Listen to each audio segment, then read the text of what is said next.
Young people wanting to give their time, where do they go, what do they do? So Radio Ramadan becomes an exciting project for them. They're getting involved, they're obviously improving their employability and kind of their new creative skills. There's lots of areas that young people work in: research, editing, presenting is one that they love, being on there and talking about the different subjects that are important to them. I think we've all grown up with Radio Ramadan, and I was asked to come in and just for a short period to do some admin, and I jumped at the chance because you feel that you want to give back something to the radio station that's given you so much. It's just such an amazing Dava project, the radio station, and you feel really privileged that you're helping somehow to get the broadcast out, and you're helping to raise all this money. So it's what's kept me hooked and kept me here. Well, it's been a couple of years because I've been so busy, but I remember very vividly the first time I volunteered at Radio Ramadan, and it's just such a brilliant experience. You come in and I was working at the Miss Youth show, but I was doing a careers corner, I think. It's amazing the skills you learn when you're editing and you're recording and interviewing people, and people give you time to do these things. All of a sudden you're interacting with uncles and aunties who you would never have thought of interacting with before, and it's just really a brilliant way to kind of springboard into the community and get to know people who you may have seen in passing, or you will see a lot more from them on.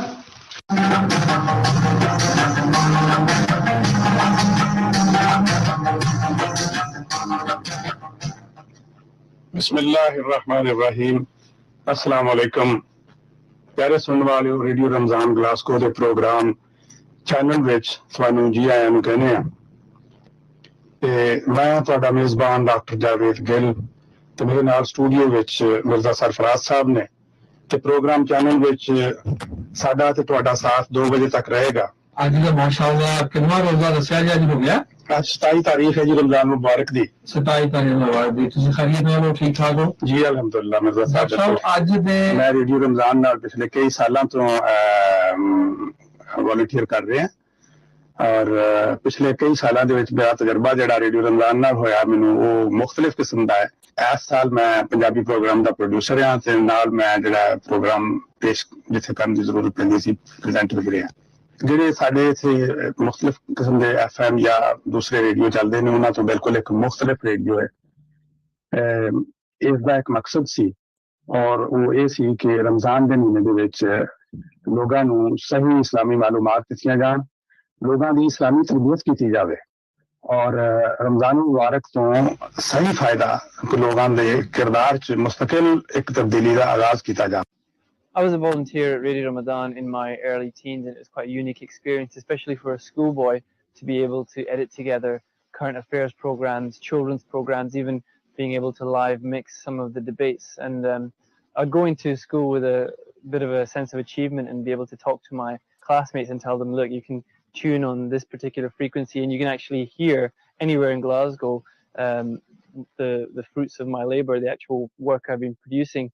And it was also an opportunity to make those mistakes. It was that you can't make when you're working on an international level, broadcasting to tens of millions of people in a community radio environment. It's a bit more flexible and you can get away with that. So when I look back to Radio Ramadan, I look at it with a sense of thankfulness, a sense of loyalty. And whenever anybody calls me up from Radio Ramadan and asks me, can you help us to get in contact with so-and-so, I'll always try and honor that request, whereas other people may not necessarily get the same sort of treatment. What we're doing just now is in the area of radio, and what we hope to do is to carry on that, expand that area of radio. For instance, we are hoping, inshallah, within months to have a network on online radio station running permanently 24 hours a day on the internet. That's a wonderful opportunity. We also want to move cross into the area of video. That has become the mainstream even on the internet. So we hope to have an area in the media hub which would cater for skills that are related to that area as well. So what we're looking to empower our youth, particularly in the areas of being able to produce programs, whether they are just for the radio or for television or for online TV with regard to the YouTube channels that are available just now. So that is a beginning, and there is no limit to what we can do and how far we can move in the area. I hope to take this building as an opportunity to further the work of Young Muslims Glasgow, because currently we're doing open circles on a Friday, and we've got Hillhead High, Hillhead Primary, and Shawlands Academy and Wood Farm Education Centre. But if we can take this building and use it to progress further, we have ideas for projects like the Young Leaders Academy and iSyllabus for teenagers. And if we can take this building and use the resources that it'll give to us to help us further these projects, it would be an amazing thing. Some Information Scotland does things like training facilities for different group service providers, for schools, and sometimes the schools come in as well, and we have an exhibition for them to see. So there's different things like that. There are workshops as well, and we'll also provide materials like leaflets and posters for those who want to do something similar. The activities that the ARC would provide as far as Islamic Information in Scotland is concerned would be things like dawah training, drop-in sessions and copy learnings, possibly extending the facilities of what we already have, and exhibitions and things like this, so that we can accommodate more people. people who are interested in Islam and people who, Muslims themselves, who actually feel perhaps a little bit daunted by going to different places. This will be an open doors for.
बिस्मिल्लाहिर्रहमानिर्रहीम।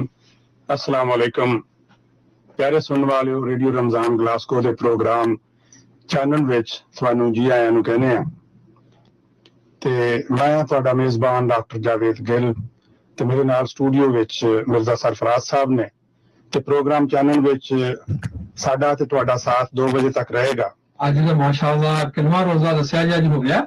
ਅੱਜ 27 ਤਾਰੀਖ ਹੈ ਜੀ ਰਮਜ਼ਾਨ ਮੁਬਾਰਕ ਦੀ। 27 ਤਾਰੀਖ ਮੁਬਾਰਕ ਦੀ। ਤੁਸੀਂ ਖੈਰੀਅਤ ਨਾਲ ਹੋ? ਠੀਕ ਠਾਕ ਹੋ ਜੀ ਅਲਹਮਦੁਲਿਲਾ। ਮਿਰਜ਼ਾ ਡਾਕਟਰ ਸਾਹਿਬ ਅੱਜ ਦੇ ਮੈਂ ਰੇਡੀਓ ਰਮਜ਼ਾਨ ਨਾਲ ਪਿਛਲੇ ਕਈ ਸਾਲਾਂ ਤੋਂ ਵੋਲੰਟੀਅਰ ਕਰ ਰਹੇ ਹਾਂ ਔਰ ਪਿਛਲੇ ਕਈ ਸਾਲਾਂ ਦੇ ਵਿੱਚ ਮੇਰਾ ਤਜਰਬਾ ਜਿਹੜਾ ਰੇਡੀਓ ਰਮਜ਼ਾਨ ਨਾਲ ਹੋਇਆ ਮੈਨੂੰ ਉਹ ਮੁxtਲਿਫ ਕਿਸਮ ਦਾ ਹੈ। ਇਸ ਸਾਲ ਮੈਂ ਪੰਜਾਬੀ ਪ੍ਰੋਗਰਾਮ ਦਾ ਪ੍ਰੋਡਿਊਸਰ ਹਾਂ ਤੇ ਨਾਲ ਮੈਂ ਜਿਹੜਾ ਪ੍ਰੋਗਰਾਮ ਪੇਸ਼ ਜਿੱਥੇ ਕਰਨ ਦੀ ਜ਼ਰੂਰਤ ਪੈਂਦੀ ਸੀ ਪ੍ਰੈਜ਼ੈਂਟਰ ਵੀ ਰਿਹਾ। ਜਿਹੜੇ ਸਾਡੇ ਇੱਥੇ ਮੁxtਲਿਫ ਕਿਸਮ ਦੇ FM ਜਾਂ ਦੂਸਰੇ ਰੇਡੀਓ ਚੱਲਦੇ ਨੇ ਉਹਨਾਂ ਤੋਂ ਬਿਲਕੁਲ ਇੱਕ ਮੁxtਲਿਫ ਰੇਡੀਓ ਹੈ। ਇਸ ਦਾ ਇੱਕ ਮਕਸਦ ਸੀ ਔਰ ਉਹ ਇਹ ਸੀ ਕਿ ਰਮਜ਼ਾਨ ਦੇ ਮਹੀਨੇ ਦੇ ਵਿੱਚ ਲੋਕਾਂ ਨੂੰ ਸਹੀ ਇਸਲਾਮੀ ਮਾਲੂਮਾਤ ਦਿੱਤੀਆਂ ਜਾਣ, ਲੋਕਾਂ ਦੀ ਇਸਲਾਮੀ ਤਰਬੀਅਤ ਕੀਤੀ ਜਾਵੇ ਔਰ ਰਮਜ਼ਾਨ ਮੁਬਾਰਕ ਤੋਂ ਸਹੀ ਫਾਇਦਾ ਲੋਕਾਂ ਦੇ ਕਿਰਦਾਰ 'ਚ ਮੁਸਤਕਿਲ ਇੱਕ ਤਬਦੀਲੀ ਦਾ ਆਗਾਜ਼ ਕੀਤਾ ਜਾਵੇ।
Assalamu alaikum warahmatullahi wabarakatuh. Welcome to the Iqra Book Festival, Day 2, 2022, the third of its kind that we have run, alhamdulillah, with the grace of Allah subhanahu wa ta'ala. My name is Sajid Al-Qayyum. I'm just saying a few words on behalf of the hosts, the ARC and Radio Ramadan 365.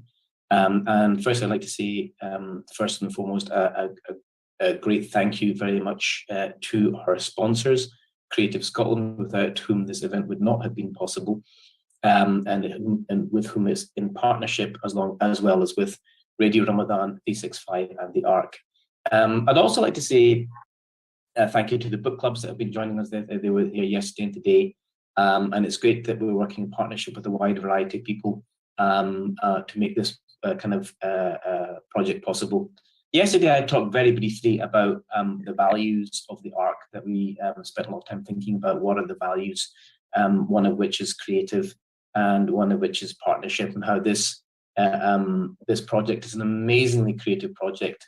Yesterday, we had 5 sessions, some amazing authors and poets that came on to talk about quite a wide variety of things. And it's this broad church, if I can use that phrase, that we also have a belief, we've always had the value within Radio Ramadan that have been established for over 26 years. We've always believed that we should represent the faith as widely as possible. It is a faith of 2 billion people around the world, and it has incredible diversity within it.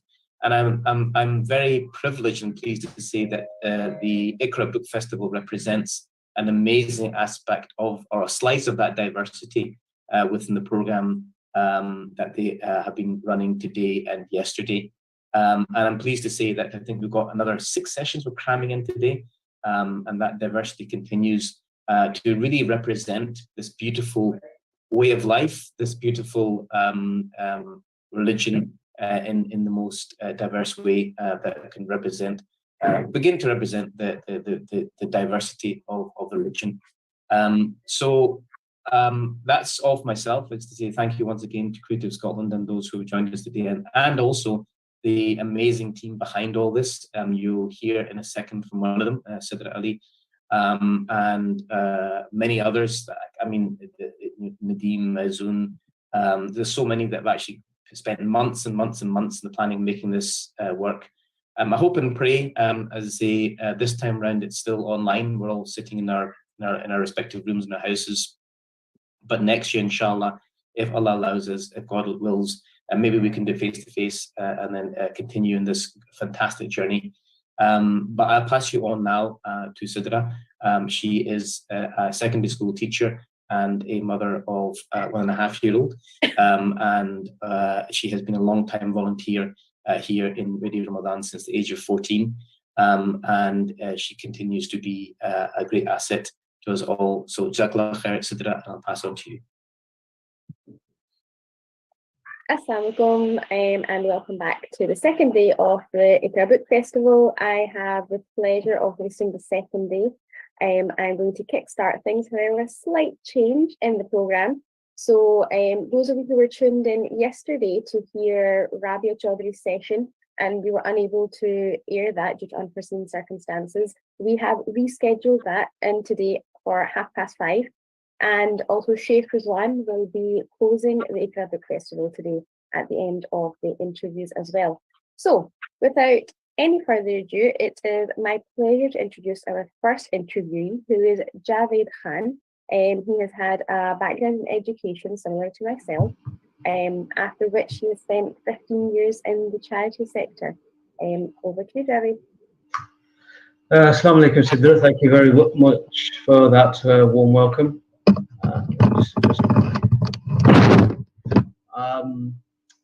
So I will be speaking to Brother Anjum Afzal, and Brother Anjum Afzal is a poet. He's written The Wayfarer, Poems for My Children Seeking Clarity Amidst Confusion. That's the title of this compilation. And The Wayfarer is an anthology of poems that give an intimate glimpse into the mind of an ordinary Muslim.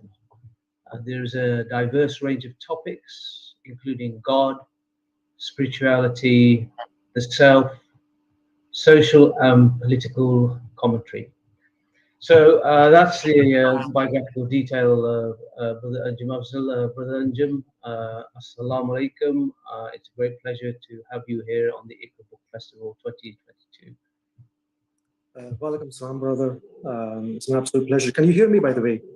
Yes, yes, loud and clear. Yeah, welcome, Salam. And listen, thank you so much for inviting me.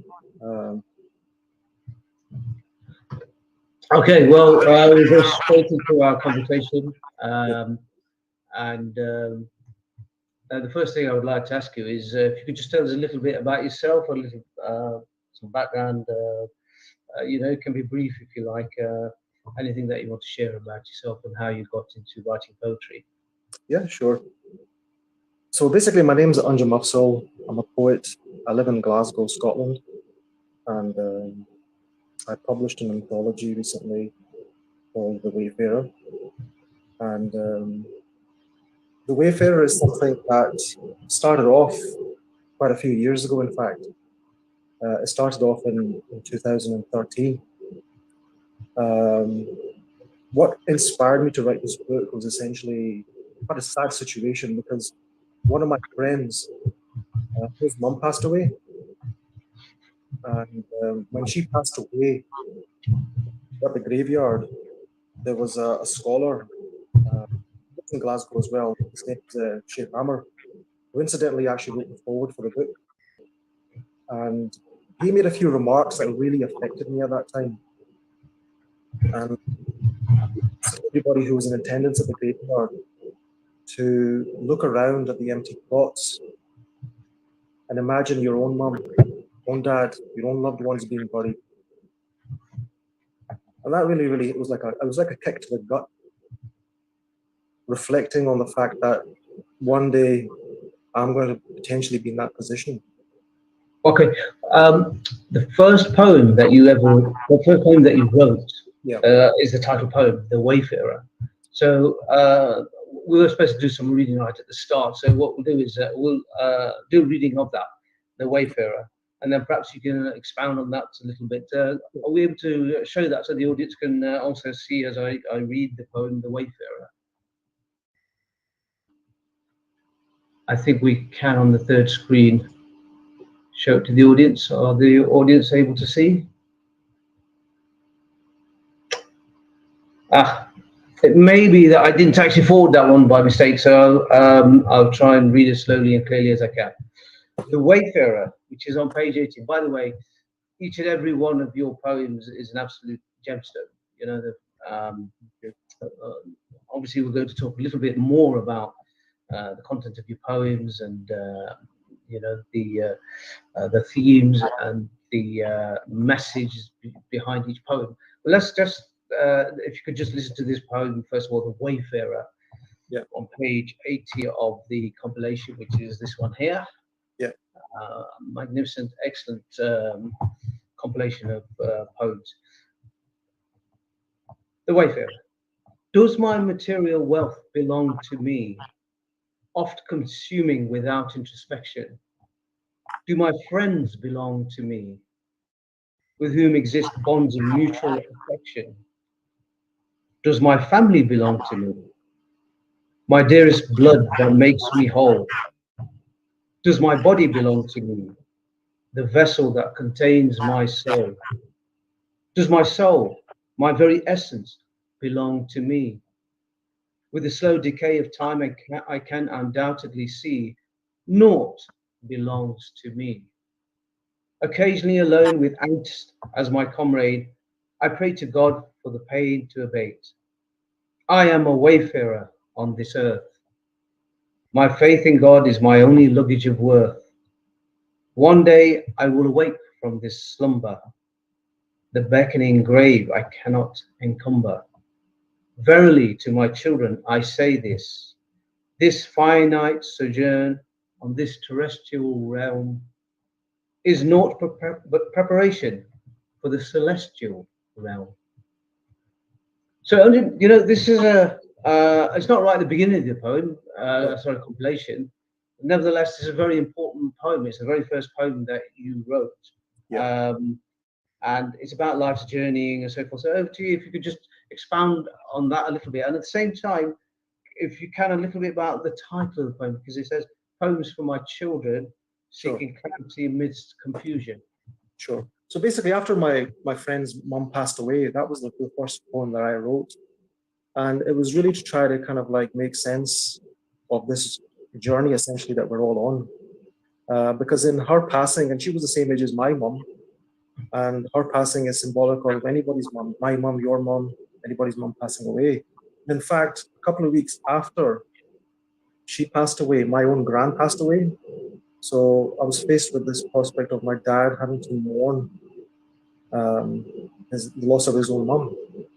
So I fully immersed myself into thinking and introspection, and that's where this journey basically began. The Wayfarer, the title itself, I decided to actually use that title because I wanted to fully encapsulate what we're basically doing here in that one term, in that one word. Because a wayfarer is essentially somebody who is on a journey, and each of us is on our own journey. Right. One of the things that struck me about what Sheikh Amr said at the funeral was that, we've got limited time, and none of us really know how long or short this journey is. But it's essential for us to know where we came from, why we're here, what our purpose is. What are the things that we can benefit from? What are the pitfalls that we need to avoid? And ultimately, where are we headed? When I was writing this poetry, it was a huge consolation for me because death isn't really a subject that you talk about with other people. Because we do live in a death and denial culture, let's face it.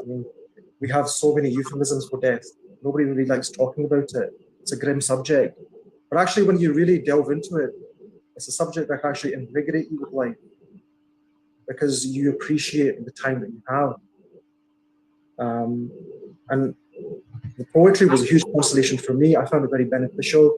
I found I was able to consolidate a lot of the things that I was learning in a format that was easy for me, accessible, simple. And I thought to myself, you know what, if I'm benefiting from this, perhaps I could leave this for my kids. So I started to write it conscious of the fact that I wasn't just writing for myself anymore, that I was writing for my children. So that's where the first part of the subtitle comes in. Okay. But I also wanted to kind of seek clarity because of the mourning process and dealing with a subject as profound as death. I wanted to make sure that for the time that I'm alive, that I try to seek clarity in many of the salient issues that we have to deal with as human beings. Okay, that's good. And the other thing I wanted to talk about was the actual contents, and how you've kind of put the compilation together. You start with the fundamentals of the Wayfarer, and then provisions for the Wayfarer. Fundamentals of the Wayfarer deal with poetry about Allah subhanahu wa ta'ala and of course Prophet I've missed a section. Then you talk, the next section is notables for the Wayfarer, and there's some interesting people in there, including Isa, Maryam, Imam Ghazali. And one of the poems we're going to look at is the Amir, and provisions for the Wayfarer is the next section. Yeah. And then after that, enemies of the Wayfarer, which reminds me a little bit about Sheikh Hamza's translation of Imam's purification of the heart. How to cleanse. Yes, enemies of the Wayfarer, and then the world of the Wayfarer. So, if you could just expound on that a little bit and explain why you went about putting your compilation together in that manner. Yeah, so it's just the way it fell into place, really. Because the thing is, when I was initially writing poetry, I was perhaps concerned with a particular subject for a week or a couple of weeks, a month, and I would write a poem about it. But what I found myself doing was really starting at the root, at the beginning. You know, what is fundamentally important for us to focus our attention on in this life, in this journey. And I felt very strongly that it was important for me to start with the most important thing in a Muslim's life, which is knowledge of God, and then also then the knowledge of the Prophet, peace be upon him. It was very important to start with that. So I spent a lot of time on each of the sections. Some of the sections are bigger than others because I think they deserve a lot more attention. Yeah. But it was important for me to literally do it in a format in the same way we would make a prayer, because when we begin any prayer, we start with the praise of God. We send the blessing, peace upon him, and then we deal with our own stuff. So that's the reason why it fell into that kind of format. Well, the first poem actually is Praise Be to Allah subhanahu wa ta'ala. I'm just going to read that one, if that can be brought up on the third screen. I'm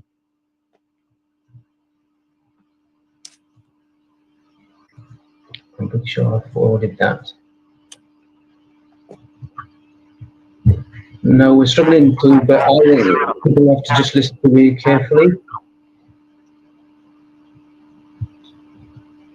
Right, I'm going to read the poem, but people may not have copies of this, but this is one poem in which the actual format of the poem is completely different from the rest of them. If you could just explain that a little bit, Brother Anjum.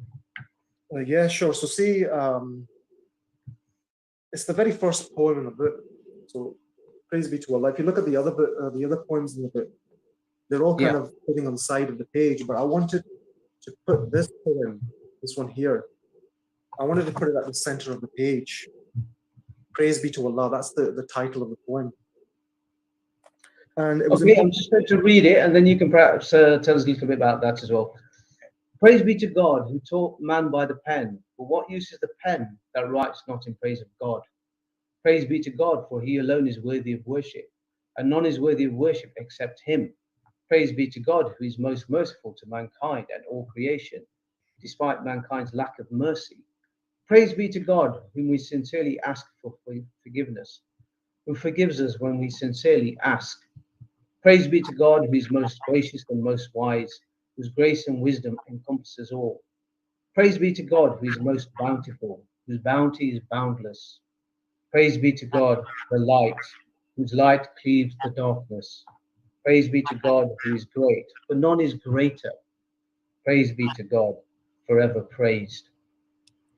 Now, this is obviously in praise of Allah subhanahu wa ta'ala, and obviously a firm belief in Allah's graciousness and how bountiful He is, etc., etc. Is there the rest of your poems? You know, that is the central theme, isn't it? Everything emanates from that belief in Allah subhanahu wa ta'ala and that journey. If you could just tell us a little bit about this particular poem that you chose right at the start. Sure. So, you know, as with anything, we should always begin with praising God. This poem I actually decided to put at the center of the page because I wanted to emphasize the centrality of God in our life and how important it is. If we don't have that right, then none of the other things matter, to be honest. So it's very important for me to put emphasis on that putting God first is the most important thing. And it is a thread that's kind of woven into most of the poems throughout the collection. Virtually all, I would say, and even some poems. We come across some poems that you look at the titles and you think, well, that they can't really be about Islam, or they cannot be Islamic, or they don't have that sort of central theme of faith, belief, the journey, etc., etc. Like, for instance, Bruce Lee and sectarianism, Wizard of Oz, and we'll look at those in a few minutes. But the central motif or the central theme is that, and that's what your ultimate goal is, no doubt. Yeah. Because in order for a human being to have success in their kind of spiritual amelioration, they have to have the centrality of God in their life. That's the most important thing. I do keep coming back to God in virtually all the poems because that's essentially our main purpose in life, is to know God, to become close to God throughout our life. And that's the most important relationship that we have. We may lose all our earthly relationships eventually, whether it's parents, brothers, sisters, children, they can all be taken away, but that relationship is one that is of this world and the next. And that's why it's very important to always come back to that central point, that the purpose of life is to know God, to have Him first in all of our affairs. Okay. The other thing I wanted to ask you was about Sheikh Amir Jamil, who wrote the foreword.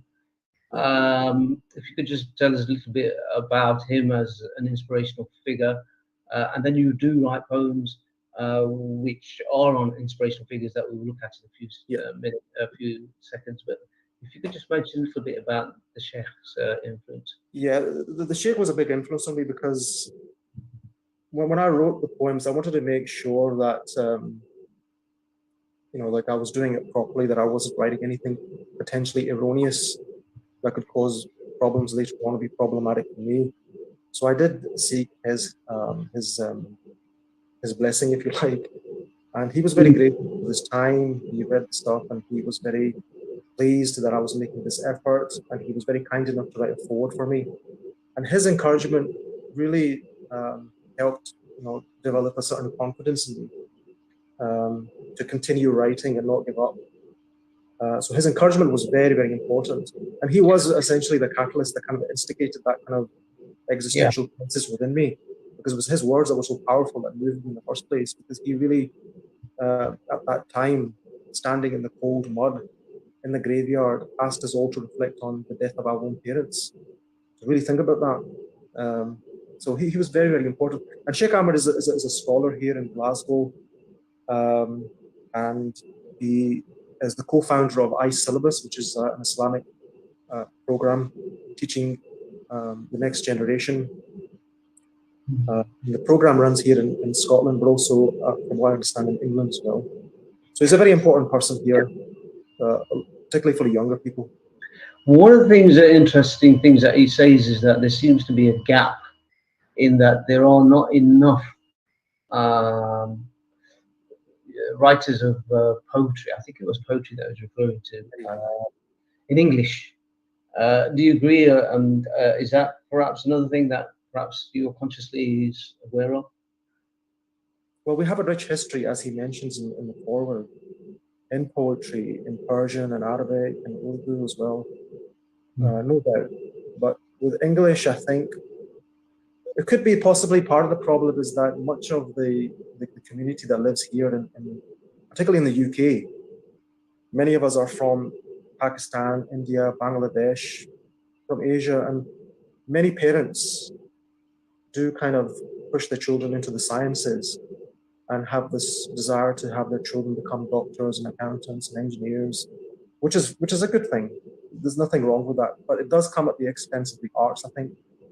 And poetry is one of those arts that does inevitably suffer.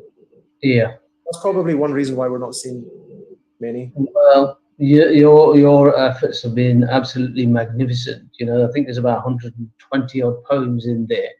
And like I said, each one is a gemstone. And, I would highly recommend people listening in to get hold of copies of these. In fact, I would get hold of maybe 10 copies of these and distribute them amongst my family members and friends and say, look, look at this. You said this is I think you have a terrific future, Badanjam, in terms of writing poetry and perhaps.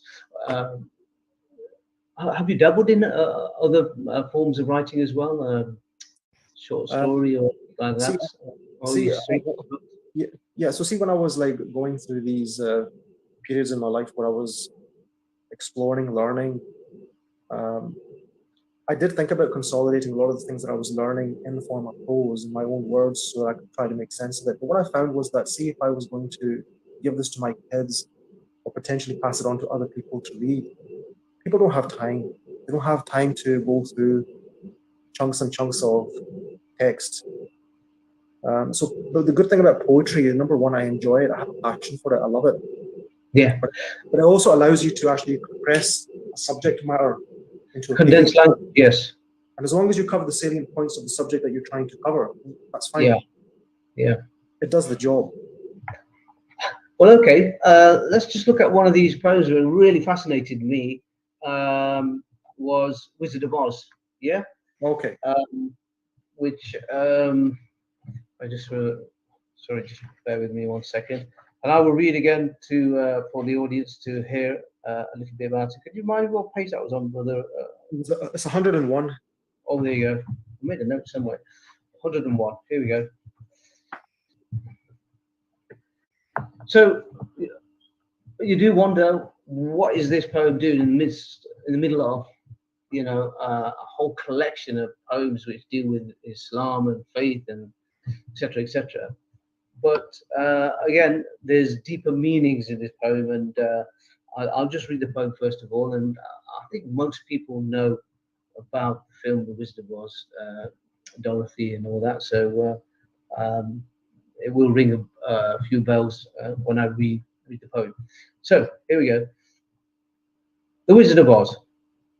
The wicked witch Glenda put us on the road of gold, plotting our every step on the bullion brick road, leading us closer to the emerald city of green paper currency.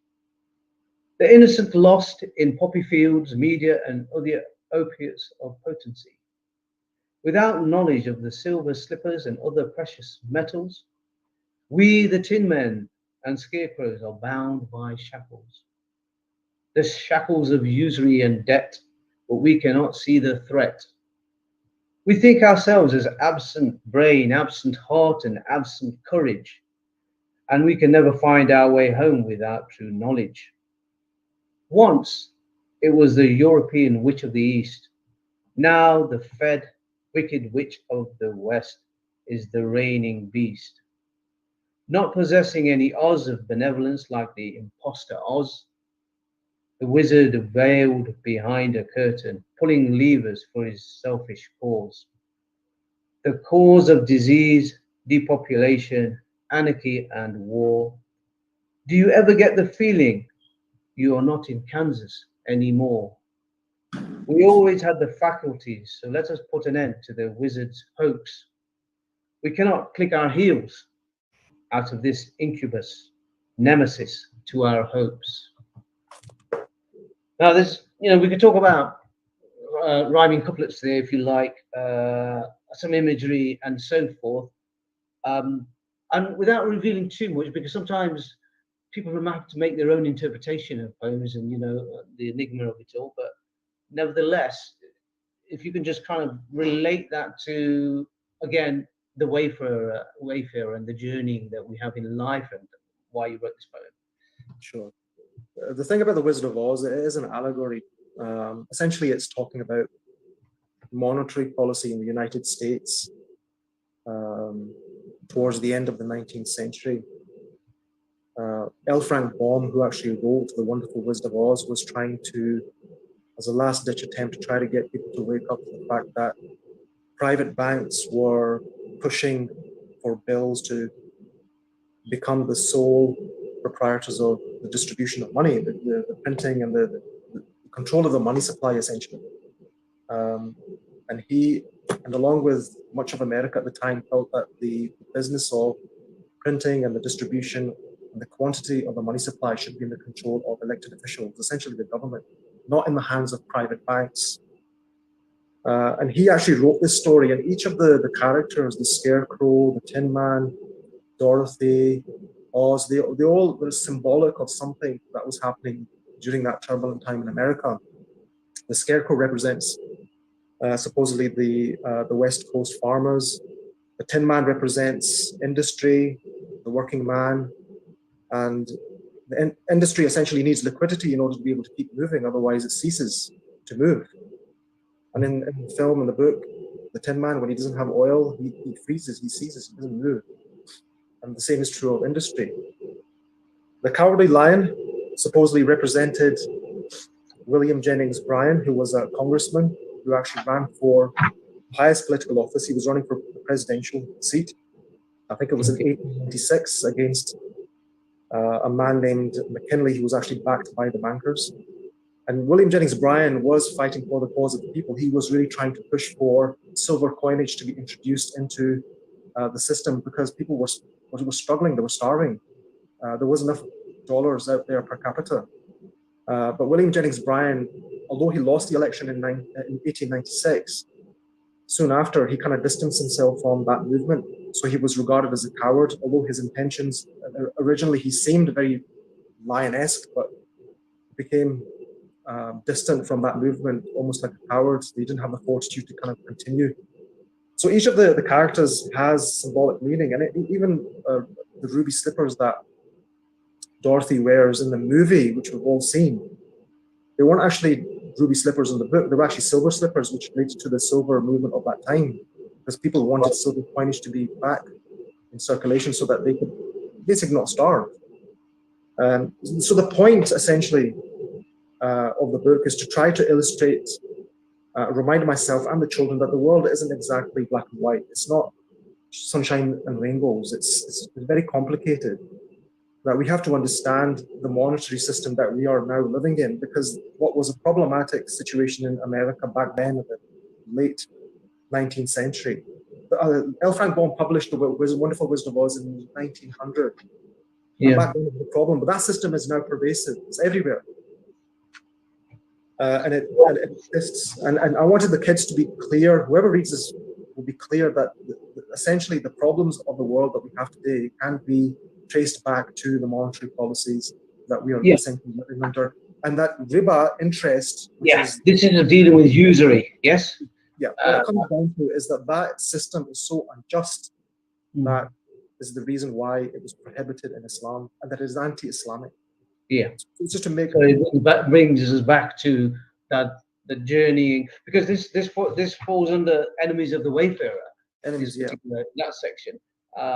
And it's a cautionary poem. The deeper hidden meanings of this poem is obviously an understanding of that. And also the deception as well, because it's important for people to realize that there is a deception that, you know, the book very clearly states that Dorothy wears silver slippers, but in Hollywood, the movie industry, MGM, they changed it to ruby slippers. Rubies. Yeah. It wasn't about rubies, it was about silver coinage. That's what people wanted in circulation. So I'm trying to emphasize the importance of the fact that, you know, very often you will have to dig deep for the truth. You're not going to find the gold nuggets on the surface. You have to dig deep. Yeah.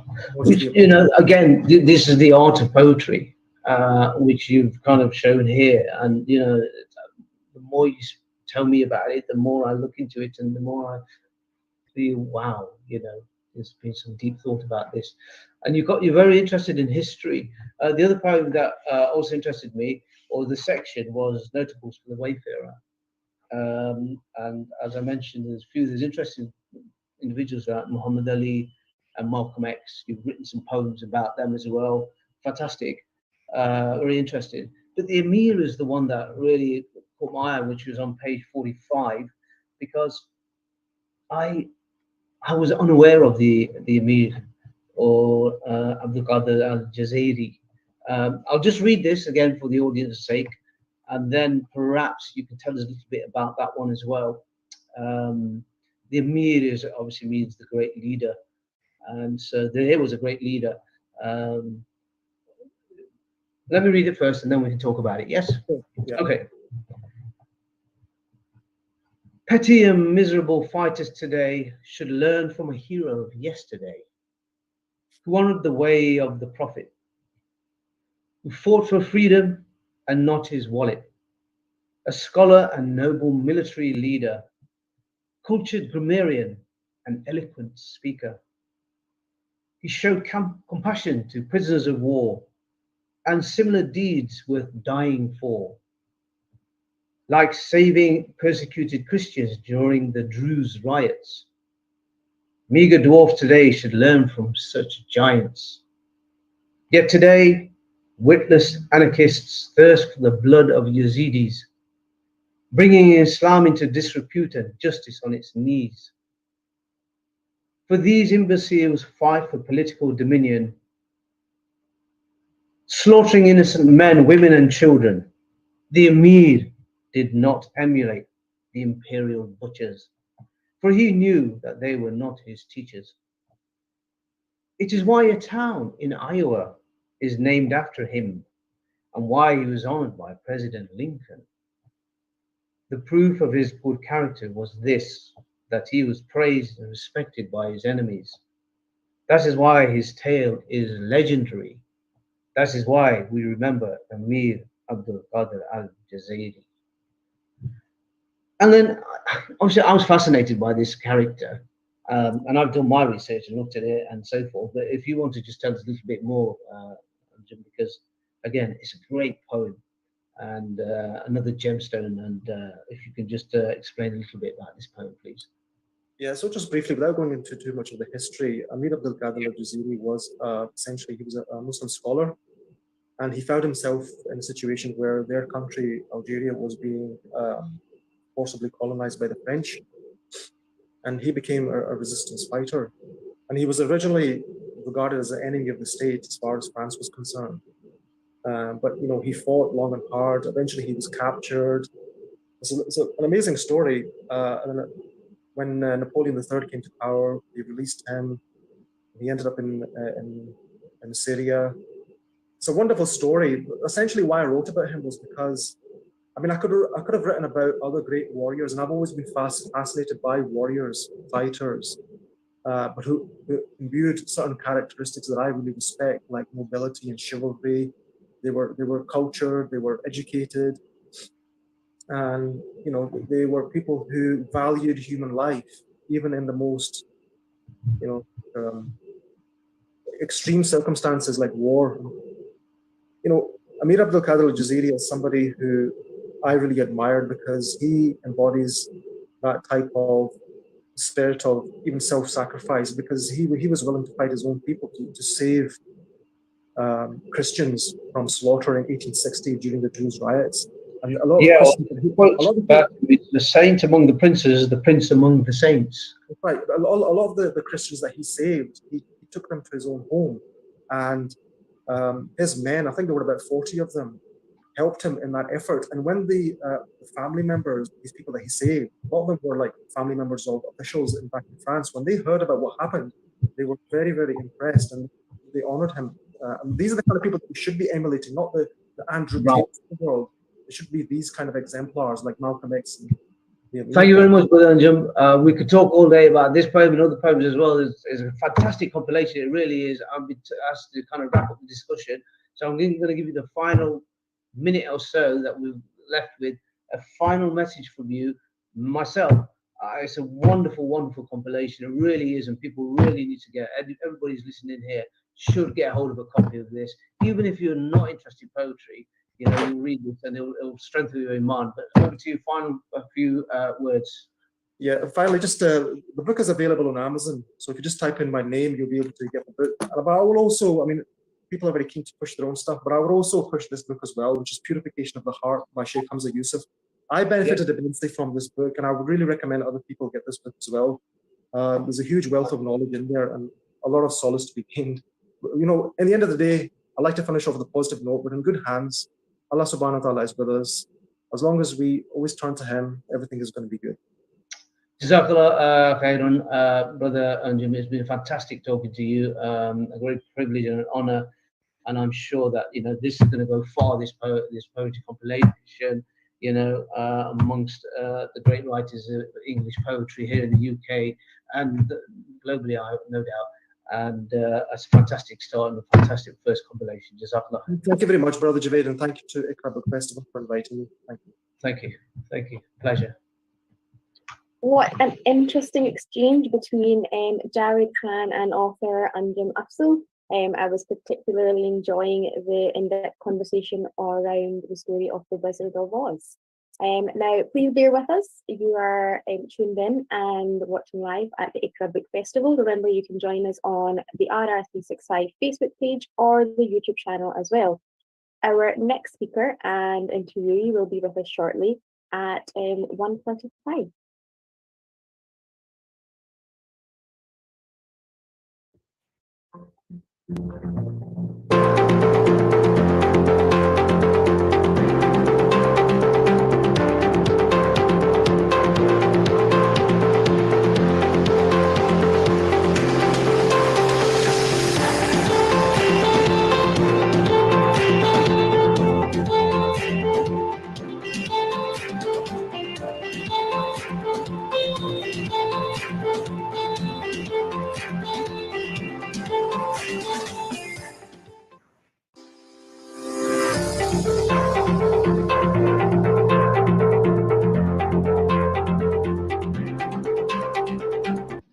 I was a volunteer at Radio Ramadan in my early teens, and it was quite a unique experience, especially for a schoolboy, to be able to edit together current affairs programs, children's programs, even being able to live mix some of the debates. And I'd go into school with a bit of a sense of achievement and be able to talk to my classmates and tell them, look, you can tune on this particular frequency and you can actually hear anywhere in Glasgow the fruits of my labour, the actual work I've been producing.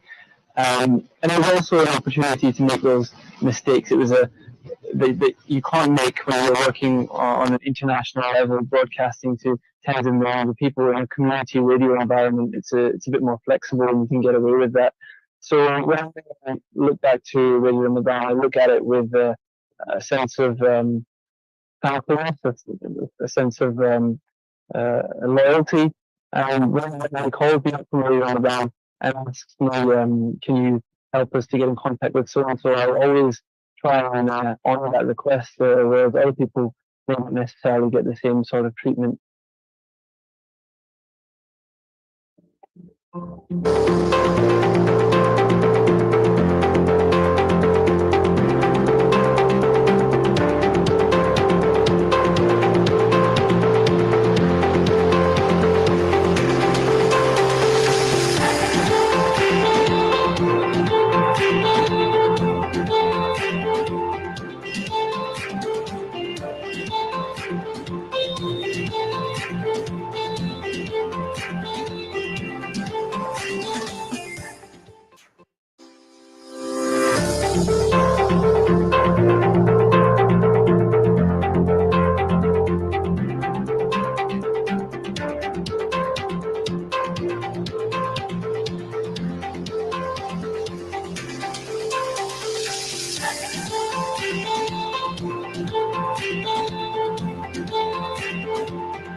Assalamu alaikum and welcome back to the Iqra Book Festival. If you're tuning in live, remember there are other methods to tune in from our Radio Ramadan 365 Facebook page and our YouTube channel as well.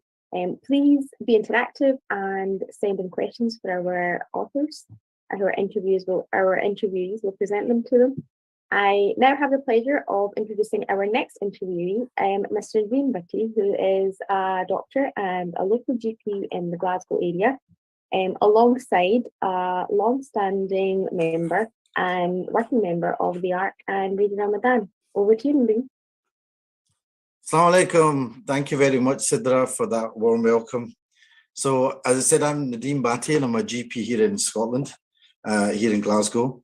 And I want you to just imagine now, for example, you're an ordinary boy from a working class Christian background family in the north of England, and you decide one day to embrace Islam and become a Muslim. Now, your family might be quite open and supportive, but it's still a very difficult thing to do when you don't have people from that background around you. So then one day you're researching your own family tree, and it turns out that your own great-great-grandfather was in fact a Muslim, and that fact was hidden for almost a century. And not only was he just an ordinary Muslim, but he was actually one of the pioneers of British Islam. Well, that situation actually happened to the brother of our next author. And with that, please welcome to the Iqra Book Festival, Christina Longden. Christina, welcome to the Iqra Book Festival. Assalamu alaikum. And thank you for inviting me. Thank you. So I've got well, we normally start off with asking you to just read something from your book. Would that be okay for you to do? That's fine, yeah. Fantastic. I will read, I'll do a quick reading from the introduction, and then I've just got just one slide with nice images for people. So I shall start.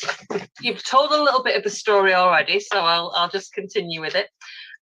Rediscovering Robert. In 1999, my family made an astonishing discovery. Our ancestor, Robert Stanley, born in 1828, had converted to Islam in 1898. My brother, Stephen, and I had always known that Robert had been a mayor of Staler Bridge during 1874 to 76, but no surviving member of our family knew anything of any involvement with Islam. It seemed to us, therefore, that our ancestors had either tried to forget this part of Robert's life or had deliberately worked to conceal it. That a working-class born man, a well-known member of the Conservative Party, residing in an overwhelmingly white Christian, Victorian and extremely traditional northern mill town, chose to change his religion is remarkable. But what makes our family story even more astounding is the fact that Robert's own great-great-great-grandson, my older brother Stephen, converted to Islam in 1990, knowing nothing of the religious convictions of his ancestor. The revelation about Robert occurred shortly after my father, Brian Longden, was made redundant from his job as a lorry mechanic in Staler Bridge. He'd always intended to delve into his family history, and he used his new waking hours to visit the local studies library. He also got in touch with other relatives who'd begun to unravel the various branches of our family tree. Soon, word got out that Brian was seeking to find out more about this side of the family, the Stanleys. And then a relative got in touch to say that he had something that may be of interest to Brian. This something turned out to have been a possession that had belonged to Robert Stanley himself. And until this point, we'd only got one photograph of Robert, his mayoral portrait, showing a slightly balding man looking distinguished and composed, complete with a big beard and a mayoral chain. The new item that came to light was a papery thin, frayed magazine dated 3rd of April, 1907. This turned out to be an edition of Britain's first Islamic publication, The Crescent. It contained a photograph of Robert wearing a fez and a caption underneath the photo describing Brother Robert Rashid Stanley. The magazine featured Robert and described him as a most distinguished British Mussulman. My father, Brian, had not heard of the term Mussulman before, but from the content of the article, it was clear that it meant Muslim and that his ancestor had indeed become a Muslim. Brian asked his mother, my grandmother, Edith, about it, and she was just as surprised. She had never been led to believe that Robert's life had followed anything other than a straightforwardly conservative and Christian path. Brian then contacted his son, my brother, telling him, "You'd best sit down. I've got some strange news for you. My brother's reaction was one of absolute amazement. When he first converted to Islam, it seemed in some respects, it felt like quite a lonely action for him to take. In the 1990s, white working class lads in Manchester who'd received no exposure to interfaith practices or different religious backgrounds just didn't do that sort of thing. So for Stephen to find out that his ancestor had made precisely the same change in his own life and in a time when it would have been such an unusual thing to have done was astounding. Using my brother's own words, it knocked me for six. Stephen's own conversion occurred at a much younger age than his ancestors. Robert was 69, Stephen was 21. And by the time that the new revelation about his ancestor had been made, Stephen had been a Muslim for over 8 years. He'd studied Islam, he'd made great friends amongst the Islamic community, and he was married to a Muslim woman of Pakistani heritage, but who'd been born and bred in the same town as us. But he'd never dreamed that anyone in his own family would have had a connection to Islam. Robert Stanley did not actually convert during the glory days of the Ottoman Empire, when relations with Britain were better, and when Ottoman Islam was seen as many as esoteric and admirable. In fact, by the time that Robert met Abdullah Quilliam, Britain's most famous Victorian convert, the tide was turning against the friendly Muslim neighbour outlook. The conversions of both Quilliam and of Robert took place at a time when turning to Islam and rejecting Christianity as a British-born individual would not have been seen as a peaceful private belief. Instead, those who converted in the last quarter of the 19th century would probably be viewed in a similar light to many who've chosen to convert in today's post-9/11 environment. People who have taken an oppositional stance to Western society and who might well become the traitors of tomorrow. It is unusual to hear of anyone converting to another religion just a few months shy of their 70th birthday. We tend to identify religious conversion with youth, with those who are impressionable and who lack life experience and perspective. No matter how patronising this attitude might be, the statistics do bear it out.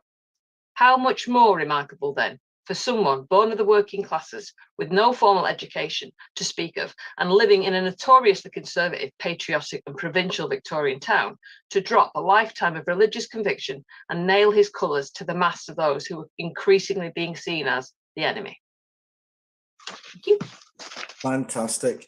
I have to say, Christina, there's so much there in that. And this is the book, His Own Man, a Victorian Hidden Muslim, The Life and Times of Robert Rashid Stanley. And there was just so much that I got out of this, reading this. For a start, when I think of the Victorian era, it always seems drab, dreary. I think of factories, I think of kids being pushed up chimneys, and people in flat caps and things like that. But when I read this book, what I was amazed at was how much religious exploration was actually going on. I mean, I don't think of Bradford as a place where people come out and claim to be prophets of God and want to start up a new religion. But that's what happened. And not only were there people claiming to be prophets of God, but there were actually women claiming to be prophets of God as well, which is a kind of really unusual thing. And people having these amazing, I understood that people would have religious convictions based on tradition, but to have that open-mindedness was something I hadn't really thought about. So that was something that your book really brought to life. I was like, it's the kind of thing I would imagine in India or Pakistan, but in Bradford it didn't. So or that area. So there was a lot that just came to life there. And I mean, could you tell us also a little bit about, some of the groups that were around at that time that your great grandfather might have come into contact with? Like, you talked about a group called the Christian Israelites. And when I started looking at what they believed and what they're practicing, then suddenly I began to think, well, maybe the jump to Islam wasn't as huge as it might have seemed. I think that's the absolute key for me in looking at his journey towards Islam. He was exposed as a little boy, aged 9 years old, to the Christian Israelites, and they were a millennialist sect, so they believed that in the second coming of the Christ, and their prophet John Rowe came from Bradford, and he was kind of like a lot of prophets. They weren't that keen on him in his own town, so he decided to go and explore where he could get some sponsorship, really, and where the money was. And at that time, Stalybridge was one of the biggest, most important towns in the Industrial Revolution. It's where they had the first ever water-powered cotton mill. So that was the obvious place for him to head to, Stalybridge and the Ashton areas, who bordered each other. And yeah, you know, people, even though they were a small group and they were persecuted, and I did look at that quite a lot in the book about this similarity that I think he might have felt with a different religious group, having different religious beliefs and following Mosaic law, following the, you know, the kosher rules, the circumcision rules. All of that would have felt very familiar to him as a young boy when he met Muslims. Well, apparently the men had to keep beards. The beards, and they were called the beardies. The locals called them the beardies. Yeah, so that was, you know, one of the signs of following the Christian Israelite rule. And again, they were just preparing for the Messiah. That's what it was all about. And the regular Christians in the town had kind of thought, well, that'll be a long way off. Yeah? and we don't need to start making cradles and carving things for the baby. But they really felt that the birth of the baby was imminent. Wow, that's amazing. And the other thing was that I found that when I started reading about Robert's life and this challenges that he had to overcome in becoming a Muslim, even though this is somebody who was born well over 100 years ago, I suddenly saw parallels in my own life and the parallels that Muslims have to face up. Now, this idea that they might be a fifth column, that they might not, you know, they may be more sympathetic to a foreign power. Are they really British enough? All that kind of thing. Was that something that became obvious to you?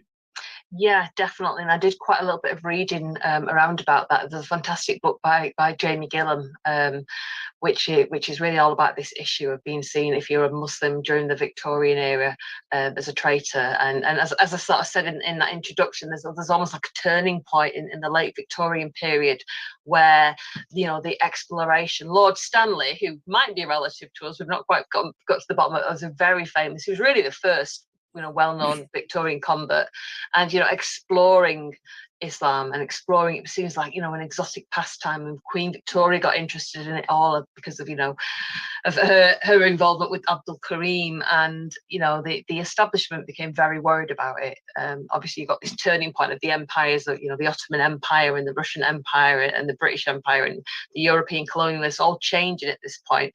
And you're right in it as an individual, thinking, actually, I've got more in common with them. And the interesting bit for me that still astonishes me now is all the other Victorian converts that we know of, like Quilliam, like Lord Stanley, like Headley, who came a little bit later on.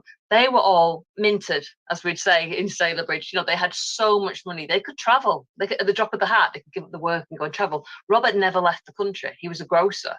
He had 11 children in a 2-bed terrace, and he had no money to do that. And yet what he did do was he read and he read and he read. And then he met Muslims at the Corn Exchange in Manchester when he was going to buy his tea for his shop. So I think that's where it all began. He had this natural interest as a child in things outside of this country. So when he did meet people from outside the country, I think he just embraced that. And he was getting a different story from these traders than he was getting from reading the newspapers.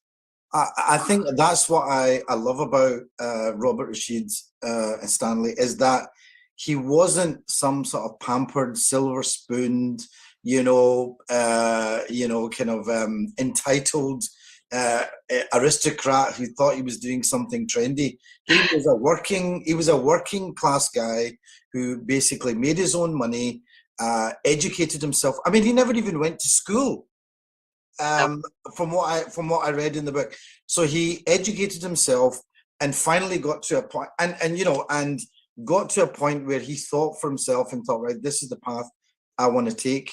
And the other great thing about him is that if you'd even taken the bit about him embracing Islam out of it, his life would still have been amazing. Yeah. I mean, he was a mayor, you know. I mean, how many working class guys, you know, and I hate to use that term working class because it, you know, puts us into, yeah. You know, the fact is, you know, some of us aren't privileged and don't come from money and having the benefit of having educated, you know, parents necessarily, and we have to make our own way in the world. So I can really relate to him in that sense. But he, you know, he became a mayor. He explored different other religious ideas. He, what was the other thing? he was so involved in the kind of social fabric of life in Britain. For example, Emily Pankhurst was apparently one of his neighbours. And yes, she lived not this, far from... when he moved to Manchester from Stalybridge, it's only a few miles, and that was when he converted. The interesting bit about that is when he stopped being the mayor, he decided to go and be a landlord of a pub, and this is when he started writing to the Sultan from the pub, you know, giving the Sultan advice and asking for a proper translation of the Quran. And that's when he made the move to Manchester, very much, I think, to be on the train line to Quilliam, because Quilliam had appointed him as the vice president of the mosque, the first mosque in Liverpool. But also, I think, to nurture and foster, with his leadership qualities, really, the Muslim community in Manchester.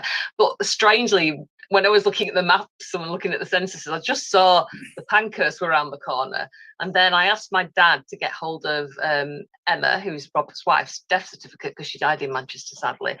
And lo and behold, the registrar on that, the signature's Emmeline Pankhurst. And Emmeline and Robert would have been on the speaking circuit in Manchester. They would have known each other. I love to think, and this is where I imagined in my other book, Imagining Robert, the encounter between Emmeline, and she would have been asking the inevitable questions of how do you treat your women in Islam? And I just, you know, I love the idea that they were neighbours, and it was quite a scene in Manchester at the time. I mean, just to let any of the listeners know, Emily Pankhurst was one of the pioneers of the suffragette movement. She was. I don't even know if she actually started it, or whether she was one of the She was one of the very early ones. One of the early ones. But yeah, she was one of the key ones. Absolutely, who gave women the vote. I mean, women could not vote before this. No. In fact, a lot of working class men couldn't vote at that time, because you could only vote if you had property. And I think Robert did have property, so he could vote. He did, and I think that's why he got so involved in it, because once you become a mayor in these areas, you also become a local magistrate usually. So he spent decades on the magistrate's bench, seeing the situation that people were in, but also seeing what was going on with the very few working class men who had the vote were being bribed and often beaten and taken to the pub to get drunk to vote for their candidate. And usually their candidate was a Liberal, a very wealthy mill owner. The Conservatives at this point, just remember there's no Labour Party at this point, there's either Conservatives or there's Liberals in England, and Robert was a Conservative, and the Conservatives were very much the party of the working classes at this point, because the Liberals were all the rich people who nobody could identify, and the Conservatives were, you know, Queen and country, be proud of the little bits of property that we have in the community. And so yeah, Robert really felt strongly that those men that did own, you know, a little shed or the odd house, that they shouldn't be treated, and their votes shouldn't be bribed. And he actually went to Parliament to give evidence about what was going on to half of the cabinet, because they were looking to whether they should introduce a secret ballot. Because I'm sure you read this in the book, Nad, that, you know, there was no secret ballot. If you had the vote, you had to go in front of the entire town and put your cross in a blackboard, so everybody knew who you voted for, which left you, you know, open to all kinds of horrors. Which is, funnily enough, having that kind of idea that the responsibility for a block vote is still the way some people in Pakistan or India still operate. So it's still a very feudal kind of system where, you know, you've got one guy and everybody votes for that one guy. So it wasn't, you know, there's a lot of parallels that I see there. I mean, and I think what you said about the Victorian era, you know, I went to university and studied history, then forgot about it for ages and worked in housing. And then it came back to me strangely, all the things I've studied, all the political radicalism. And I, as a young student, I was thinking, why am I studying this? It's interesting, but I can't relate to it. It's all very black and white.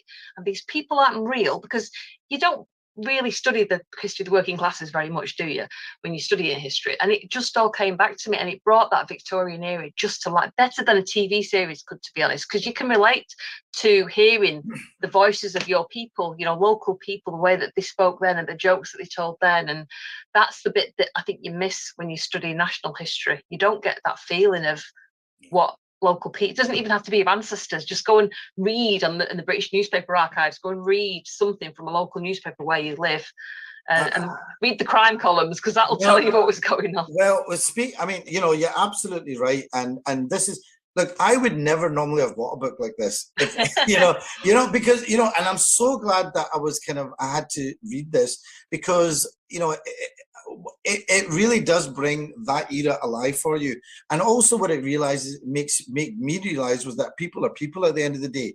The problems of ordinary, say, working class Pakistanis or Asians are actually very similar to the problems that the ordinary working class people there. And I think it's probably similar to just a lot of problems that ordinary working class people across the spectrum have. So that I think was amazing. I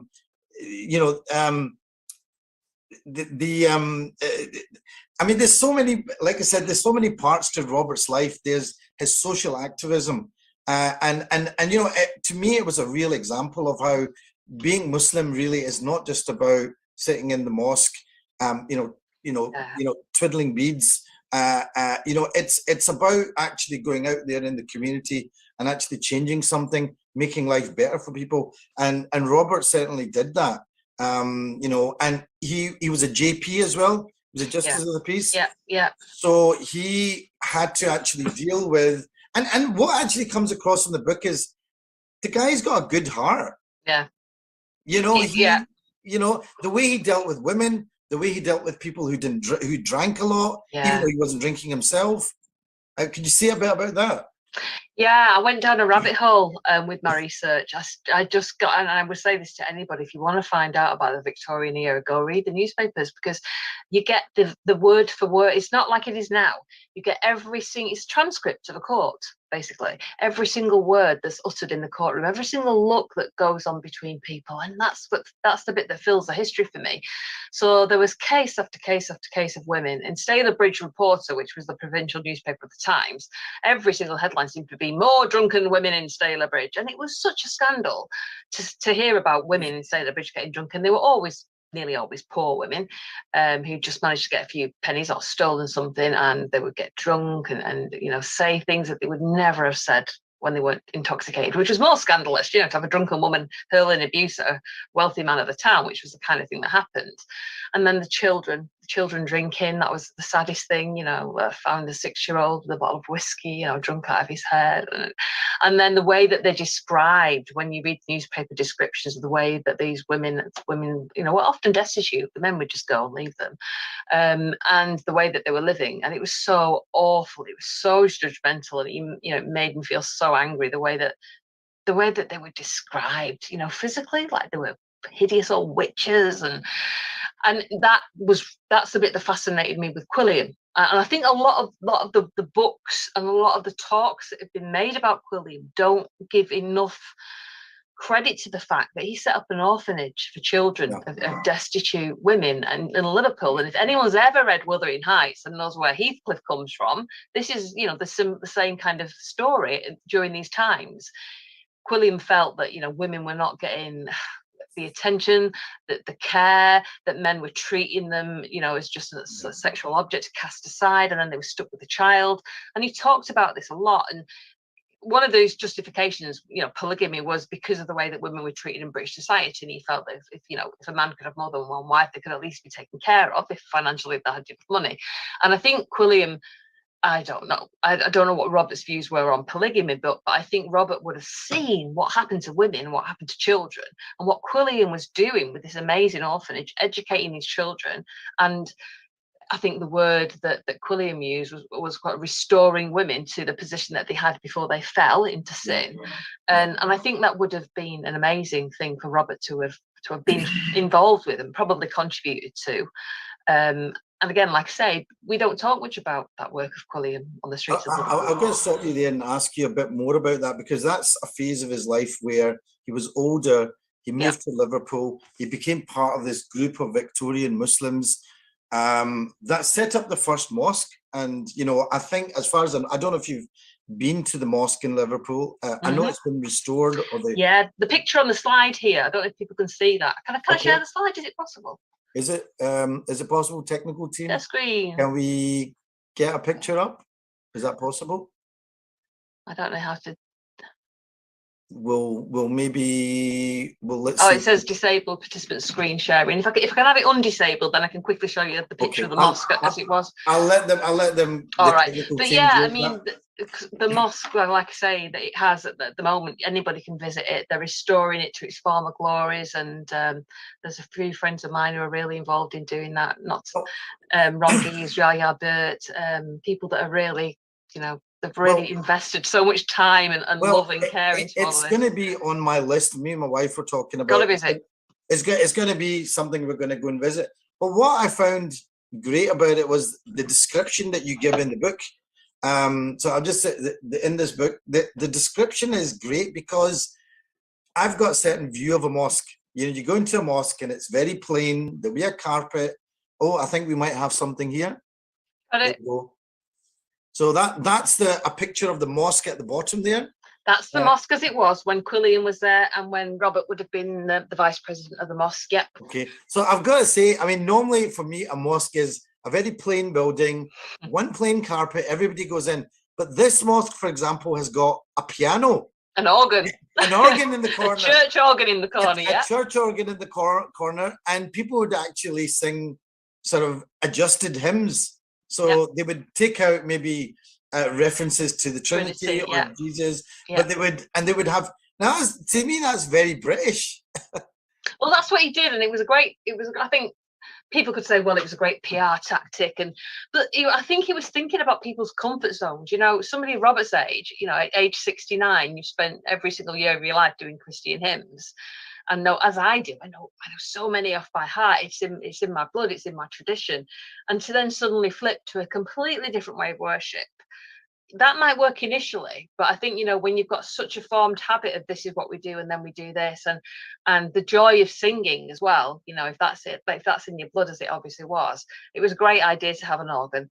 And now that they've basically sort of rebuilt this entire thing that you can see in front of you in Liverpool, they've also just got an organ. And Yaya Burt has been very much involved in getting the original hymns that they sang, and with Ron Gees, who wrote the first big book about Quillian. So you can even access the hymns that they sang and have a good sing song if you want to.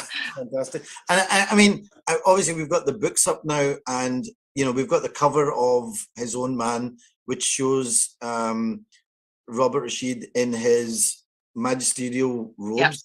And then we've also got another book which maybe we'll bring you back next year to talk about. That'd be lovely, called Imagining Robert, and this is more of a kind of fictional account. Yeah, it's a historical fiction. It's all the gaps that everybody always asks me about. What did his wife think? What would his daughters have thought? And what did the neighbours think? And what happened when he died? Where was he buried? And why was he buried in this way? It's all in there. Obviously based on the historical research that I've done, and that picture in the middle is the one that I mentioned, which is Robert wearing the fez. And I think the other thing that I mentioned in the book, I didn't mention in the bit that I was reading out then, the minute we saw that picture, we were so shocked, not just because he was wearing a fez, but because it's the image of my dad, the absolute image of my dad today. And I think that's the bit that, again, you know, this family history, it's amazing to sort of see. Even if you can't get pictures, a lot of us can't get pictures. If you can trace the words of your ancestors, you can hear their voice, and you kind of, there were little bits that I mentioned in the book that some of the things that Robert did in his personality were just, you know, so much of my own family. The picture above, I should say as well, was the Lancashire cotton famine, the bread riots, which happened right outside Robert's shop, which, you know, wasn't that much long after Peterloo, and you can see the way that the people are being treated by the soldiers on the horseback there. I mean, you mentioned the bread riots. So these were riots that happened around that time when, you know, cotton was such a big part of the economic life. And I believe what happened, and this is again a kind of a tie-in with I believe this American Civil War, because with the American Civil War happening, the South obviously, the slave. Is that right? The people that actually picked the cotton, who were originally, you know, sort of African origin slaves. Yeah. They weren't there, so the cotton didn't come in. So the people that were here in the industry, and this is the start of the Industrial Revolution. Yeah. It's all mixed up together, and Lincoln just needed to break the economic might of the South so he could win the Civil War and liberate slaves. And the people of Lancashire were the ones that suffered because there was no cotton coming through. There was mass unemployment. Nearly all of the factories stopped for 3 years. And so in Sailor Bridge, when people became so hungry and so downtrodden, they rioted. And, you know, this had to be stopped. And Sailor Bridge and Ashton were under special watch by the Home Office for political radicalism. And this is where you see the rise of socialism. Karl Marx and Friedrich Engels, who wrote the Communist Manifesto, were fascinated with this part of Manchester. And Engels actually came to Sailor Bridge, saw what was happening with the people, and wrote his own book, The Condition of the English Working Classes, very much based on what he was observing, how badly people were treated. And his objective, obviously, was for a revolution, was to, you know, to go for a communist revolution. So all of this is going on under Robert's nose, you know, as well as the day-to-day having 11 children and going off to Liverpool to the mosque, and, you know, to just to wrap your head around the things that he witnessed in his life, you know, was quite incredible. Well, this is the thing, that there's like so much that seems to be going on around that time. And, you know, so it wasn't just a simple story of somebody, you know, going on a spiritual journey. There was so much there. You know, and you know, you've talked a bit about the mosque as well in Liverpool, but, you know, and it wasn't just a mosque, it was they had an orphanage there, they had some outreach program. Yeah, I mean, so many other things. And actually, it wasn't all, you know, lovely and genteel and people singing hymns. They had some real Islamophobia around at the time. I think one of the ladies, I think her name was Fatima. Yeah. She was getting, you know, horse manure getting thrown at her and rubbed in her face. And these people had to actually, in a way, also fight for acceptance as well. Yeah, and it was a very difficult time. The British Empire was on the decline, you know, the Ottoman Empire was on the decline. There were all these international tensions, and that plays out locally. And I think that's the bit that I didn't expect to find when I did this research. I didn't expect to find that Robert was right there whilst that was happening. And then the echoes of his own childhood, the way that the religious minority sect that he belonged to as a child, he would have seen really good people trying to do really good stuff in the world, and very devout and caring people who would do anything for anyone being treated this way by people who were utterly ignorant and who you know, were living in fear, and they needed somebody to kick, and the nearest people to kick were at the end of the road, who were practicing a different religion and did things slightly different. And it must have been quite confusing, you think about the Liverpool local people, to see, you know, this community getting bigger and bigger at the end of the street, and this strange man who wanted drowned in his robes. You know, if you've never had anybody in your life who's taught you about practicing different religions, or if you've just had sort of, you know, fear and mistrust, and you've got nothing else to live for, and you're sort of desperately scrabbling in poverty yourself, you are, you know, more likely to turn on people that act and look a bit different. I mean, I will get to the point about what happened to Robert Rashid, and, you know, why did Islam in the family not continue? But there was one bit in the book, another bit.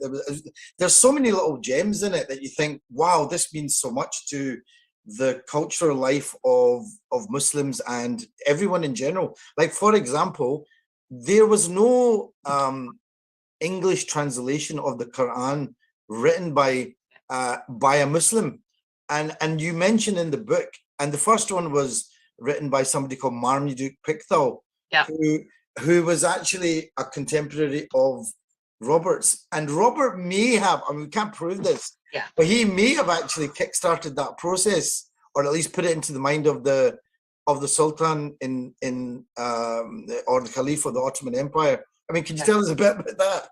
Yeah, this is when, again, one thing I should stress is there were no public libraries at this time. And I know it was a similar situation in Scotland, which was if you wanted to read a book, you'd have to join a private library, which were really for working class people. They weren't, you know, some big massive posh library. They were for working class people who could afford, you know, a penny a month to join the library, to take out books, or to sit in a reading room and to read them.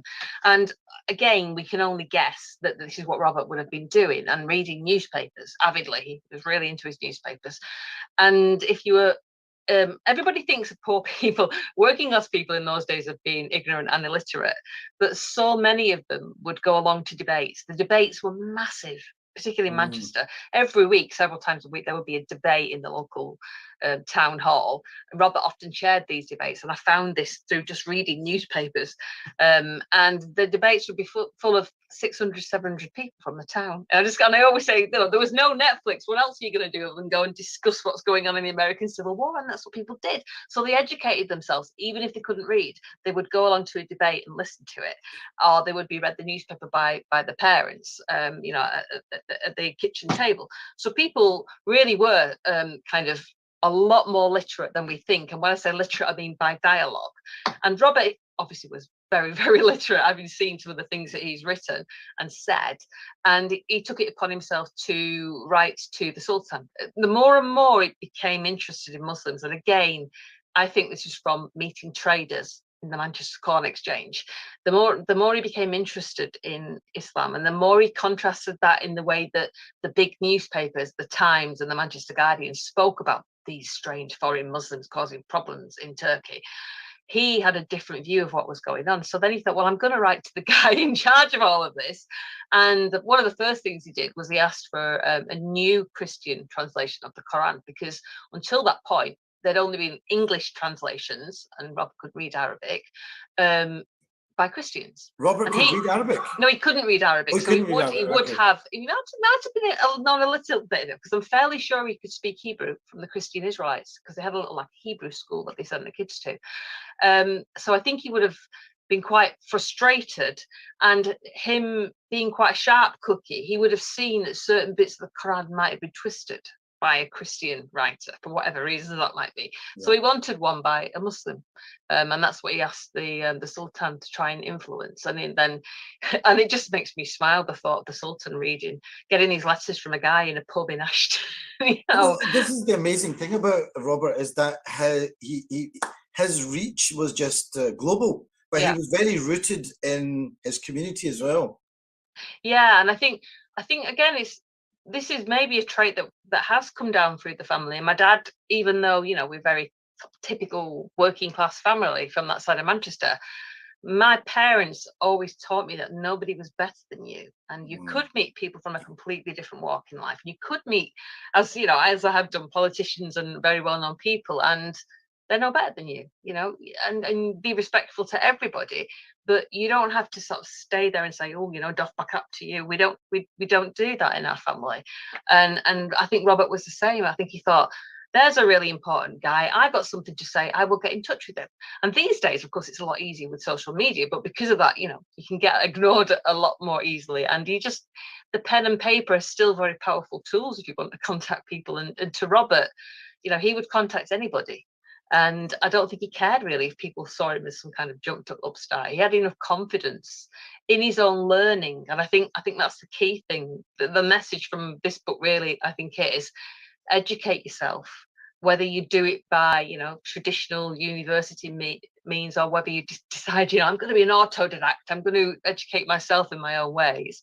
Just educate yourself and then reach the people that might have some influence.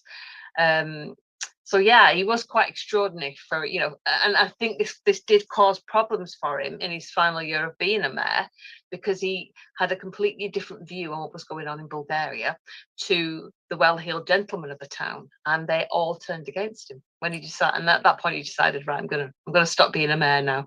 And I think that also influenced him to see how people, and he said this in his interview with Quilliam, how people he had considered to be his friends turned on him. And the bit that he didn't say in that interview, and I had to go and find this out for myself, was reading the newspaper reports of how this incident in Bulgaria and the reactions of society, well-heeled society in Britain, were to this. The language that was used about Muslims, it horrified me. The things that were said about Muslims in that region of the world were really, and this is by leaders of the town. This is by people like Gladstone, big names, and the way that they spoke. It's just quite horrifying. I don't even want to repeat it here because I just felt sick reading about it. And then I thought, I can understand why Robert just wanted nothing more to do with these people.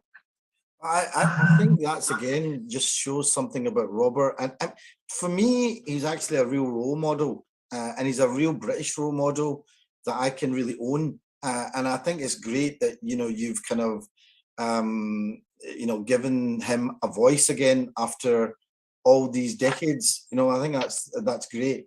And I mean, I don't know how we are with time, because honestly, I could talk for another couple of hours about this book, His Own Man, A Victorian Hidden Muslim, The Life and Times of Robert Rashid Stanley. Is written by yourself, Christina Longden, and it's published by Past Truisms, I think, and it's available on Amazon, which I was able to get. I mean, I didn't even get into, what happened at the end, because when he passed away, Robert's being a Muslim was almost kind of covered up. I don't know how much time we've got left, but what kind of happened at the end?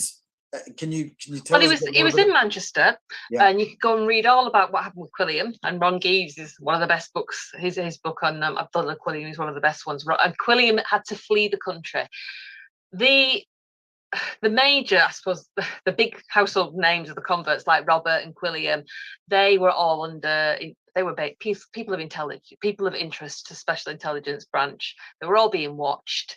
Quilliam fled the country, and this is on the edge of World War One. So this is a dangerous time to be having anything to do with the Turks, because the Turks had allied with Germany. That's the last thing you want to be seen to be doing. Quilliam left the country, went to Constantinople under the safety of the Sultan. Robert went back to Stalybridge, moved in with his youngest daughter, and that's where he died in 1911. So we don't know anything other than, interestingly, the local newspaper and the municipal journal sort of said Robert had been right all along about this horrible thing that had happened with Bulgaria when he stood up to the likes of Gladstone.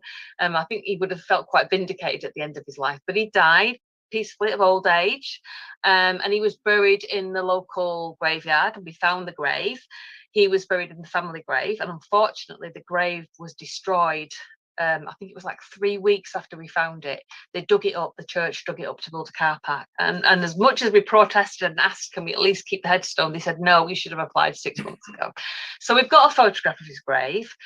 And that's all that we've got. And obviously we think he had a Christian burial. I think maybe something else happened, because Quilliam had come back to the country by then. Obviously, he'd been very close to Robert, and he always made a big thing of having a proper janazah for members of the mosque. So something might have happened. I like to think something had happened. But yeah, he went into the family plot. And I think that's a very typical Stanley family thing to do. I think he would have thought, I've paid for this, I'm going in it.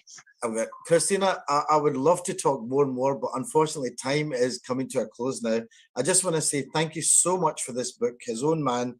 I've learned so much about the history of not only Islam in the UK, but just the history of life in the north of England and the UK, and it's just become much more vivid and colourful for me. So just thank you very much for coming along to the Iqra Book Festival. Hopefully we'll maybe see you next year talking about your other book. Again, I just want to say, anybody that wants to get this, His Own Man, A Victorian Hidden Muslim, The Life and Times of Robert Rashid Stanley by Christina Longden. Christina, it's been an absolute pleasure. Thank you very much for coming along to the Iqra Book Thank you for asking me, everybody. Thank you. Take care. Oops. And Christina there. What an interesting exchange between Nadeem and Christina there. For those of you who are tuned in, this is the Iqra Book Festival. You can tune in live on the Radio Ramadan 365 Facebook page or the YouTube page as well. Stay tuned in, because the next session will start at 2:30.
Assalamu alaikum and welcome back to the Iqra Book Festival. After that very short break, I have the pleasure of introducing our next interviewee, Mr. Bassett, and he is a paediatric surgeon based in Glasgow, Scotland. Over to you.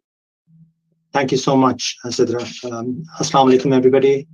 It is my immense privilege and pleasure to welcome the next author to the Iqra Book Festival. Dr. Azra Raza is a distinguished Chan Soon Shong Professor of Medicine and Director of the MDS Center at Columbia University in New York. She is an internationally renowned public intellectual, a scientist, a physician, an advocate for public health, and one of the world's foremost authorities on cancer. She's joining us now from Istanbul, and she's here to talk about her book, The First Cell, and the human cost of pursuing cancer to the last. I must say it's one of the most compelling and powerful books that I have read in a long time. Dr. Raza pleads in the book, and I quote, that we need to redraw the scientific route radically and to redirect all our endeavors and faculties towards the relief of humanity's suffering in the face of cancer. Also to mention that Dr. Raza is also the co-author of a critically acclaimed fresh translation of the poetry of Ghalib. She believes that the best way to tame the savageness of man and to make gentle the life of this world is to promote the achievements of humanity in life, in literature, in art and science. Welcome to the festival, Dr. Azra. Thank you so much, Basit. I think that's the best introduction I've ever had. Both my books were introduced. No one has ever done that before. So I really appreciate all the things you said. And I'm here from New York, visiting Istanbul for 2 days, and you caught me here. Thank you so much. Thank you so much. Dr. Raza, can I request whether we could commence this session with perhaps a reading from your book, if that's all right? I think that's a great idea because it will set the stage for what we can talk about then. Sure, sure. Thank you for giving me this opportunity. I'll read a couple of paragraphs from the book now. So this is a section which starts with a quotation from Aeschylus, the great Greek philosopher. And this is what he said: "There is no sickness worse for me than words that to be kind must lie." End of quote. The secret to success in life is relationships. The secret of relationships is trust. The secret of trust is acknowledgement of pure and simple truth. The problem in oncology, as in life, is that truth is rarely pure and never simple.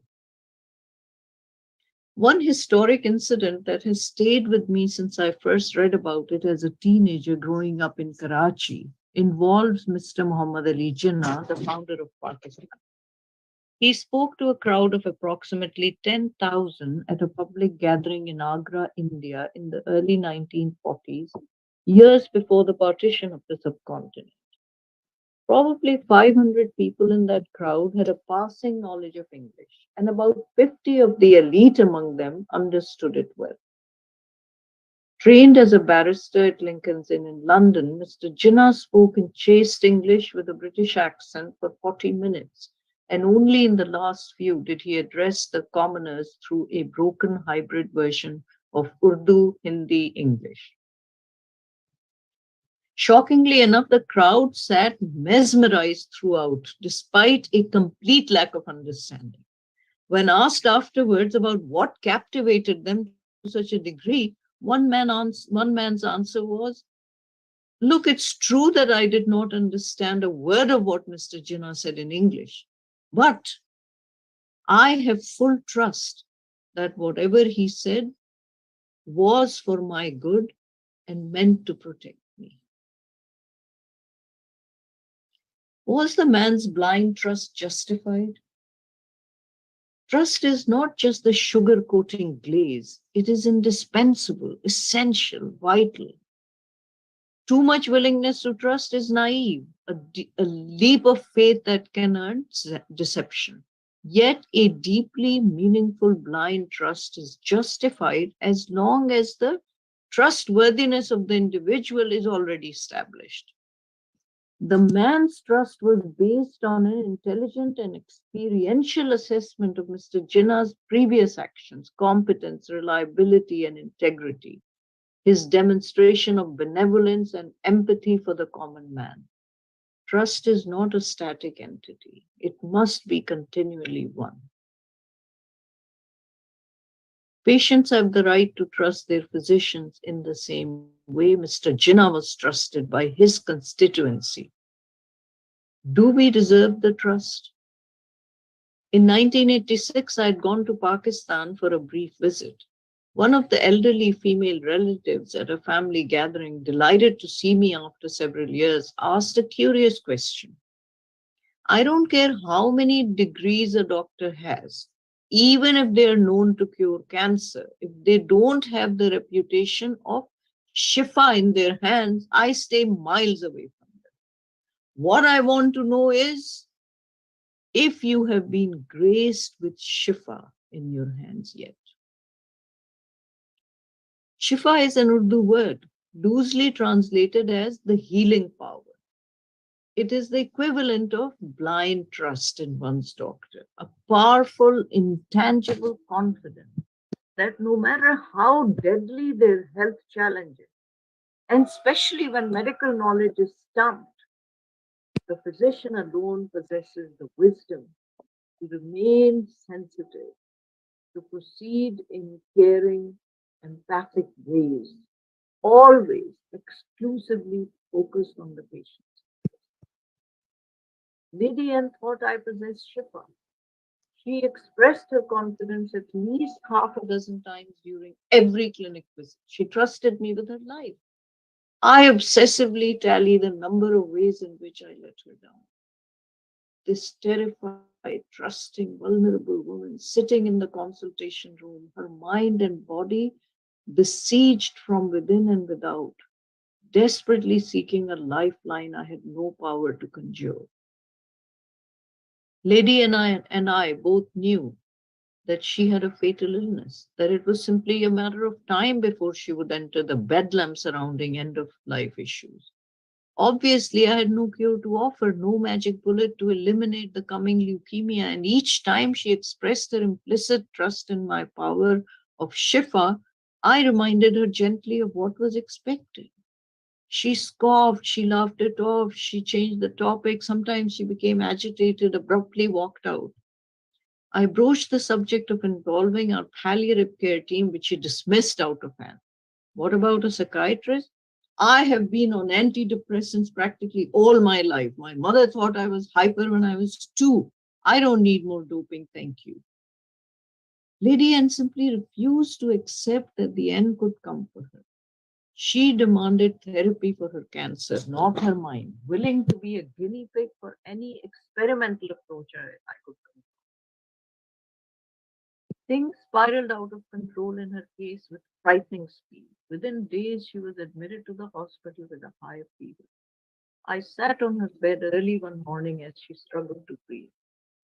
We were for once without the usual team of nurses, fellows, medical students crowding the bed, craning their necks to catch snippets of our conversation. Strangely enough, the intimacy of solitude had a distancing effect, introducing a formality in our communication, an uncharacteristic courtesy with which to speak about unspeakable. We have to intubate you now and place you on a respirator. You can refuse, I said. She caught her breath as the color drained from her face, then rallied and shot back. Refuse and do what, Dr. Raza? I will not give up. Do whatever you can to keep me alive. For God's sake, my mother is alive at 100. I have good genes. Freeze my body if I die. I want you to clone me when you have the techniques worked out. I know you can. You are the only one I have full confidence. I kissed her and called the anesthesiology team. We wheeled her down to the MICU. Within minutes, she was intubated, placed on the respirator. What followed was less about supporting life and more about prolonging death. There was zero chance that Lady N would ever be able to breathe on her own again, since her fundamental issue was not the rapidly progressive pneumonia, but her untreatable fatal cancer. Infections were flaring up precisely because all of a sudden pathogens had a free pass in her leukemia-riddled body. The immune system was fast approaching a state of total collapse as the bone marrow failed to produce the most critical first line of defense, white blood cells. I knew precisely what frightful days lay ahead. She did not.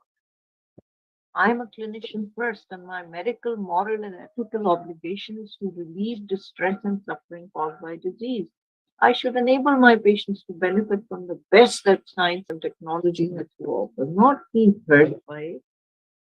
Yet, by offering to intubate her and connect her to artificial life support as if death were an option, did I fail to protect Lady M? What forces compelled me to offer her a choice of intubation, inviting her to accept unspeakable horrors that she had no clue about? The law, of course. What had I done to help Lady N accept mortality? Did I do enough to explain the hopeless nature of the leukemia, the pointlessness of placing her on artificial life support system? Was it a failure on my part as a treating oncologist that somehow I transmitted a false sense of hope to Lady N? Did I use language that made sense to Lady N instead of confusing her? Or was it Lady N whose nature dictated revolt, who could never take things lying down, no matter how much I tried to explain the hopelessness of her prognosis? What I know beyond a shadow of doubt is that to intubate her and attach her to a ventilator was the worst possible thing to do to her. And yet, against my better judgment, I was forced to give her the choice. So, was I morally wrong in knowingly letting her enter the hellish nightmare of the next weeks?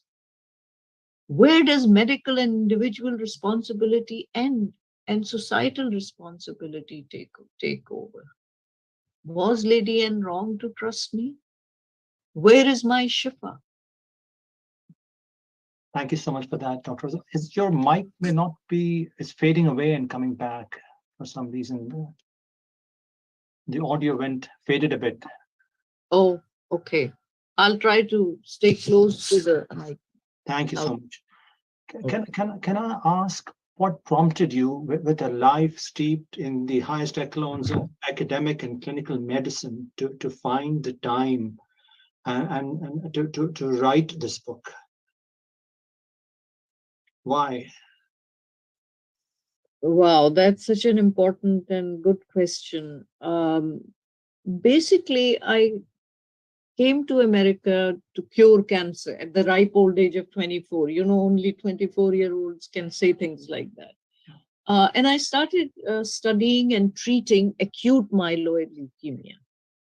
But within a few years, it became very clear to me that in my lifetime, this deadly disease will not be cured. And so I asked myself the question, why not try to find people who are at risk of developing this disease, catch them early and intercept before the disease becomes the end stage monstrosity that we are unable to cure. And so I started studying and treating pre-leukemia patients, which is myelodysplastic syndrome, and following them till they develop leukemia. So I have been committed to finding cancer before it has a chance to declare itself, even in the form of tumors. And that means turning our attention from studying end-stage disease to studying how the first cell starts. So that I've been saying this in many different ways all these years, but the reason I wrote this book is because with time, not only the intellectual depth of my commitment had been sort of invigorated by the fact that we were not finding sufficient answers, but also some personal experiences forced me to now try to tell everybody what it is that we are doing to patients by offering them ineffective therapies. And so the title of the book really says it all. The first cell, which means try to find cancer early at the first cell stage, and the human cost of pursuing it to the last, because this is what I just described in the passage I read with Lady N. Dr. Raza, you talked a little bit about, in your book, about the current modalities of cancer treatment, the philosophy of slash, poison, and burn, and that has been it's been the mainstay of treatment for cancer for decades, if not from the start. And do you think it's failing? And is it all failure in that? Is there a fresh way that we need to look at things? Well, you know, we are curing about 68% of cancer patients we see today. But my question is, curing with what? As you say, it's the same old, we are still slashing the breasts of women.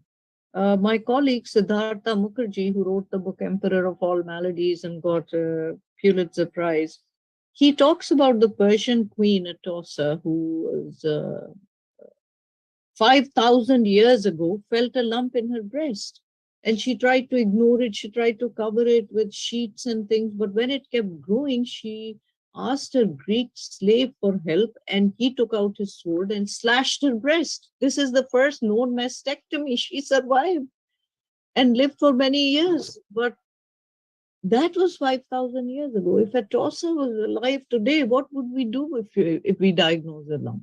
We do the same thing, except we would give anesthesia. So this is my question, Basit. What have we done with $1 trillion in research that we have spent in 50 years? Why are we still slashing women's breasts? Why are we burning and poisoning treatments? So where do we start with this? And I quote you, you say that an effective treatment for cancer can only be developed essentially after we understand how life works and how we age, since aging and cancer are the two sides of the same coin.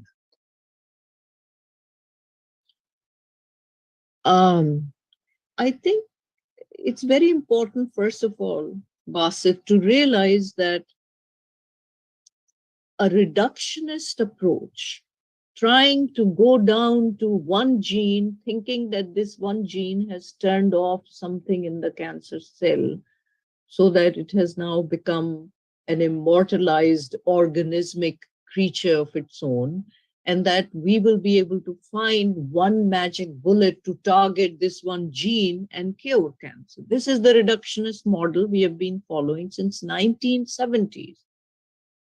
Well, the human genome was sequenced, and we were hoping to cure cancer with that, but nothing happened. Cancer is still being cancer, and that genome was sequenced in the year 2000. So when you ask me where do we begin and why is cancer so complicated? Well, this is the lesson we learned. By following the reductionist approach, we are getting nowhere. Let's look at the complexity of cancer. And cancer is a disease of the elderly. I mean, think of it in America, for example, this year, there'll be 1.8 million new cases in adults, but only about 15,000 in children. So you see how rare it is in children. It is a disease of the elderly. It becomes more common with age. And the question is why? I have to tell you, Basit, you laugh at this, but every day when I look at myself in the mirror in the morning, I'm so horrified. And I say to myself, God, if this is what's happening on the outside, can you imagine what's happening inside? So in the book, I actually call it the mist of aging. MIST is an acronym, M-I-S-T. M stands for mutations. The idea is that every cell, when it's dividing, the there are DNA copying errors that are made 3 to 4 on an average, because the DNA simply makes errors making copies. And these errors keep accumulating as cells are dividing in the body. So when we are older, a cell may have suddenly thousands of mutations, and it will take just one more to tip over. So the M in MIST is for mutation, the I is for the immune system, which means it's becoming more decrepit with time, just like the way I'm looking right now. S stands for senescence, which means many cells in the body as they age don't die, but they hibernate. They basically stop functioning, but they keep metabolizing things because they are alive. So they keep on excreting all kinds of poisonous material. And with age, it keeps accumulating. So there is the whole microenvironment in which cells have to live becomes poisoned. And fourth is tissue loss, because, just one example, like in the bone marrow, as a healthy adult, 70% are cells, 30% fat. And with age, the ratio becomes 20% cells and 80% fat. So tissue is lost, and that creates problems for physiologic orchestration in any organ. So I'm saying to you that it's so complicated. You have to think of all kinds of things, and to understand the cell, the mutations, the immune system, the blood vessels supplying the tumors, the whole microenvironment. It will take us thousands of years to understand all of that. I'm saying, yes, we should continue to try to do that, but on the other hand, we have patients to treat right now. And the only thing that's successful is early detection. So why not go to detect as early as possible? Why not study that? And my contention is that 95% of resources, intellectual and financial, are invested in studying the last cell, metastatic disease, end-stage disease. Only 5% is spent towards early detection and towards prevention. It should be reversed. That brings me to this question: do we have the resources? Do we have the know-how, the finances, and the technology available to do that? No, and I've heard you elsewhere talk about this traffic jam in Karachi and this beggar tapping on the window of your car. Please tell us a bit about that. Yeah, well, that's a sweet story about my medical school days. I used to drive to medical school, and there was one traffic light where a beggar would come and tap the same spot. Every day I would be going, and many days I would ignore him and go, but then I couldn't ignore him completely. And some days I would roll down the window and give him some money. He would give me a smile. We would exchange morning greetings. So it became like a routine. Once a week or so, I would definitely give him some money. Well, and then I graduated from med school and came to America. And after several years, I went back. And I was driving to go to med school, and that traffic light came, and I automatically turned to try to find that same beggar, but he wasn't there. And, I was a little bit saddened by that. But then, a couple of days later, I was passing through another area, the Defense Society area in Karachi, and stopped at a traffic light. And suddenly that same beggar was there. He recognized me, I recognized him, and I pulled over and talked to him. And I said, well, what are you doing here? I was looking for you over there. He said, well, sorry to say, but I had to give that site where I used to beg. My daughter got married. I had to give that site as dowry to my son-in-law. My God. I was so taken aback by that. So this is how some beggars are living in Karachi. On the other hand, the incident you pointed to was there's a tap again on my window. And the traffic jam was pretty bad. The beggar is asking me to give money, and suddenly his cell phone rang, and he answers the cell phone. So, and starts looking worried. So I said, "What happened?" And he said, "Well, that was my wife on the phone, and she is telling me that the traffic jam is much worse in Nazmabad. I should go there immediately. So now I have to take a bus and go there because the signals are stuck and cars are standing around for longer." I was so impressed by that. Look at the network that even beggars have. They have all the technology, and how have they been able to reach this technology so quickly?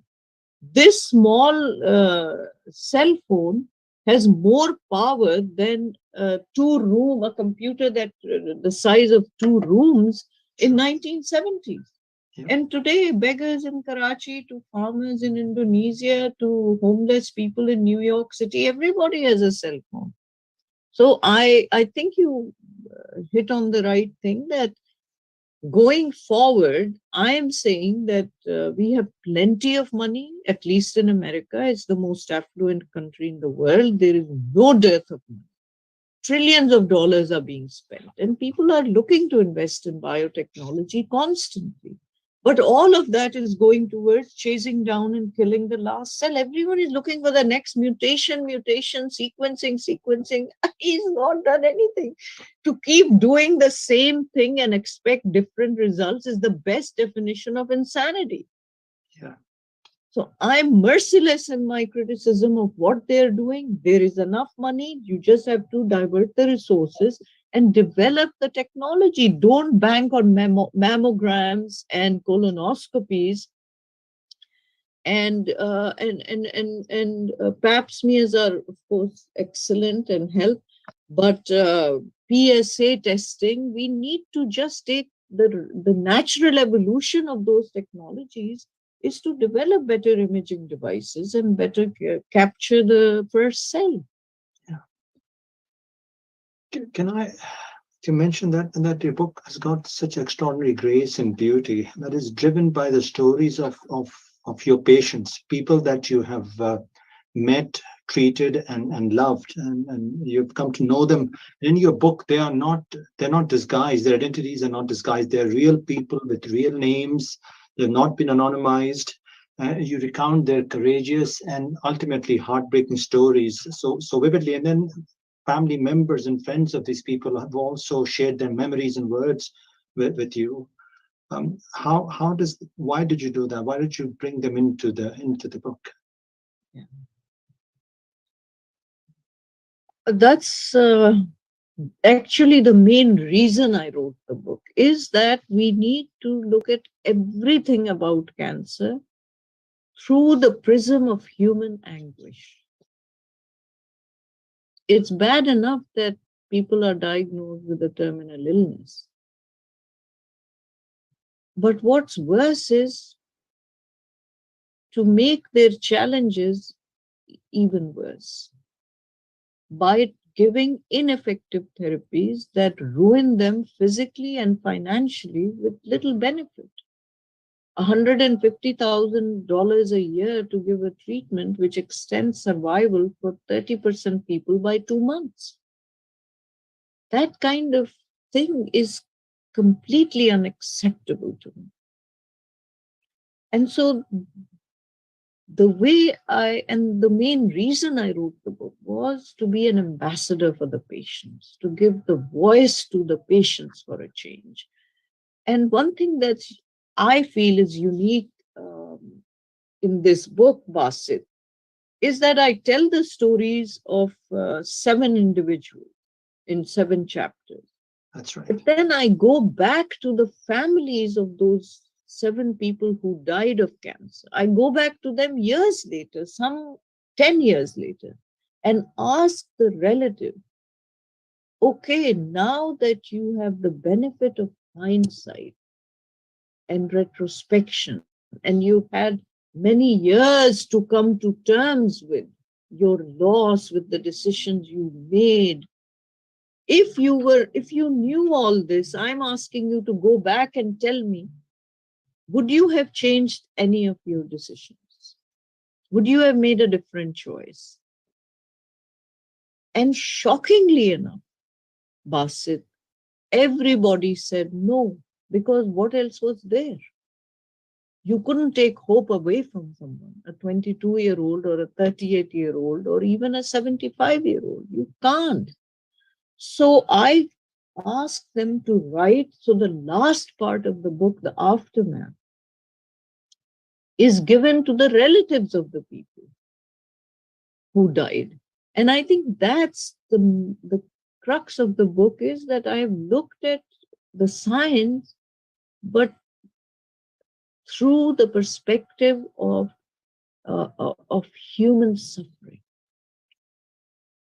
You know, one of the most incredible, moving, and heart-wrenching sections of the book is when you talk about your own husband's fight and battle with cancer and his death.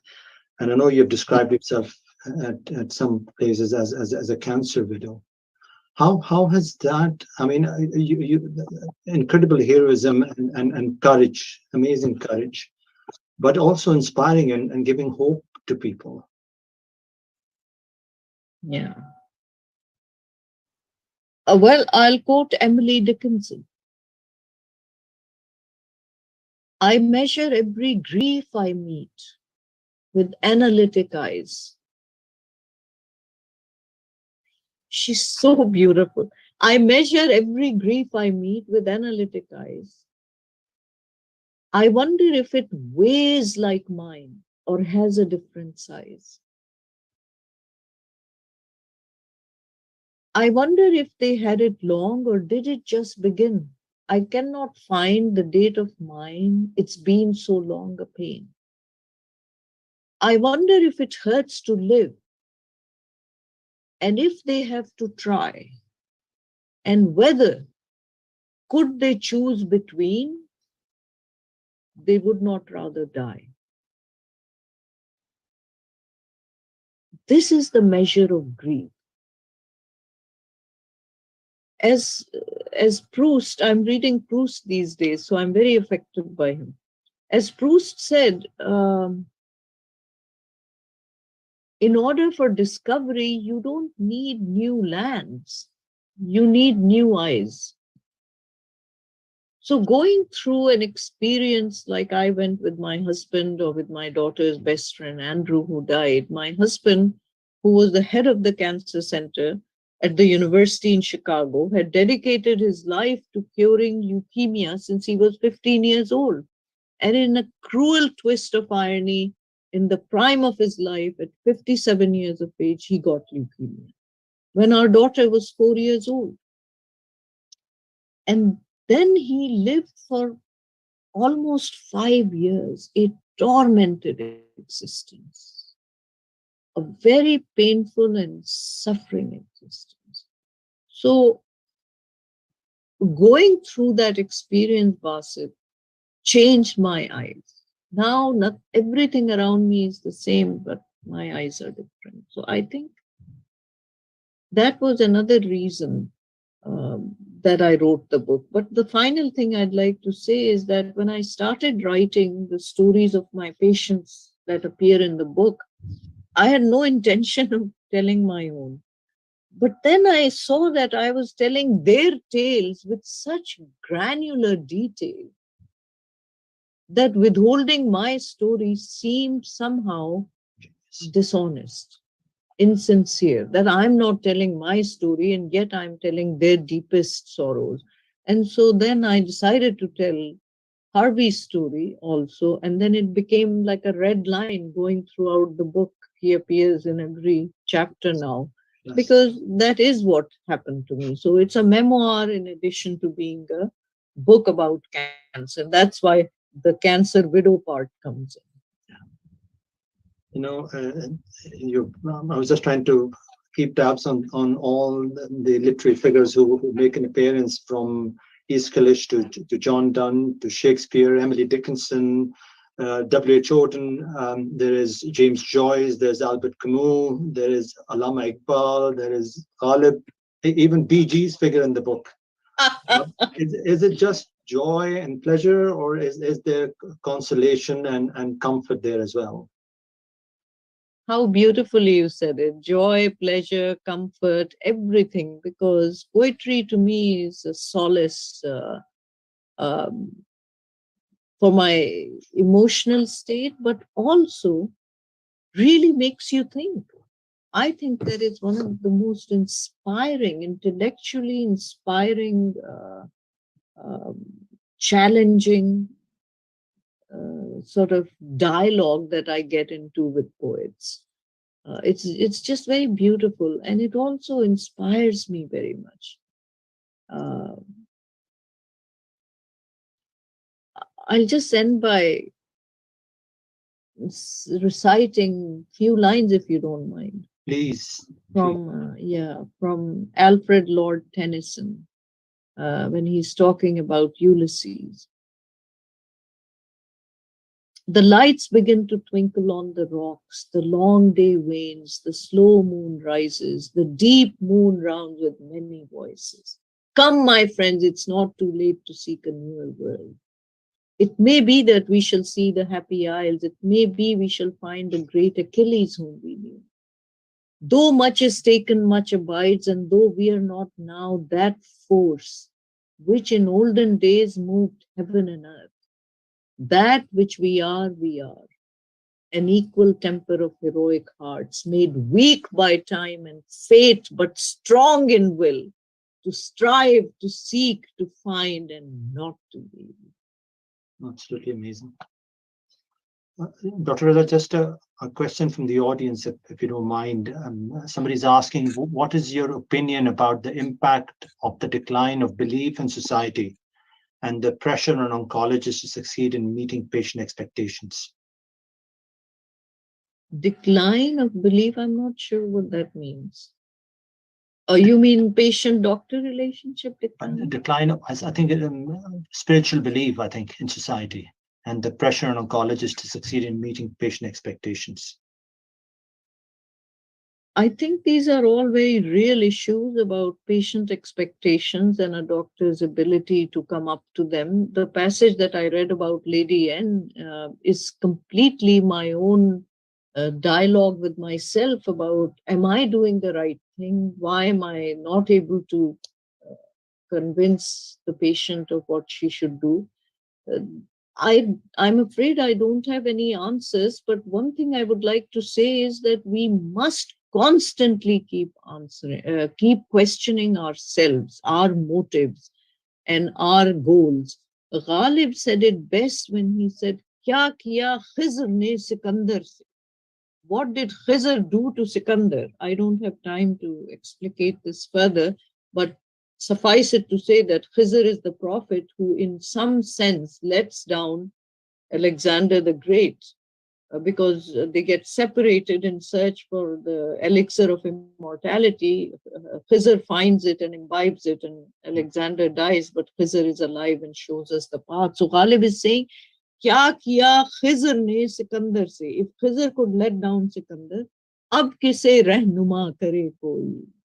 इब्ने मरियम हुआ करे कोई, मेरे दुख की दवा करे कोई, कौन है जो नहीं है हाजतमंद, किसकी हाजत रवा करे कोई. But the point he is making in the sher is, क्या किया खिज़र ने सिकंदर से? What did Khizr do to Sikandar? You can't trust on anyone. Ab kise rehnuma kare koi, meaning don't think that you can rely on yourself, because your compass may go wrong. So you have to keep questioning yourself. In fact, the sher is completely against self-reliance. It's telling you to remain skeptical. So the question you're asking about loss of spirituality is basically everyone is questioning themselves, and I think it's a healthy thing. Thank you for that. One other quick question is, does she think that medical education is just too dry and materialistic? I don't think so. I mean, I'm at Columbia University, and the first year medical students start in my clinic in fundamentals of medicine is the course. And their whole job is to stay by the bedside with me. And these are kids who are fresh out of undergrad years. You know, they're like 20, 21 years old. and they have to stand by the bedside and see some terminally ill patients, what they're going through. And I think that I have to say that it's very rare to see someone who doesn't react to that sort of suffering. However, there is a problem of communication. Some are good at it and some are not. But I have never met an oncologist in my lifetime in America who did not feel for the patients. Amazing. Thank you for that. I mean, this brings our session to an end. It remains for me just to thank you so much for joining us today and finding the time to do this. What a joy. I was going to ask you to recite a bit of Ghalib, but you did that for us anyway. Thank you. We're ever so grateful. Very honored that you've joined us today. Thank you. Welcome back to the Iqra Book Festival. That was a very interesting dialogue between Dr. Bassett and Azra, very philosophical for those of you who were tuned in. Remember the mediums that you can join us on. You can join us on Radio Ramadan 365 and our YouTube page as well. We will be back shortly with our next speaker at 3:15, so stay tuned.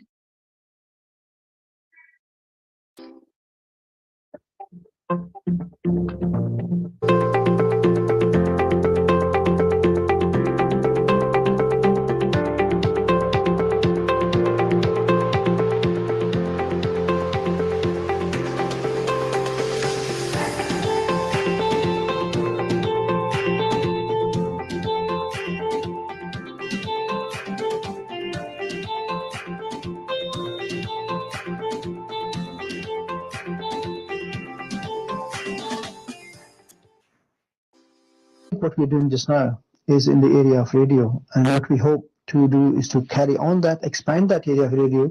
For instance, we are hoping, inshallah, within months to have a network on online radio station running permanently 24 hours a day on the internet. That's a wonderful opportunity. We also want to move across into the area of video. And that has become the mainstream even on the internet. So we hope to have an area in the media hub which would cater for skills that are related to that area as well. So what we're looking to empower our youth, particularly in the areas of being able to produce programs, whether they are just for the radio or for television or for online TV, as you know, with regard to the YouTube channels that are available just now. So that is a beginning, and there is no limit to what we can do and how far we can move in that area.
I was a volunteer at Radio Ramadan in my early teens, and it was quite a unique experience, especially for a schoolboy, to be able to edit together current affairs programs, children's programs, even being able to live mix some of the debates. And I'd go into school with a bit of a sense of achievement and be able to talk to my classmates and tell them, look, you can tune on this particular frequency and you can actually hear anywhere in Glasgow the fruits of my labor, the actual work I've been producing. And it was also an opportunity to make those mistakes. It was that you can't make when you're working on an international level, broadcasting to tens of millions of people in a community radio environment. It's a bit more flexible and you can get away with that. So when I look back to Radio Ramadan, I look at it with a sense of thankfulness, a sense of loyalty. And whenever anybody calls me up from Radio Ramadan and asks me, can you help us to get in contact with so-and-so, I'll always try and honor that request, whereas other people may not necessarily get the same sort of treatment.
Assalamu alaikum and welcome back to the Iqra Book Festival. Those of you who have been eagerly awaiting the next interview, the joys of technology, we were just getting everything connected.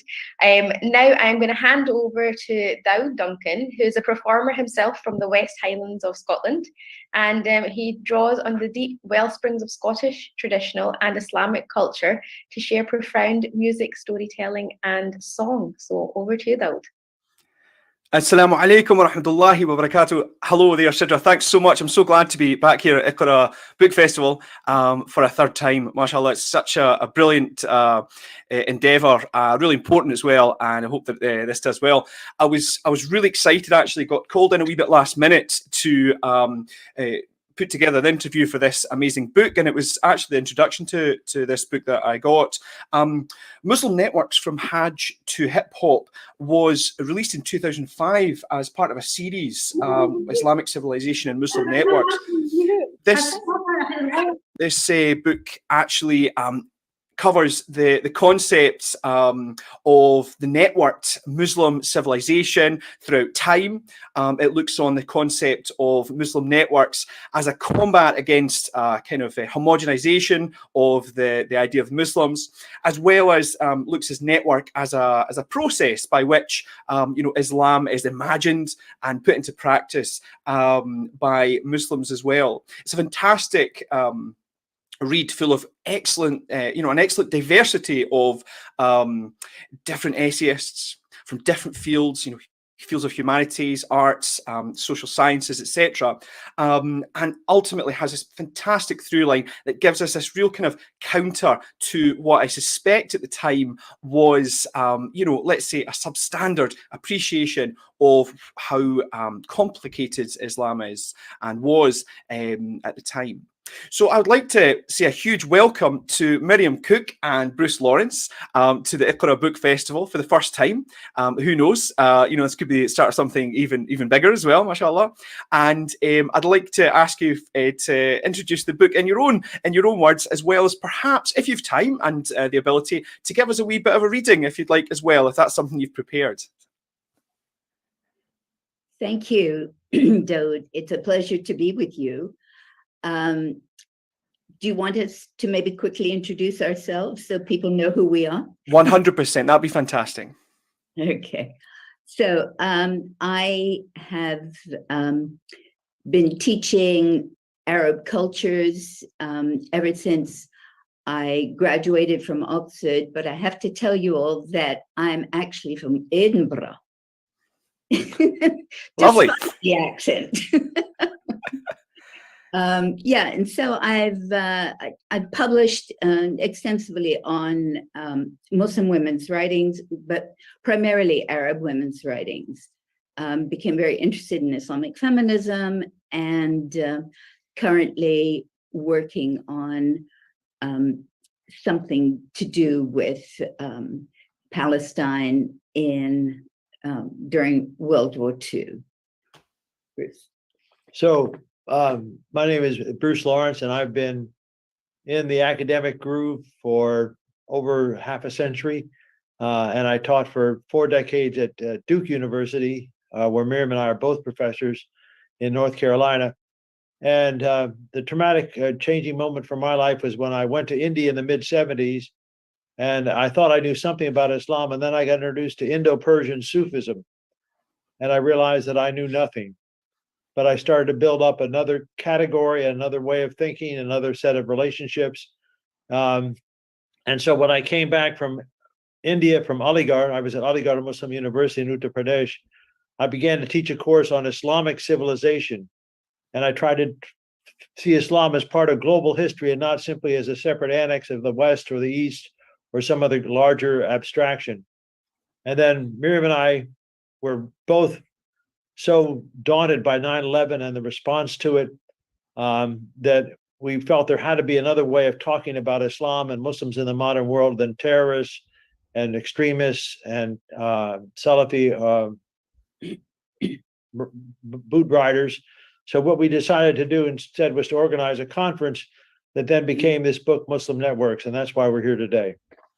Excellent, and thanks very much. I thought it would be really appropriate to just kind of set the scene as you've begun to do there, Bruce, of kind of what led to this book. You made it explicit in the introduction that your aim was to counter stereotypes. Certainly it was clear post 9/11, so soon after that, that was such a huge feature of wider society. I just wondered as well, certainly know from my experience of Islamic studies in the University of Glasgow, that still by 2010, when I was in there, this discourse of, are we getting it wrong as academics? Are we making mistakes in interpreting Islam was there? Could you kind of set the scene of what maybe the study of Islam in academia was like around about 2005, perhaps maybe stereotypes or things that have been were around at the time? Well, as I think you mentioned in your introduction, the way this started was with 9/11, which is, I guess, your 7/7. So it was with the bursting onto the public sphere of the terrible Muslim, the terrifying Muslim. And Bruce and I had already been thinking about Muslim networks as an interesting way to refigure the way in which we and our students and our colleagues had been dealing with Muslim or Islamic cultures. And so we started this little project of Muslim networks, the Center for the Study of Muslim Networks. And then we get 9/11, and then suddenly the only network that anybody is listening to is Al-Qaeda and Boko Haram. And so we had to pivot from what we were doing in terms of, this new lens, especially in view of technology, information revolution. We had to start to think about how we were going to hold on to the notion of Muslim networks that, as you said so well in the introduction, is so powerful. And not to whitewash. So you can't write about Muslim networks. Many of the networks that you were talking about are networks of hospitality, of trade, of pilgrimage, travel for knowledge, talab al-ilm, hatta fi sin, look for knowledge, even if you have to go to China. And so those are the positive networks. But we couldn't in that period when we were inviting many people to come to give talks. We couldn't leave out in some ways the spark for this. And so we have Viktorovitz in this book where he talks about terrorist networks, but that was not our goal. So I think the thing which might interest you most is that every book has its planned features of things that you try and do and organize and hope to do, and then it has accidental features, things you didn't plan, and sometimes the things that make it better than anything you could have planned or imagined.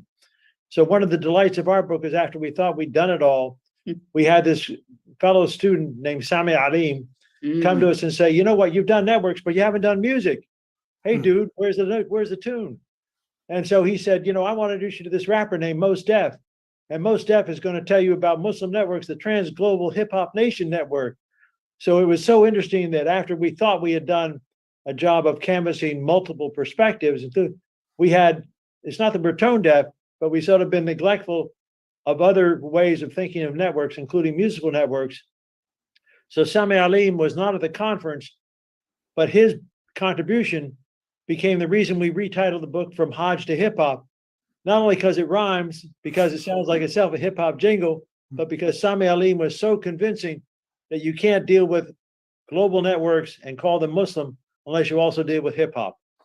And he also challenged us and he said, I bet you guys, you fuddy-duddy guys who study Islam from a boring perspective, I bet you wouldn't include the work that I'm doing. We're like, oh yes, we will. So when we had the people come and give their talks, Jamila Karim on Aziza and Carl Ernst on Sufi networks, and every time we had somebody give a talk, there would be in a room that would hold 70, there might be 30. When it came to Sami Alim's hip hop, they were hanging from the rafters. In fact, the room got so full that we had the police tell people they had to go somewhere. So we had to stream it somewhere else. And I think it's really also important to mention the timing of this, because at this point in 2022, there is much there that at the time was absolutely contemporary and urgent that now is a moment in history. So, Gary Bunk's work on cyber networks. Yes, I mean, he has written books since then. You should interview him Mhm. about, and the crisis for him at that time was archiving. He's like, oh my God, there's so much stuff that's happening online, but we need to hold on to it. And of course, archiving is no longer the issue that it was then. It was also early in the days for women's networks.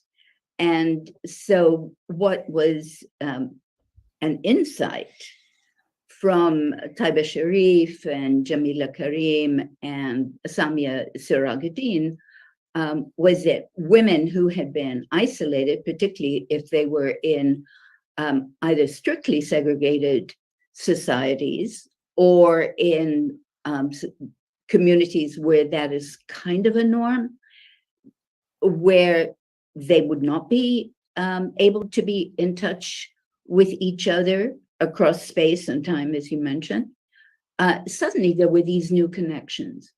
And also there was the way in which many of us who have been very much involved in feminist networks, the network was by telephone. It was miraculous when we had video conferencing. It was like, oh my God, we can talk to people in Cairo, and they can be in their place, we're in our place. It is on the screen that we come together. And so that created a whole new world of possibilities for Muslim women, because they were able now not to have to think about, oh my goodness, am I going to fly to Algeria, and how complicated it's going to be, and who can't make it, and who can't afford it. And suddenly we can all be together. So the other thing, we haven't told you anything new yet, but we'll tell you something new now. Beyond Sami Alim, we had somebody else who was an interloper who wound up being an extraordinary expander of everything we did. His name is Tayyib Belghazi.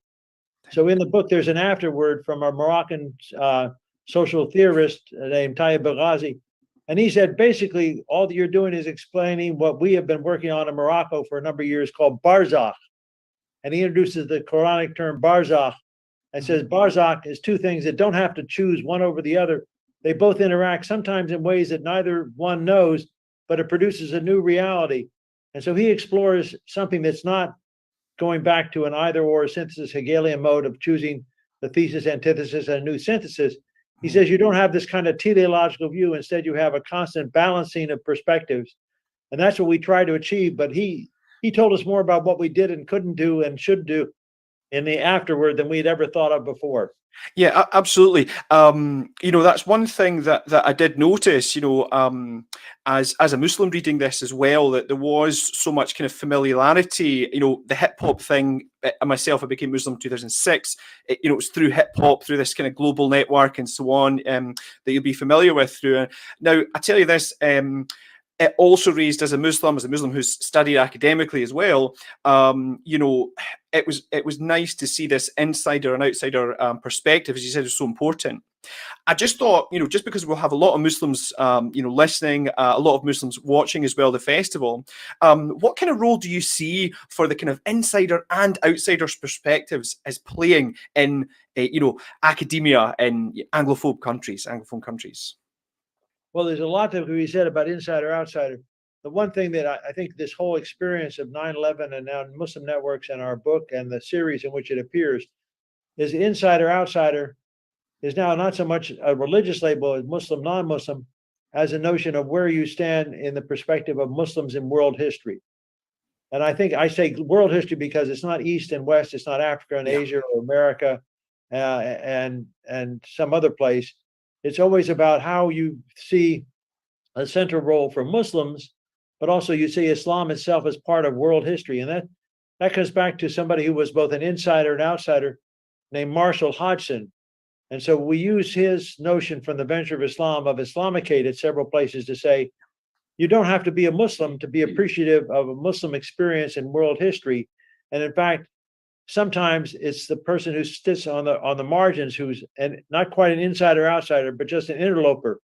And I think that's what Miriam and I are. We're not insider outsider, but interlopers who share much of what we know because we've had not only associations with Muslim friends, but long times of teaching and residence in Muslim countries.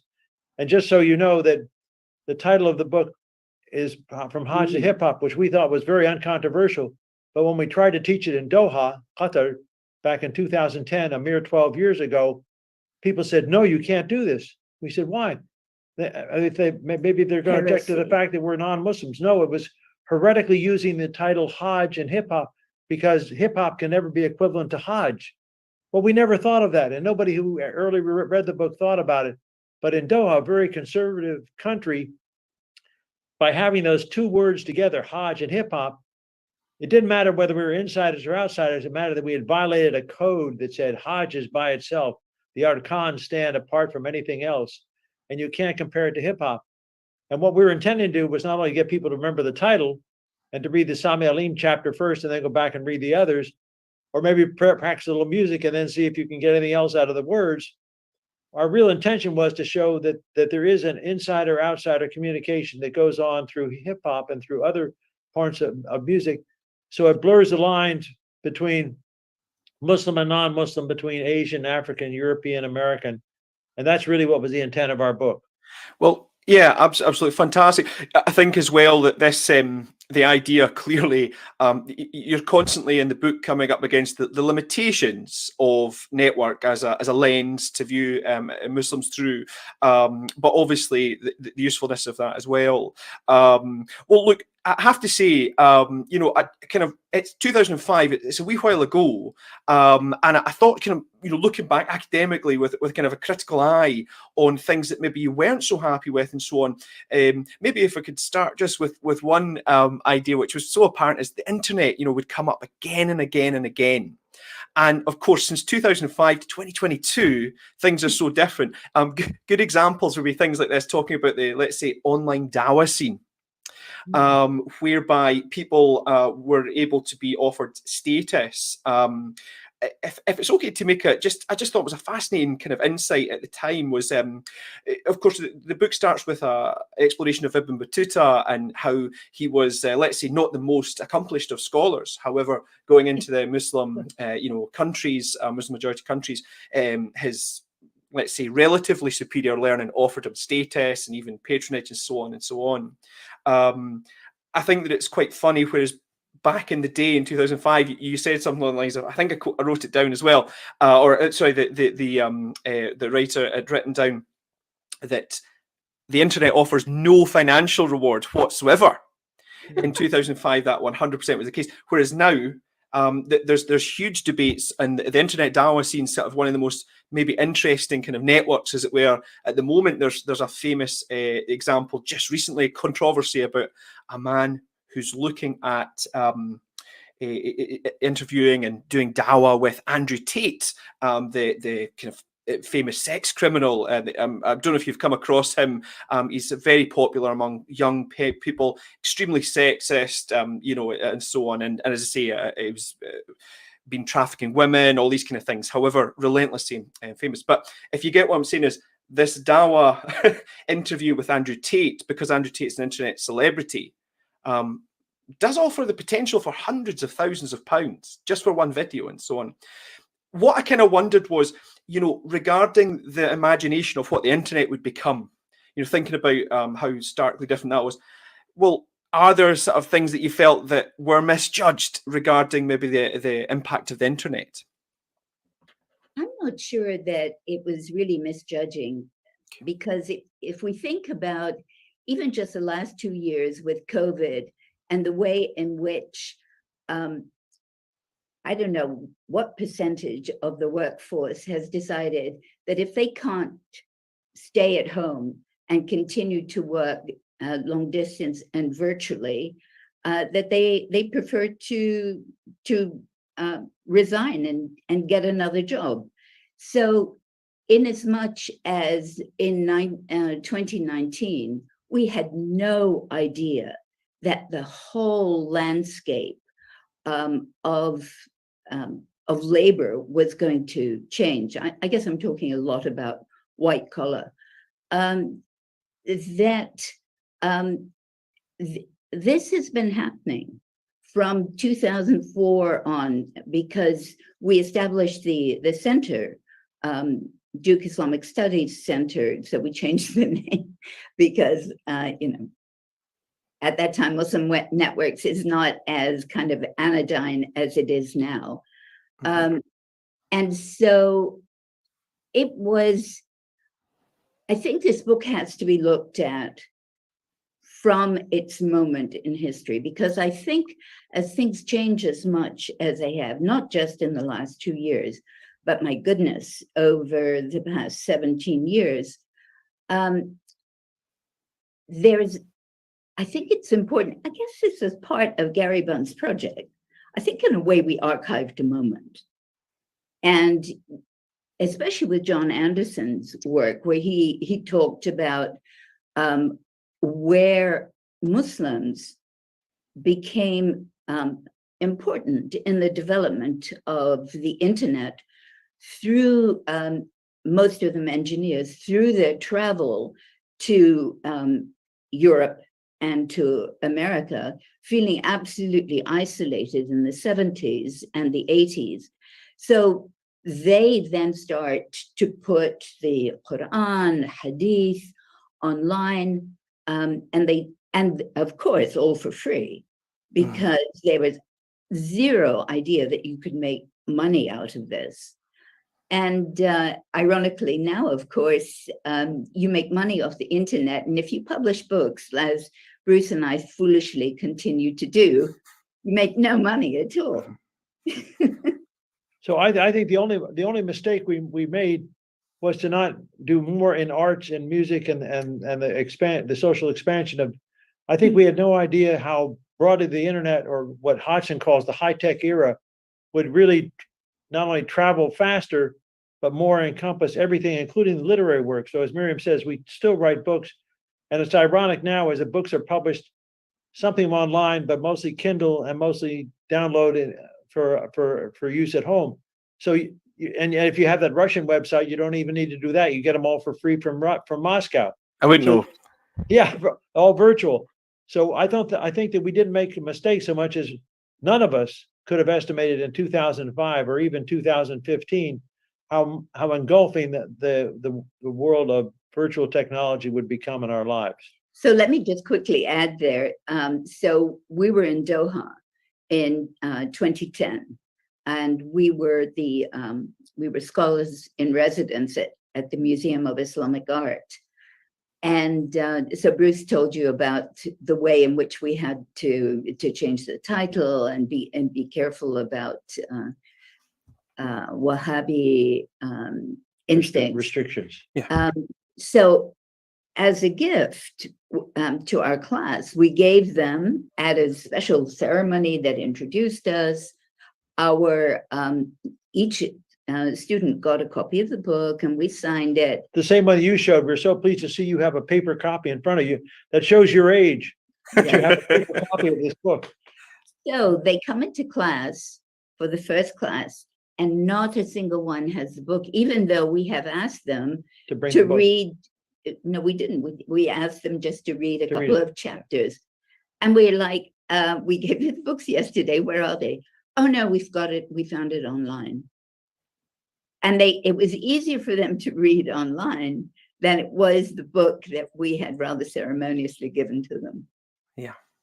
Absolutely. Well, I think that it's as you say, it's a snapshot in time, and I really did feel through the kind of like some of the stuff with the internet is was just spot on as to just how important it is, and in fact maybe even, as you say, maybe almost underestimated just the absolute massive impact of the internet as well. And some of it, some of it I felt was kind of almost like would have made sense in 2005, but maybe doesn't make sense now, but might make sense in like 100 years.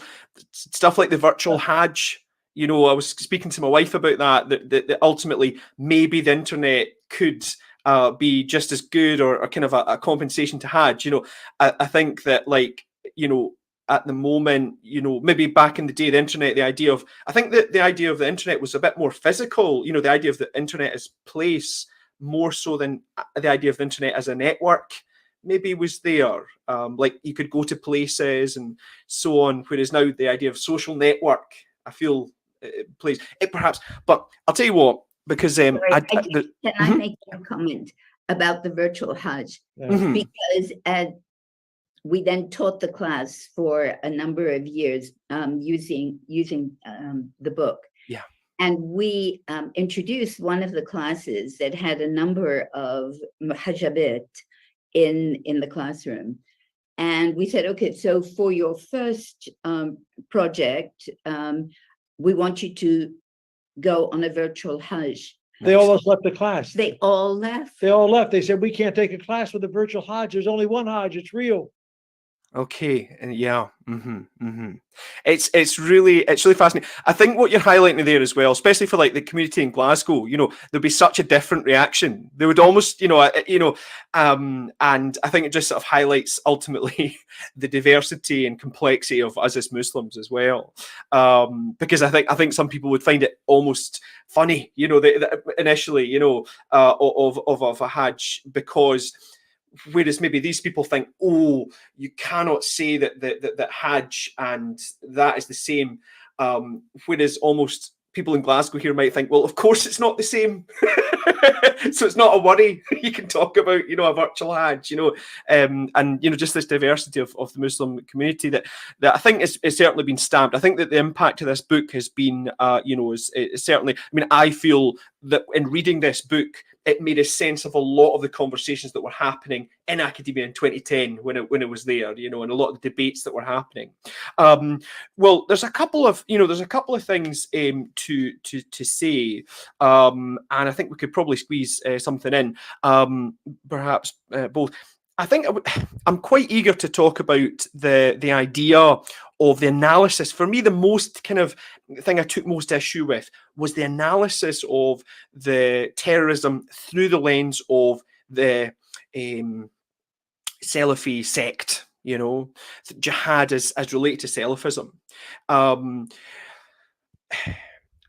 Ultimately, I feel that, living in Scotland, we're very familiar with the troubles in Northern Ireland, and so on.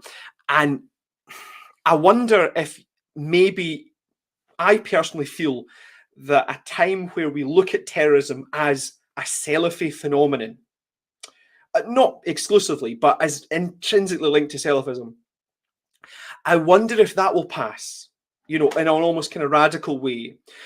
I cannot help when I read analysis of terrorism, and there are unsophisticated ones as well, of course, and sophisticated ones, but I can't help it when reading analysis of terrorism in relation to Salafis, thinking of somebody in the 80s walking around in Belfast and saying something along the lines of, I think that the problem is the Catholics, and someone would say, well, not all Catholics, but, the ones that take it too far, and ultimately this terrorism seems to be, well, put it this way, if you change the religion of, the Catholics in Northern Ireland, little would change. Likewise in ISIS and so on, this kind of anti-imperialism, starting of a modern day nation state and so on. I don't think that mission would change if they became Christian or atheist or whatever, what are your feelings on the analysis of terrorism and its relationship to Salafism, which is still a talking point today? Let me quickly respond to that. Again, I think it's so important to think about this book as archiving a moment. Yeah. Because I don't think that is true anymore. I think it was absolutely true in 2002, 2003, with,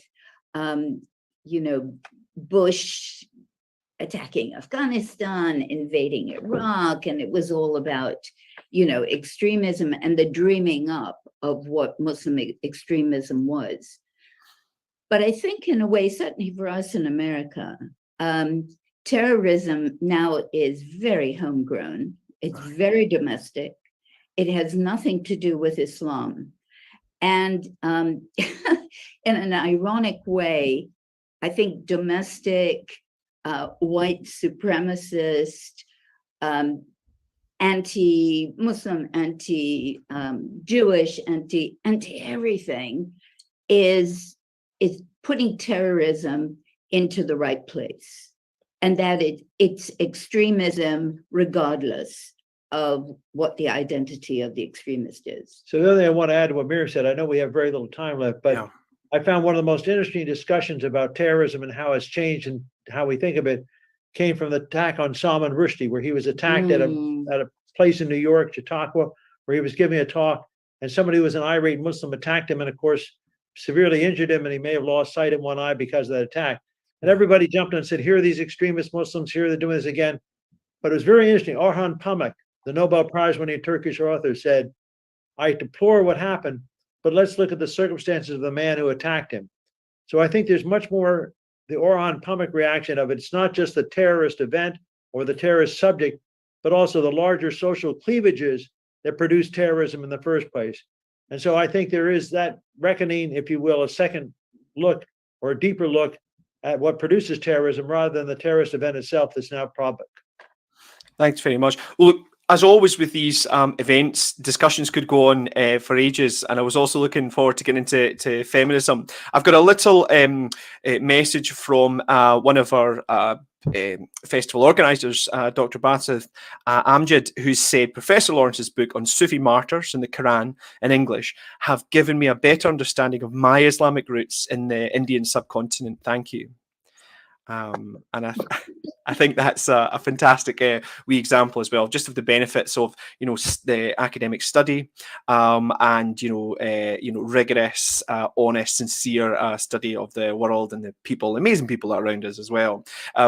Look, it leaves me just to say thank you so much, and I wish this conversation could have gone on, and we hope to maybe even see you again. And please do visit if you're in Glasgow anytime, or even Edinburgh, your old hometown as well. Okay, you're welcome in the West Coast is what I'm saying.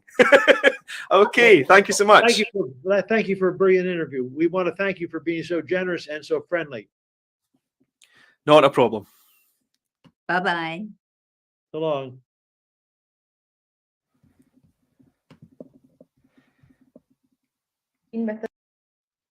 Enjoying the very intellectual and depth,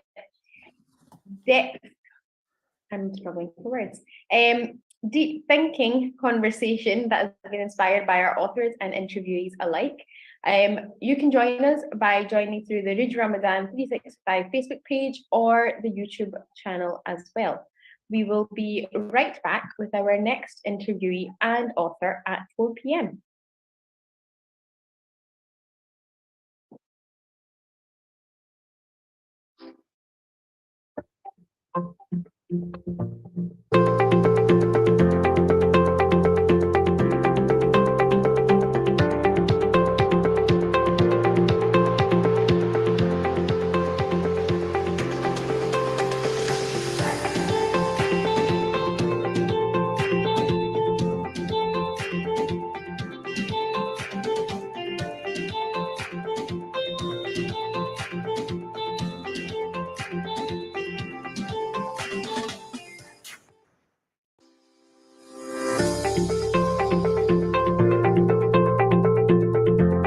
Young people wanting to give their time, where do they go, what do they do? So Radio Ramadan becomes an exciting project for them. They're getting involved. They're obviously improving their employability and kind of their own creative skills. There's lots of areas that young people work in: research, editing, presenting is one that they love, being on air and talking about the different subjects that are important to them. I think we've all grown up with Radio Ramadan, and I was asked to come in and just for a short period to do some admin, and I jumped at the chance because you feel that you want to give back something to the radio station that's given you so much. It's just such an amazing GAVA project, the radio station, and you feel really privileged that you're helping somehow to get the broadcast out, and you're helping to raise all this money. So it's what kept me hooked and kept me here.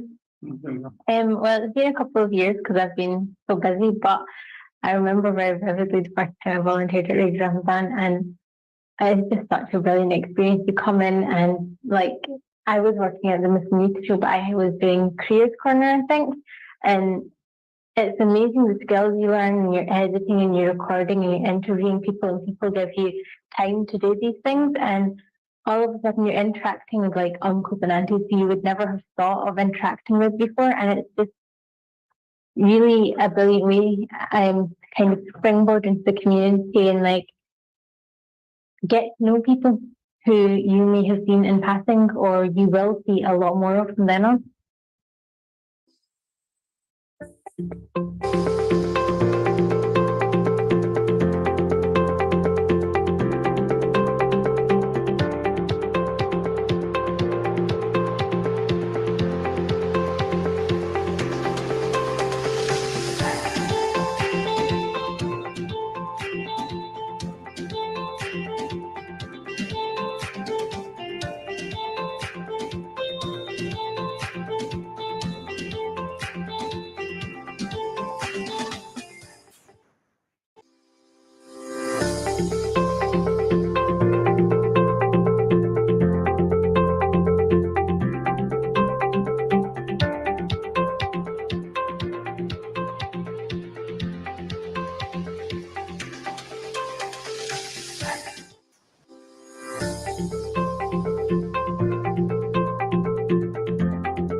Assalamu alaikum and welcome back to the Iqra Book Festival 2022. Next up, I have the pleasure of introducing Raisa Ahmed. She's a screenwriter and director working across film and television both. Over to you, Raisa. Assalamu alaikum, everyone. Thank you for joining us. I am so excited today to speak to the wonderful Uzma Jalaluddin. So a little intro about Uzma. Uzma grew up in a diverse suburb of Toronto, but her favourite place in the world is the nearest bookstore or library. Her debut novel, Aisha at Last, was released in 2018 and is a retelling of Pride and Prejudice set in the Toronto Muslim community. Her second novel, which is the one we're focusing on today, Hannah Khan Carries On, was released in 2021 and was an instant Canadian bestseller. And that novel is a reimagining of You've Got Mail set in rival halal restaurants. Hannah Khan Carries On has been optioned for film by Amazon Studios and Mindy Kaling. And I'm pretty sure Aisha at Last has also been optioned for film as well. So some instant hits there, Uzma. Welcome.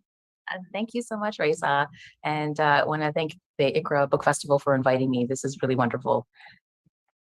So we're going to start with a little reading from Hannah Khan Carries On, and then I've got a bunch of questions for you.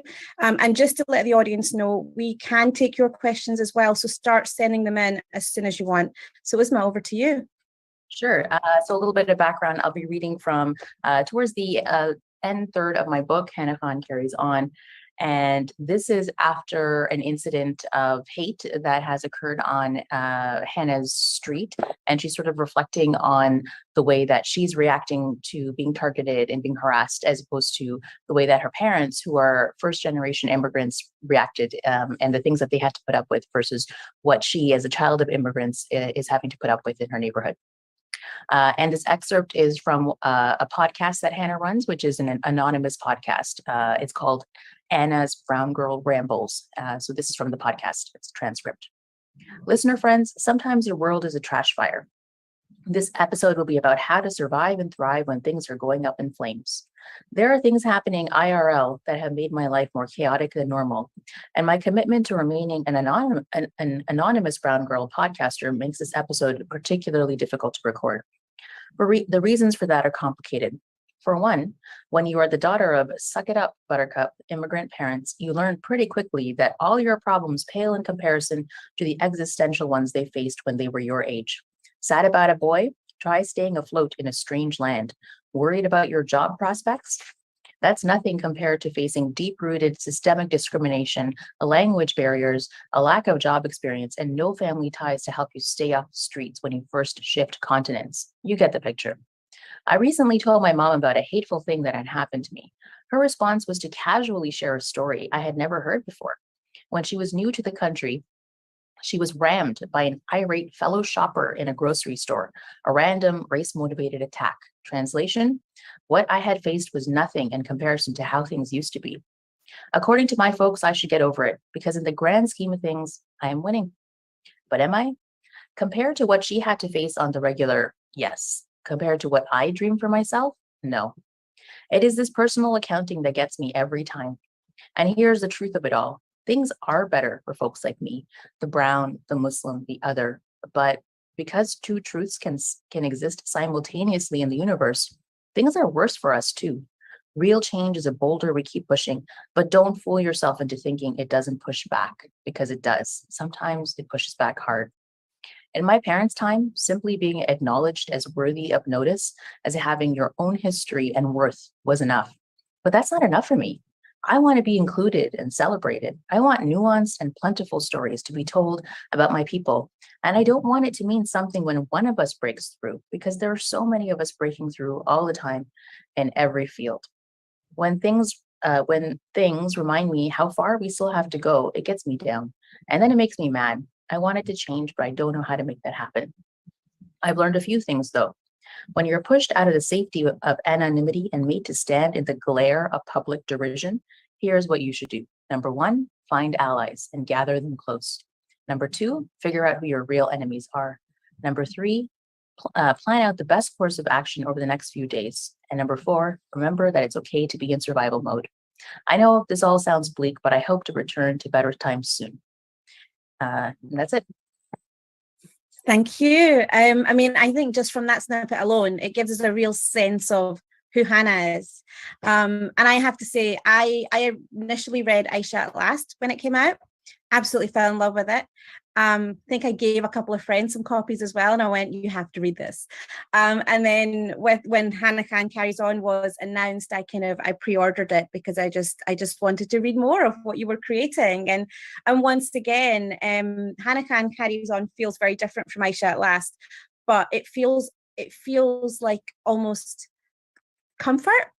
If I put it in a word, it's comfort. And I think that's what a lot of kind of the rom-com genre kind of goes towards, is it provides you with some escapism and some comfort.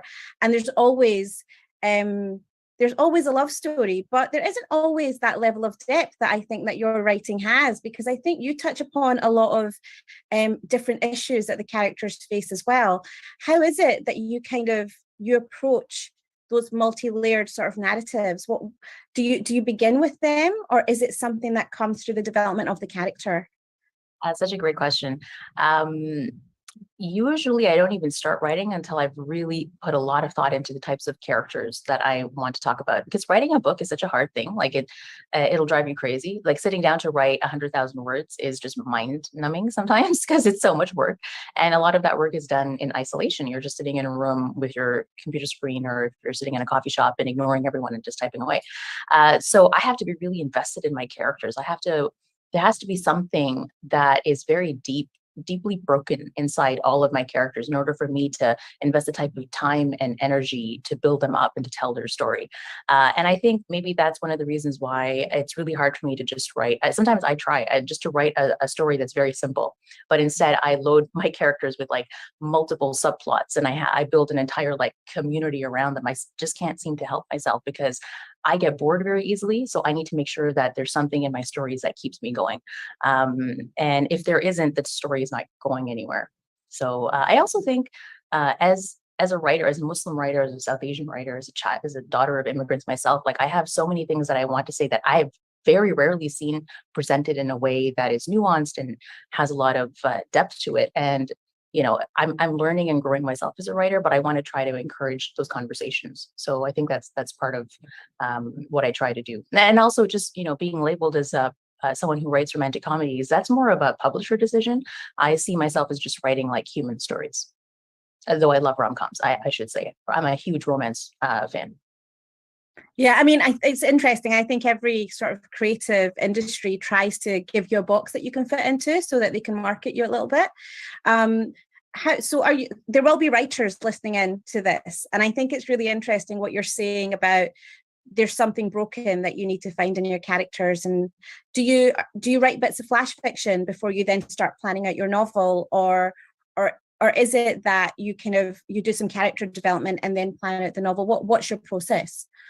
My process is a little bit of everything. I don't really do too much flash fiction, but what I do is I take the kernel of an idea. So when the idea for Hannah Khan Carries On came about in 2017, when I was actually, my first novel hadn't even been published yet. And I started thinking about and writing Hannah Khan Carries On.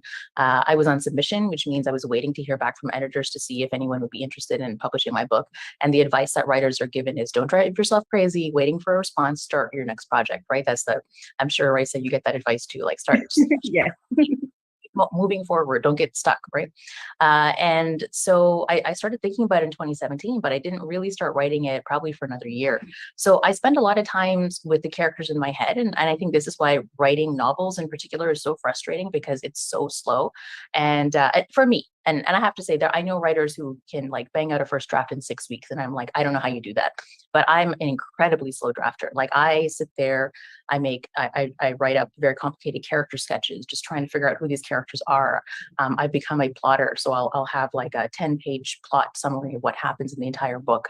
I'll delve into the themes. I find that thing that happens when everything I read in the paper, in the newspaper, or I watch on TV, like the news just starts to just take on a new meaning when I start thinking about my book, because everything relates back to my characters in my books, and I almost become like a magpie. I like grab little pieces of interesting information and I hoard it for my stories. Then when I'm ready and the outline is done, the character sketch is done, then I start drafting, and then I draft very slowly. Like I haven't so far been able to draft faster than writing a book in maybe 6 months, maybe a year. And then I revise quickly, but I draft very slowly. So that's kind of my process. I wish I was faster. It would probably be better for my career, but I'm just slow. Like so far I've been releasing books every 2 years. But I think that's a really important point, though. Every writer writes differently. Some people are very fast drafters, but then the edit process will take them forever because they've got so much more to fix. So you're probably fixing a lot of that stuff early on, and so your edit process is probably not quite as painful.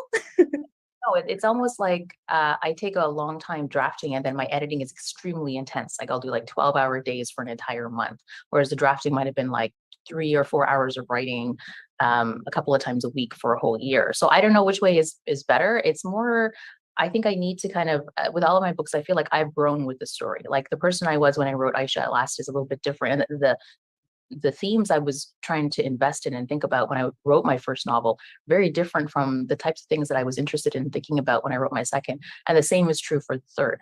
So, we have to make space for us as artists to grow and to experience the world and to change as a result of it. And our opinions are allowed to shift for human beings. And that, I think, comes across in my writing. Absolutely. And I think, I'm with you on the editing process. I enjoy the editing process more because I think the first drafts where you get it all out and the edits where the magic happens. So I very much work just like you, but with script writing. Now, thinking specifically about Hannah Khan Carries On, where did the story come from? I mean, Aisha at Last, you've said it's a version of Pride and Prejudice. Hannah Khan Carries On, it's almost a version of You've Got Mail. Do you see these stories that exist and think, I'm going to revise that? Or does it come the other way? Do you come up with the idea and go, okay, well, what sort of structure am I placing that in? Yeah, it was very serendipitous, actually.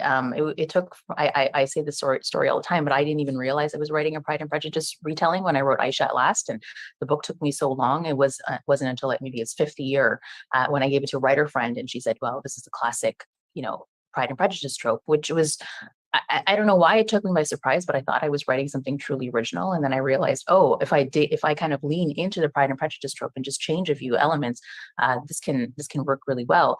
And I was writing this in 2017, and I know it wasn't that long ago, but it felt like a different time in publishing.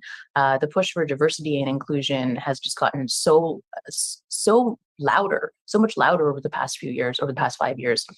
So when I was drafting this book in 2016 and then trying to find an agent and do all the publishing stuff in 2017, and it eventually sold in summer of 2017, I was really concerned that no one would, with justification, as it turned out, that no one would buy my book because it was extremely Muslim. Well, all of my books are very rooted in Toronto Muslim culture, Toronto Muslim community.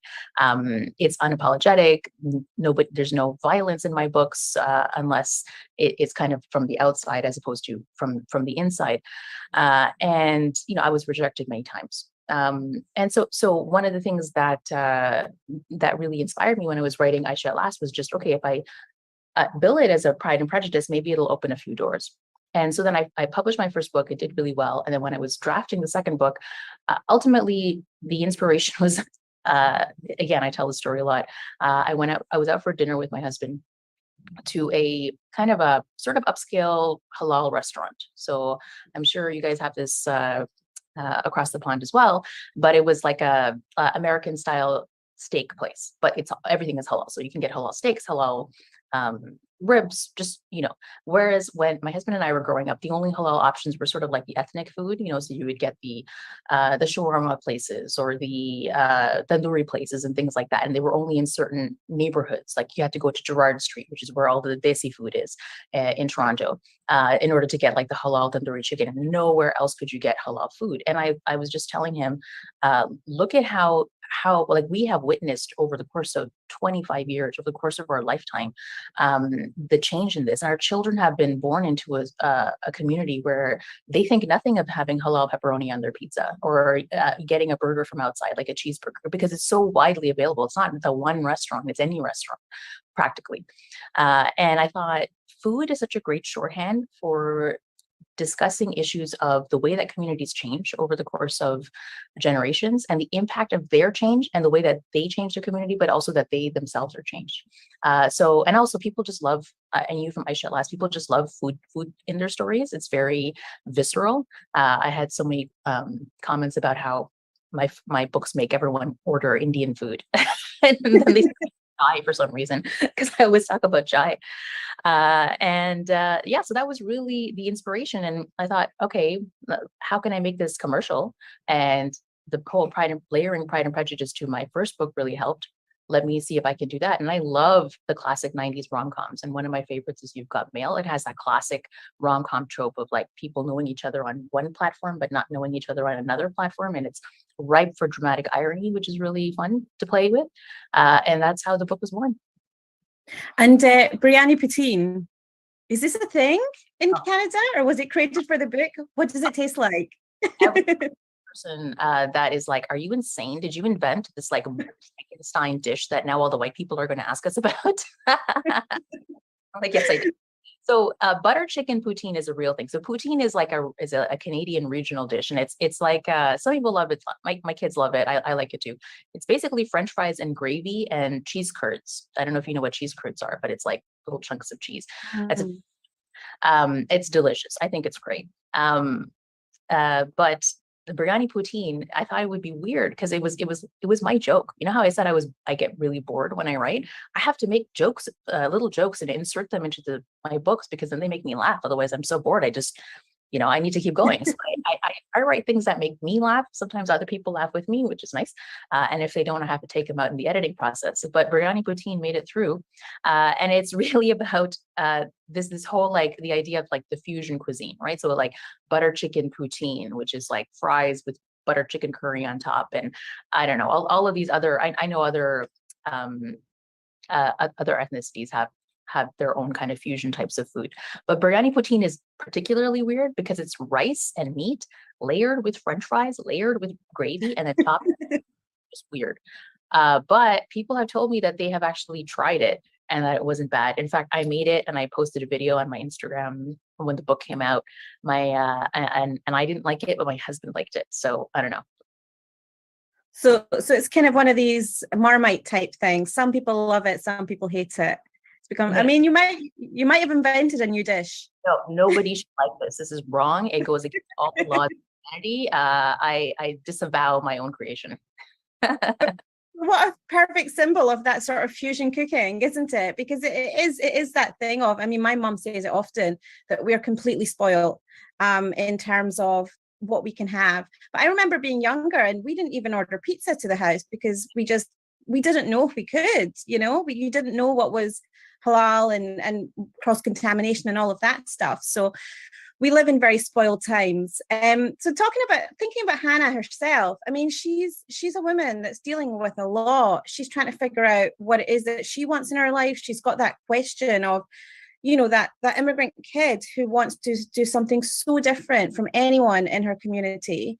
There's her father's health issues. There's the business, the family business and everything that's dealing with, her sister's pregnancy.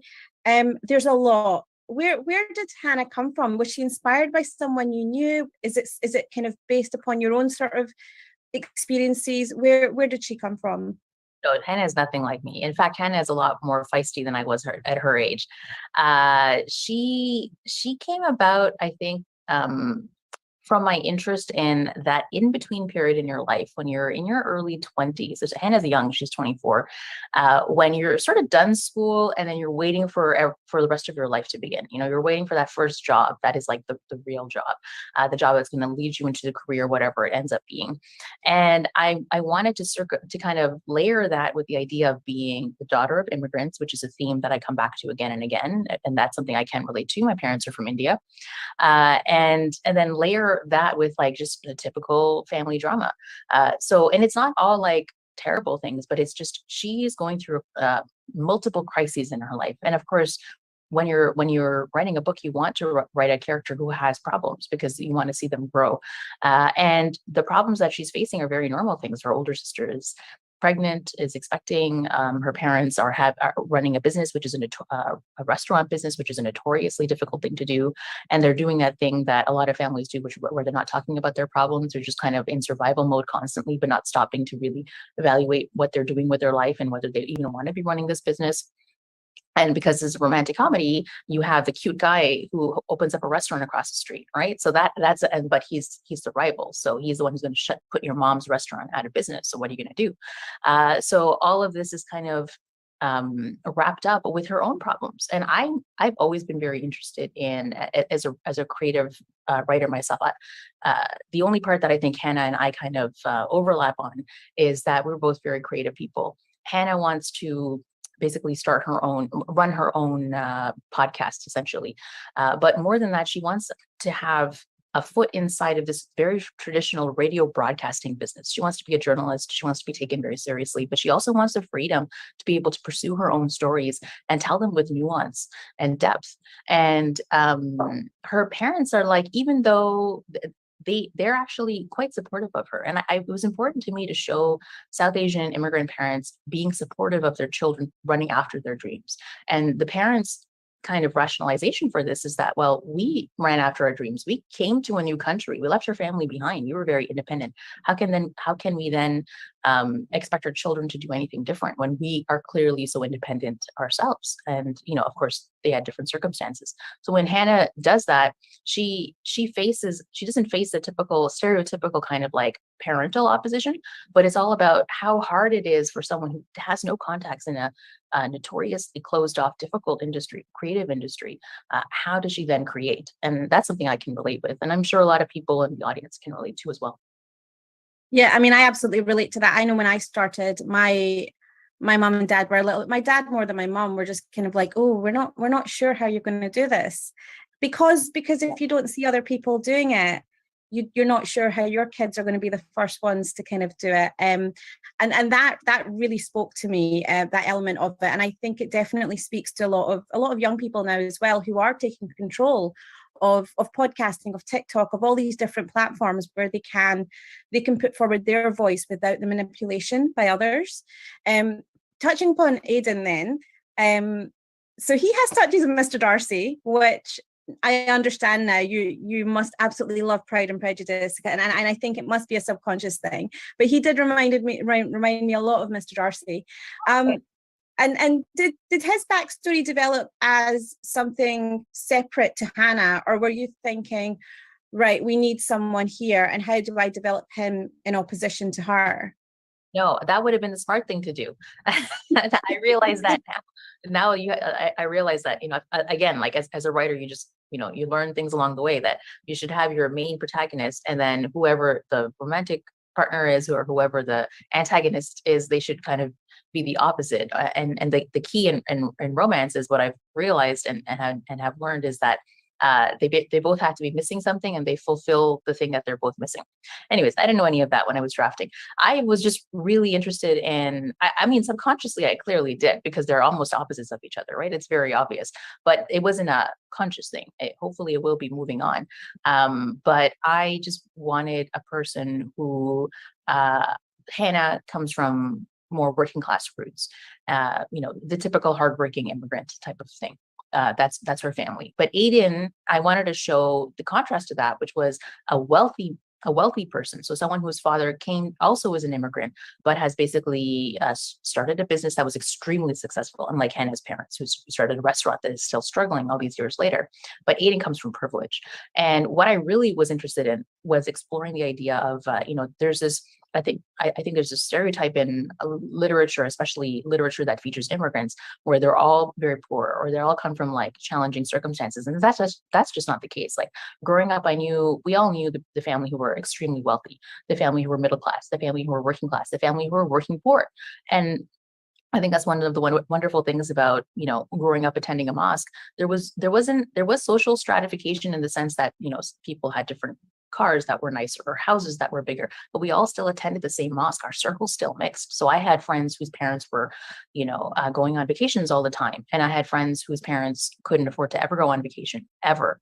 And I think that was really good for me. So I wanted to show that, one of the things that I always try to include in my books is the diversity within diverse communities. That's really important to try to capture. And I think they do work really well against each other and with each other. So I think you must have subconsciously done it without realizing you were doing it. Well, multiple drafts, right? Like this is the thing. Like, and you have this in screenwriting too. You have to iterate. You keep writing and fixing and tweaking and changing. The book that I wrote in the beginning was completely different than the book that ended up being published, and that's just because I just kept working on it. And that's one of the things about writing, that it's, like you want to bang your head against the wall, because it takes, for me anyways, it's just so damn hard. It's such a hard job, but the difficulty is like being able to be almost like looking at your book like a surgeon and being like, I need to take that part out and add this part in, and then it'll be stronger, and then do that for every single aspect of it. Talking about taking things out, now when I'm redrafting, I always have a document where I put scenes that I have to get rid of, because I just can't bring myself to fully delete them. Are there scenes that you lost that you're still kind of like, gosh, that was a really good scene? I know I had to take it out, but it was a good scene and I wish people had seen it. Do you have some of those? Oh yeah, I definitely do. In fact, my initial version of Hannah Khan Carries On had a completely different plot line, which I changed. Oh, wow. Yeah, and initially, because it's You've Got Mail, it's inspired by You've Got Mail, which for those of you who don't know, the two characters, the Tom Hanks and Meg Ryan character, are friends online over email or whatever, the 1990s version of that, message boards or something, but then they're enemies in real life, business rivals. So my book initially had my main characters meet in a video game, so like an RPG role-playing video game type of thing, and so I invented a whole video game universe with characters and avatars and a plot running throughout the book. I then replaced it with podcasting, which is another huge interest of mine. I listen to podcasts all the time. I love them. I replaced it with podcasting on the advice of my agent. So I wrote a whole book with that entire subplot running through it. And then I gave it to my agent and she was like, no, what are you doing here? There's too many things happening. That detracts from the whole purpose of the story. And she was right. And so I replaced it with Hannah basically running an anonymous podcast. And there's excerpts from the podcast, just a few that run throughout the whole book. And that's where their relationship between, where the kind of You've Got Mail conceit of it runs through. Yeah, no, I can't imagine it without podcasts, if I'm being honest. It does feel right. We are running out of time, so I've got a few more questions for you. So both your books have been optioned for film. Are you involved in the process, or is it a case of they've been optioned and they're now with the screenwriter and the execs? Do you get much of a say in it? So HannahCon has actually been optioned by Mindy Kaling and Amazon Studios, which is very exciting. And I'm a consulting producer, whatever that means. But basically, I know the screenwriter quite well, Sahar Jahani. She's a friend of mine, and she's lovely. And so we're in touch. But in terms of the actual screenplay that will result that Sahar will write, I don't have much say in it at all. Aisha at Last was actually optioned by Pascal Pictures initially way back in 2018. And unfortunately, the option lapsed. And they were great, though. I thought they had a lot of good ideas. Unfortunately, I think the COVID kind of killed it. Like before it really, they were quite progressed, but COVID, I think, really changed the landscape. And then it got re-optioned recently with the Canadian producer, Sienna Films, and they actually optioned it from me, and then they hired me to develop it. So I'm right now working on coming up with a pitch for it, and then hopefully down the road I'll be writing screenplay, and then that's inshallah being developed for a television show. But Raisa, you probably know this more than anyone else. This is such a long game when it gets into screenwriting. I don't know what's going to happen. I don't know if any of these projects will be made. I'm just really happy that producers and studios are really interested in developing Muslim stories, and I know some of them will get made, and I think that's good enough for me. As someone who kind of grew up in almost like a desert of almost like a desert of not having any of this. It's been nice to see that there's increasing interest. And also the fact that it's not just Muslim stories, it's Muslim creatives that they're bringing in to develop those stories and put in those nuances that you can only really come from lived experience. I think you can do all the research, you can have source material, but you can't build in those little moments and those little details often. That's so exciting that you're potentially moving into screenwriting then, and that does, I guess, kind of tie into one of my other questions around other forms of writing that you might be interested in. So this would be the first piece of screenwriting you've done. Is that right? I've dabbled before. So I actually wrote a play for a local theater company in Montreal that will be produced. Because of COVID, it was delayed. It was also a Muslim theater company called Silk Road. So that's going to be hopefully, inshallah, going into production in the spring. I'm going to have a very busy 2023, actually. I have 2 other books that are coming out also in 2023. So I've had a very, very busy year. One of the books is going to be basically another rom-com that I've written by myself. It's called Much Ado About Nada. And it's inspired by Persuasion, but it's a second chance romance that takes place at a massive Muslim conference that takes place in Toronto every year. And that's coming out in June 2023. My next book is coming out in October 2023. And I've co-written that. I've done something new, co-written it with a friend of mine, Marissa Stapley. And it's a multi-faith holiday rom-com. So it's a holiday rom-com about Christmas, Hanukkah, and Ramadan. And that'll be yeah, it'll be really fun. October 23, and I have a play coming in between those two books. Other than that, I'm open to everything. Like I said, I get bored very easily, so I'm probably going to mix it up with different genres. I love mysteries, so maybe I might try my hand at a mystery next. I mean, those sound like they're going to get optioned pretty quickly as well, if I'm being very honest. So I would prepare myself to be like, I'm going to write these screenplays and just get yourself in there and allow them to let you write them, because I think you've already got all the stories there, and we need more of those stories on our screens, and we need a diversity of representation in all art forms now, don't we? That give yes, different.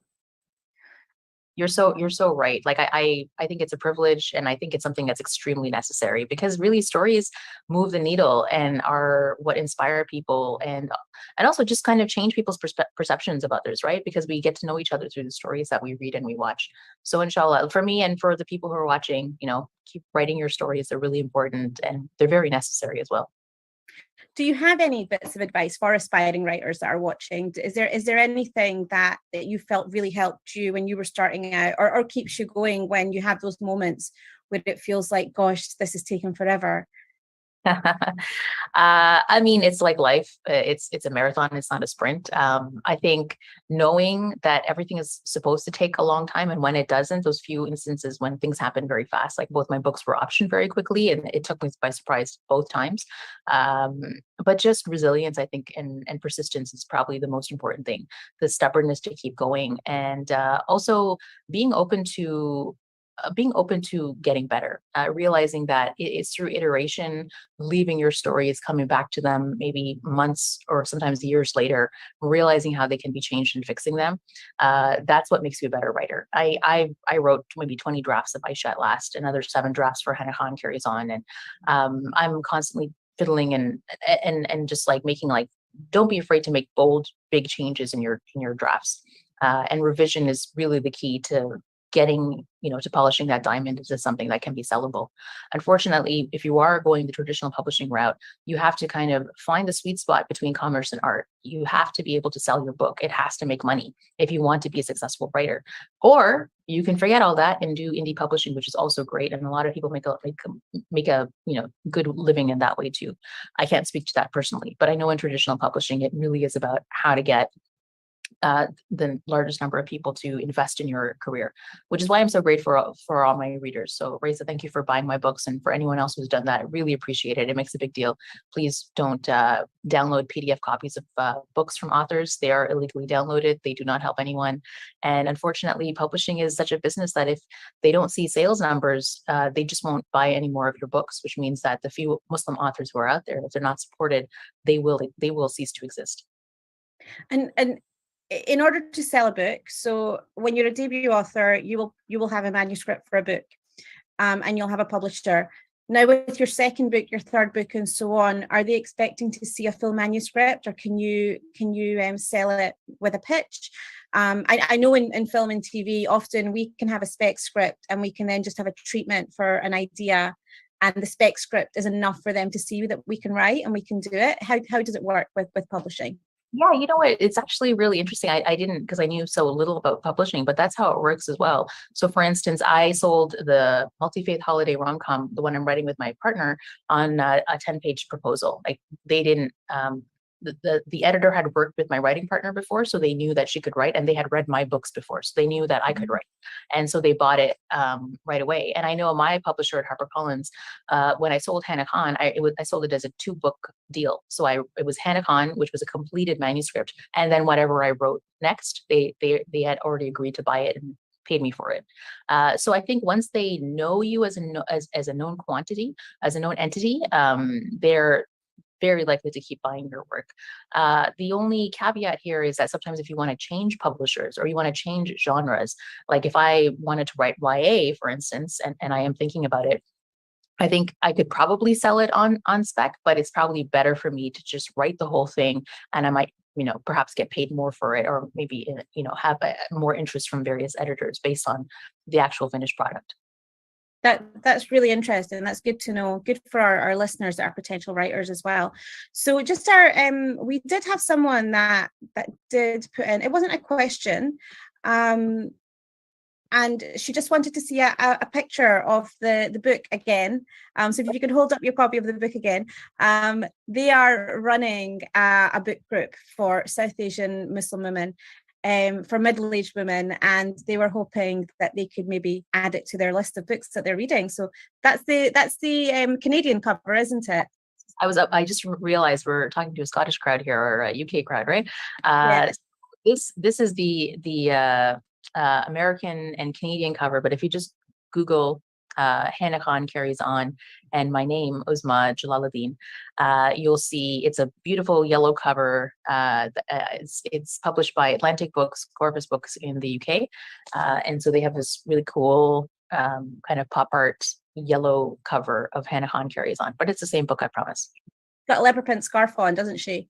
And headphones. My friend has stolen my copy of the book. Otherwise, I'd hold it up, but she's stolen it. And our final question for you before we let you go: do you have any dream projects that you just want to put out there, and maybe we can look out for in the future? Yeah, I have two dream projects that I'm hoping to tackle once I catch my breath, because I've had a very busy year. One, like I said, I'm interested in writing a mystery novel that's set also in kind of like a very similar community, Toronto Muslim community that I've been writing about. And the other one is I want to write a YA book set in a high school. My day job is I'm a high school teacher. I've been teaching for over 15 years now. It's a job that I love, and it's really difficult. And I think I would have a really unique perspective on it. So a mystery set in a high school would be something that I'd be very interested in. And, I love rom-coms too. I think the Muslim community needs to see and have those joyful stories about love that are set within our own community that are unapologetic. So I hope to continue writing those as well. Well, thank you so much for joining us today. Thank you for writing the books that you write. I think they're stories that everyone should be reading. And everyone, please go out. Google Uzma, buy both her books. Keep an eye out for the ones coming out next year. Thank you, Uzma. Thank you, Raisa. I had a great time chatting with you. And thank you again to Iqra for inviting me. Welcome back to the Iqra Book Festival. Those of you who have tuned in with us, we're listening to Raisa and author Uzma speaking about her new book, Hannah Khan Carries On. We will be right back after a short break at 4:45, where I will introduce the next interviewee and author to yourselves. See you soon.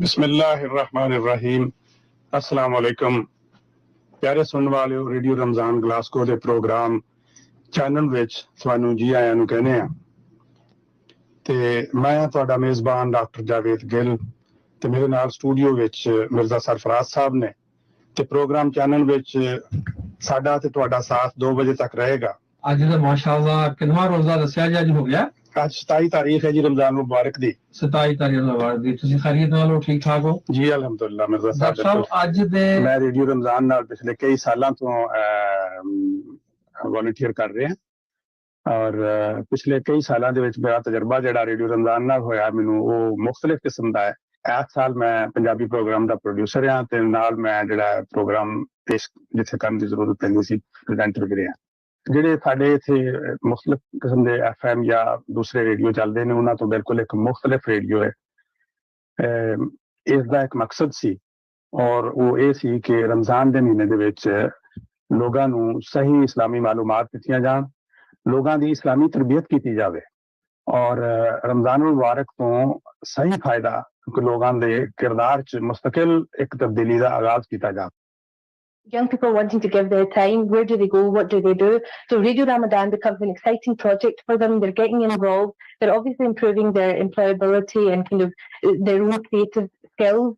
There's lots of areas that young people work in: research, editing, presenting is one that they love, being on air and talking about the different subjects that are important to them. I think we've all grown up with Radio Ramadan, and I was asked to come in and just for a short period to do some admin And, I jumped at the chance because you feel that you want to give back something to the radio station that's given you so much. It's just such an amazing GAVA project, the radio station, and you feel really privileged that you're helping somehow to get the broadcast out and you're helping to raise all this money. So it's what kept me hooked and kept me here. Well, it's been a couple of years because I've been so busy, but I remember very vividly the first time I volunteered at Radio Ramadan, and it was just such a brilliant experience to come in and I was working at the Muslim Youth Show, but I was doing Careers Corner, I think, and it's amazing the skills you learn, and you're editing and you're recording and you're interviewing people, and people give you time to do these things, and all of a sudden you're interacting with uncles and aunties who you would never have thought of interacting with before, and it's just really a brilliant way to kind of springboard into the community and get to know people who you may have seen in passing or you will see a lot more of from then on.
Assalamu alaikum and welcome back to the Iqra Book Festival 2022. This is the third consecutive year of the Iqra Book Festival running. Those of you who have been with us all day have been enjoying a range of different authors being interviewed. Up next, I have the pleasure of introducing Jahan Mahmood, who's a Birmingham-based historian and consultant. While he specialises in military history, he has a wealth of knowledge in the field of counter-terrorism. From 2010 to 2013, Jahan advised the British government on security matters. His research on the impact of Western foreign policy domestically and internationally in the process of radicalisation has added to the debate on ideology versus foreign policy. Jahan has featured on mainstream news channels and was a regular guest on BBC, Sky, RT and Channel 4. Welcome, Jahan. Thanks so much. Thanks for having me. I hope you can see me clearly.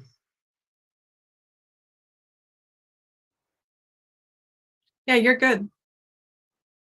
Excellent. And hi, everyone. I'm Sarah Merck. I'm coming to you from Portland, Oregon. So it's morning for me, afternoon for you, and I'm really, really honored to be here. I'm losing you. Unfortunately, the sound is kind of going. I can't hear very clearly. Hello? Hi, can you hear me? No, I'm afraid I've lost you. Oh, okay. Let's Hello? take a second and see if you can adjust it. I think I just got a message. I think at the moment, if I'm not hearing very well, but maybe if you could, because I'll re-plug in my earphones, but if you could perhaps just in the meantime, because I don't want to waste any time, Sarah, I presume you can hear me from your lips moving. You may want to introduce yourself at this moment. I'll do that. Yeah, okay, sorry. No worries. Okay. Well, hi, everyone. I'm Sarah Merck. I'm a journalist, and I'm the author of the book Guantanamo Voices. I'll show you here. And this book is a work of comics journalism, and it's about the world's most infamous prison, Guantanamo Bay. And I have a short presentation I'm going to do about the book. It's about 15 minutes long, and then Jahan and I are going to talk about it. He's going to ask me some questions. So I'll start that presentation now. Does that sound good? Yeah, I've got it now. It's fine. Sorry Okay, about great. that, Sarah. Excellent. Yeah. Okay, go ahead, please. Go ahead with your introduction. Great. Yeah. So I'm a journalist, and I work, in all different sorts of mediums. I used to work in more traditional print media, like writing for magazines and newspapers. And in 2017, I started making comics full time. So I make, doing journalistic comics that are about real life. And I'm going to do this little presentation about Guantanamo Voices and the power of comics journalism. So here we go. This is me. Great. This is the book, and I edited this book. It's based on 10 different interviews that I did with different people at Guantanamo Bay, who are in different capacities. So some attorneys, some people who've been in prison there, as well as people in the military. And then those interviews are illustrated by different artists. So each chapter is illustrated by a different artist. It's a different voice, and it's a different visual voice in the book. I'm not the only comics journalist. Sometimes people haven't heard of the medium before. So I just wanted to share this page of other comics journalism that has inspired me. If you're looking for more nonfiction comics, these are all books that I recommend. I think it's important to say that my work is inspired by people that came before me and started making comics journalism years before I did, and I was really inspired by their work and effort. So Guantanamo Bay is an American military base and prison on the south side of Cuba. Here it is on Google Maps, which helpfully notes that prison is still open for business. I think that comics journalism is really powerful because it can challenge dominant narratives in some creative ways. A dominant narrative is a story that society tells about a topic. So what's like the mainstream story that's heard most often about this topic? And at Guantanamo Bay here in the United States, the story that's told most often about the prison is told by the government. They set the tone for how we talk about Guantanamo when the prison first opened. And this is what the government says about Guantanamo, that it's a safe, humane, and legal detention facility that's necessary to save American lives. So that's the story that's told about Guantanamo that most Americans believe and agree with. But another story you can tell about it is that the United States has imprisoned hundreds of Muslim men from around the world without trial for years. This is totally true, but it's not something that most Americans think of when we think of Guantanamo Bay. So I saw my work with this book as trying to challenge that dominant narrative that was told by the government and instead say, hey, here's what's actually happening. Here's the reality of this place and the impact it's had on so many people. So if you haven't heard anything about Guantanamo, you probably know just this one photo. This is the photo that most Americans have seen of the prison. It was taken in 2002 when the prison first opened. It's the only thing I knew about the prison until I met this person, Chris Arendt, who was a veteran who served at Guantanamo Bay. So they joined the military to get money to go to college and then wound up getting deployed to Guantanamo Bay as a prison guard. They felt really conflicted about their experiences. And when they came home, they started doing advocacy and speaking out about their experiences.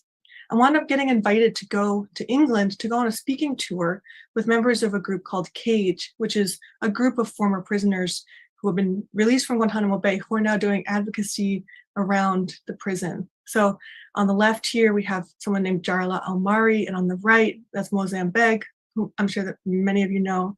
And we traveled around England doing a speaking tour, Chris and these former prisoners. I just thought this was really, really incredible to have a former guard and former prisoners be able to like find community together and find a common humanity and interests that they could share and discuss was really, really powerful. So I went with them and I kept a blog of the trip. Please don't judge my 2008 web design skills. This is the best I could do. I was just making this on my own and at age like 22. So I kept this blog of the trip called Guantanamo Voices, where I just documented what was happening and how it was making me feel. And these stories really blew my mind. And I thought they were something that everyone should know about and that everyone should think about when they think about Guantanamo. And I immediately saw this as a graphic novel, as being something that we should tell with comics. But I didn't have any of the skills that I needed to make a book at that time. Here's some drawings from my sketchbook at that time. I thought it was really powerful to have it be a comic and to show sort of here's what was happening. But I didn't know anybody who'd ever made a book. I didn't have an agent. I didn't know anybody in publishing. I didn't have the skills that I needed to make a book-length comics project at that time. So basically over the next 10 years, I worked on other projects. I kept reporting on Guantanamo, but eventually was able to put together a book pitch and get an agent, send it to a publisher. And it took about 10 years before I was able to actually make a book proposal for this and sell it and be like, okay, I can make this book. I thought it would be a comic because comics have a really unique power to make the invisible visible. You're literally seeing it on the page. And the United States has tried to make Guantanamo invisible. Here we try and actually make all prisons invisible. We put them in very, remote areas and limit access to them. But Guantanamo is even more invisible than other places. Access to the prison is really limited by the government. And as a journalist, you can't even talk to anybody who's currently imprisoned there. So even journalists can't interview people who are currently in Guantanamo Bay, and that's helped keep it invisible. So I think that comics help make that visible in a really real way. So in 2019, I applied to go to Guantanamo as like a press tour that's organized by the military. This is the only way that journalists can go to the prison, is like sort of at the with the okay of the military. And so here's some reference photos that I took along on the trip. And what I was trying to do here is capture places that I know might be drawn in the comic. And what I'm trying to do is make the place feel real, make it feel visible, be like, this is a real place full of real people. So this is us like getting off the plane there. All these little details that help show this is a base that's full of people. That's a real place full of real people. It's, these are the people that work there. Here's what they look like. I know that this is going to be captured on the page as the comic. There's thousands of people that work at Guantanamo Bay. So it's basically just like a small American town, complete with like, people that love to go running. There's a McDonald's there. When I was there, the library was hosting an escape room, which is an irony that I couldn't have made up. I was like, wow, you guys are doing this. There's also a gift shop there because it's a military base. All military bases, around the world have it from the United States have like little like souvenir shops essentially where you can buy stuff that's branded with the name of the base. But at Guantanamo, of course, it feels like dystopian and like cursed. Here's a Disney Minions shirt with Guantanamo Bay on it. And I include these just to show that like, this feels like a super normal place to people in the United States. But it has this really dark, horrible reality of also being this prison where we've kept people for years and tortured them. So it's a very surreal experience being there because it feels like this is a normal American town and then there's this really dark element to it. This is a postcard from the gift store that inspired the cover of the book. So I wanted the cover to look like a postcard from Guantanamo Bay, and then it's undercut with these very violent details. So this is meant to show like, here's the image that we're being sold about this prison, and then here's the reality. When you look a little closer, it's actually there's all this violence going on. So this cover is meant to be surreal and disturbing in the same way that actually being there is surreal and disturbing. So after I did all my research, which involved like interviewing different people and reading every other book that's been written about Guantanamo Bay, I wrote a script for the book. So just like if you're working on a movie, you write a script for a comic. So here's a script for page 1 of the book. As you can see, it's broken down like panel by panel, page by page.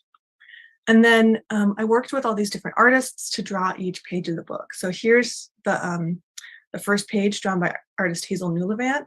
These are the thumbnails. And then here's the pencils, the like second draft of them.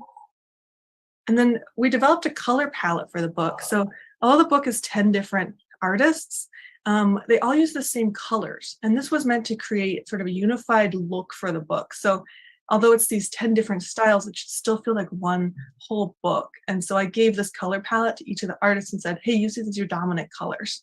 And I wanted the colors here to be a sunset tones color palette, both because that's the actual colors of the place. You know, Guantanamo is in the Caribbean, it's on the south side of Cuba, so it has these really rich tropical colors to it, but also because I wanted the book to feel inviting. I wanted to make it feel like something people could pick up and read and help and, you know, face this history and face this present reality without having it be too dark, too scary. A lot of the media about Guantanamo Bay is like orange and black, if you think of the colors. And so I wanted these colors to be more inviting, to say, you can pick up this book, you can read it, don't be too scared to face what we've done. So here's the final draft of that first page of the book. And as you can see, here's how those reference photos worked into it. So Hazel took those photos that I'd sent and then you know, used them to lay out the page here, including the selfie of me down there at the bottom. The other important thing about comics is that they can get around censorship. So like I said, access to Guantanamo Bay is really tightly controlled. So, and the language that we use around Guantanamo is very limited by the government. So for example, on this page in the comic, the person who's leading the tour, whose name is Commander Bashaw, he says, you know, this isn't actually even a prison, it's called a detention facility. And the people who are in prison there are not called prisoners, they're called detainees. All those kinds of jargon that they use to sort of obscure what this place actually is. And it was really nice to be able to make this as a comic where I can show that back and forth to show, you know, are you saying it's not a prison? Why would you use that language? I was able to insert myself, you know, as the narrator here to say, like, why would you use this language? What's going on there? And in that way can challenge the censorship here. There's also, you know, it's very hard to photograph or record film there. So people who try to do photography projects or video-based projects at Guantanamo hit a lot of walls because you're not allowed to record film or photos in the prison in most circumstances. And so as with doing comics, we can use comics to fill in the gaps where I don't have reference photos. So artists can draw stuff that happened years in the past. They can imagine what things would look like based on descriptions of them, can help get around that censorship that the government set up around photography and film. And then also comics capture a really strong emotional reality. People have a visceral reaction to comics. You know, when you see these drawings on the page, it creates a strong emotional response. You're seeing what people wear, you're seeing what they eat, you're seeing what their faces look like. I love this page by Tracy Chawan, detailing, you know, the experiences of an attorney named Alka Pradhan. I love in the fourth panel here, just how you can see the expression on Alka's face, this like sadness, this concern, this worry. That to me comes through really strong. And I feel a strong emotional reaction to that. And I think that helps build empathy here in readers. This is the rough draft of the page and then the final version. And I think that, you know, you can see like how strong a reaction a reader could have to this and how they might be able to identify with what Alka's feeling. Here's another chapter of the book. This is the experiences of Mozambique. It's illustrated by artist Omar Khoury. And here you can see the art style is totally different. It has a really raw feel. To me, this feels like really strongly, like very visceral, very dark. And you know, this chapter is pretty upsetting. This is Mozam's experiences in the prison and being basically kidnapped by US military forces and taken there without knowing what was happening. And so I wanted an artist whose style matched that feeling, that intensity of Muslim's story. So it feels raw, it feels dark. And then here's another chapter. This is the experiences of Mark Fallon, who was in the military. He's narrating this chapter, and the art is by Gerardo Alba, who's a Mexican artist. And I love this. You can see it's totally different feel for this chapter. This one's more explanatory. There's like a lot of facts, a lot of figures. We're laying out, here's how the prison was made, here's how these people wound up there. And so I want an artist who's work felt very, like, I would call this clean and straightforward, to help lay out those facts and figures about, like, here's how this happened. It's less of like a super intense personal emotional story and more of like setting up the details here.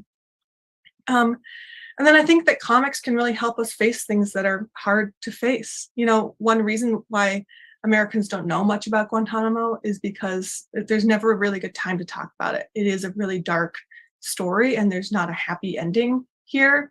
And so I think that, putting this in comics can really help us actually read this material. People will pick up a comic book when they wouldn't pick up a prose book on a topic. So, like I said, most Americans have only seen this one photo of Guantanamo. If they've seen anything, they've seen this one photo. And this was taken at Camp X-Ray, which is the first place that opened. And here's what it looks like now. So this camp is now totally overgrown. It's like, it's falling apart. It's like, no one's in this particular part of the prison anymore, and it's really crumbling. And when I got to visit there, this felt to me like a metaphor for all of Guantanamo, that, the United States is hoping that this will just basically go away, that it will, dissolve into the background, and we'll never have to think about it again. And so I felt like my job there was documenting what's happening and trying to memorialize this place and recognize what we've done there, recognize what we continue to do there, because our country's not in a place where we're going to do something like build a memorial or keep this memory going. So that's what I saw as my job as a journalist, was documenting, witnessing, and preserving this, and helping us face it as a people. So here's just on one of the last pages that I'll show you. This is about a man named Matt Davis, by the artist Alex Begues, and he's reflecting on this page that there's been no accountability for anything that happened at Guantanamo, and that I just wish we would learn from our history instead of repeating it. So that's my whole presentation. Well, thanks for that, Sarah. That was fascinating. Yeah. Thank you so much. I want to get to the book now, which was, I like the way it was formatted, the way that you set it out. So to start off with, there was the introduction. There was the note on the language that you've clearly demonstrated, the difference between detainee and prisoner. So for instance, we would hear a lot about them being non-combatants. It was almost like the language was orchestrated and manufactured in a way for the American government to avert, or at least get out of, the kind of international human rights and convention, the Geneva Conventions, and how they were able to do that at an international level is something that I still find very difficult to understand. How, powerful nations are able to do that. Same thing with the war on terror, for instance, and how the Iraq war was conducted. And then the language on the Iraqis as if they were aggressors. So you put that in very nicely. And then the Guantanamo facts, I really like the way that you set things out. So for instance, doesn't say, oh, right. It's one of the earlier pages where you have a breakdown of who is actually detained at Guantanamo in terms of nationalities. So you mentioned that citizens of 49 countries have been held there, and that the majority of them actually come from Afghanistan, 200 plus out of the 779 men, I believe it was, and then followed by Saudi Arabia and China as well, because I recall you mentioning the Uyghurs, and that's one community that you had a lot of interest in, but you were not able to interview anyone from the Uyghur community, and then 9 people from Britain. What's interesting is, I have stated to you before this interview, is that I know Muazzam Beg, and I know Manzoor Hadifi. He's on social media, and I recall Muazzam Beg actually coming from Guantanamo. This is a guy that I knew from Birmingham, and when I first saw him at Central Mosque and he'd been released, his eyes were flickering at such a fast rate, and you could see this guy had been deeply, deeply traumatized. So one of the opening questions I'm sure everybody wants to know is, what kind of impact did a book like this in Guantanamo have on you as a person? How did it change you? And just the long-lasting impact of it, were there any traumas or, pains? Because you're literally dealing here with humans. We're being treated like animals to some regard. Yeah, I would say writing this book was very, very stressful, and I should have gone to therapy while writing it because I was just kind of overwhelmed constantly thinking about some pretty horrible stuff. And I saw that as my responsibility. I was like, I can give 2 years of my life to being enmeshed in this horrible reality every day, and in a way to try and make this book, because so many people have suffered so much more. For me, it's something I can choose to be involved in or not be involved in. And for people who are imprisoned there, people whose family members were imprisoned there, it's not something they can just choose to be involved in. So I saw it as my responsibility. I can give 2 years of my life to being involved in this horror every day. But it was not mentally great. I was also pretty isolated while writing the book. I don't have a community of people who really care about Guantanamo around me. So, the people that I found that care most deeply about Guantanamo, who I talked to for the book, are people who work on human rights advocacy, lawyers, and veterans. And so I did have a few people I could talk to about it, but mostly it made me feel very angry. Why don't more people care about this? In the United States, it's not something most people in the United States support Guantanamo. They think the prison should stay open. Right. And most people in the United States, when you do polls, are more supportive of torture now than they were 10 years ago. So the message that's gotten out to people in the United States is torture works and Guantanamo is a good idea. So when I'm doing this research, it makes me feel insane. Why, am I the crazy one here? I think this is really, really bad. I think that we need to take accountability for this. I think we need to take action on this as soon as possible. And it's a pretty lonely life thinking that. So it was really, really tough. But I feel, this is something that I felt responsible for doing, and I'm was honored that people trusted me with their stories to tell in this book. I was afraid that no one would trust me to talk to me about this. It is something that's been pretty terribly covered by media, so I understand that people are skeptical of journalists. That makes total sense. And especially doing it in comics, there's often a misunderstanding that it's going to be funny or that it's making light of the situation, which is not the kind of comics that this is. And so I was really, really honored that people trusted me to tell their stories, and I was really just working to do them justice. Right. I mean, it was a difficult book to read, I'll be honest. I mean, the people that you interviewed, ones obviously that stood out most for me were I'm not going to use the word actually, the prisoners, Moazzam and Adaifi. I think the way that you covered Moazzam was, like you said, it was very visceral, it was very dark, it was quite a heavy read. I mean, I found it difficult, actually, because I had, I've gone and assessed the human rights record in Iraq and Afghanistan, and the way that innocent lives and names have just completely been erased from history. So that kind of, it had an impact on me. It definitely hurt me immensely. And the way you set it out was good, though. So I was, talking about the intro, the language, the timeline. I like the way that you've explained how Guantanamo starts, so maybe you could perhaps, I think that's really important that we do that, to set the groundwork before we go into the book itself. Is if you could explain a little bit about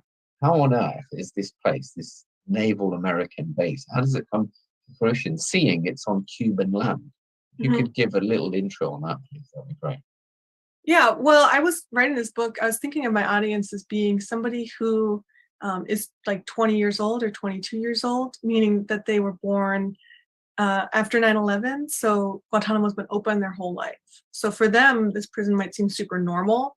Might be like, oh, yes, it's been around my whole life. It's just a normal part of things here, to show how this prison was made by people and therefore can be unmade by people.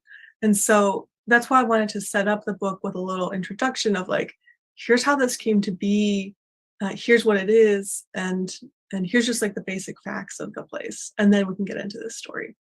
But yeah, you know, the United States has had a military base on the south side of Cuba since like the early 1900s. It got the land in a lease from the person who was in charge of Cuba before the revolution, and then after the Cuban Revolution, refused to give the land back despite many requests. And so, yeah, it's pretty odd that it's a U.S. military base in Cuba on Cuban land that we've been leasing for like 120 years, and it's basically like a strategic point.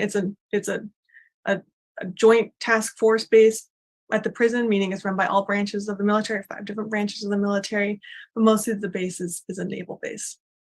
Right. And have there not been any protests from the Cuban government that this land is being used as a, I mean, to be fair, it's an illegal prison, to be fair. Has there been any kind of protest or any? Oh yeah, the Cuban government is very against the base and the prison. And so they ask every year for the base to be returned to them. Okay. And the US like sends a check every year to pay for the lease. And the Cuban government supposedly refuses to cash the check. So they've been asking for the land back since the revolution. Oh wow, that's a very interesting fact that I didn't know. So thank you for that. So okay, so you give the timeline in the book, and this is all very simply set out, and I can understand the audience now. You're trying to explain to just the average American the history behind Guantanamo and how it's been put together, and you're a single lone voice up against this well-oiled propaganda machine. Yeah. And I'll come back. Yeah, so I'll come back to that. But what I found interesting was how you meet Chris Arend, who's a former guard at Guantanamo, and he has been kind of transferred from the military to spend, I think, a 6-month stint at Guantanamo. And he's the one that you have a picture of meeting, one of the prisoners and meeting Moazzam, which I actually know about, which is a very interesting story in itself, and him making peace with Moazzam. Can you tell us a little bit about how you met and how you got interested in that story? Because that's really important to our Yeah. So I love drawing comics, and so what I do like on the weekends is go and make comics and then photocopy them into like little booklets, like self-published magazines and publications that I make myself. And there's a collective studio space here in Portland called the Independent Publishing Resource Center. That's like a community hub for people that make and write books and art. And so I was there photocopying my little comics that I'd made, and at the photocopier next to me was Chris, and I didn't know them, but they were photocopying something they'd made, and I was like, what is that? And they're like, oh, this is a zine about my time as a guard at Guantanamo Bay. And this was in 2008, fall of 2008. And I was like, what? What is happening? And Chris has like a lot of tattoos and like had like a mohawk and was like very punk. And I was like, you don't look like somebody who would be in the military. And so we started talking and we became good friends, and talked a lot about, their experiences at Guantanamo. And then, so when they were invited to go on the speaking tour with Cage, I basically said, can I come along? Can I just tag along and keep a blog of this? And astoundingly, both Chris and Cage said yes. And so I traveled with them on that trip and got to keep the blog of the trip. Right. I mean, you also talk about that you visited Guantanamo. So I think another very important question is Guantanamo, the way it was set out, like in that picture, those orange jumpsuits where these prisoners are not even allowed to take in oxygen. We talk about, America talks about it, it's human rights and it being the civilized West and the rest of it. And yet it doesn't, it doesn't give these men the right to even breathe air properly. I mean, how much has Guantanamo changed from that initial picture in 2002 to your visit, which I think you said 2019, right? Yeah. Right. Yeah. So when it was first set up, the Camp X-Ray, those are basically like outdoor cages, like chain link fences. Yeah. Right. you know, the guys who were in prison there compared them to like dog kennels because it's like a separate floor and chain link fence. It was very haphazard. Like they set this up, the military set this up very quickly and just were like, we're going to put people in here. And so it was very, very inhumane, just outdoor conditions in these cages. And since then they've built like prisons that are modeled on like supermax prisons from the United States.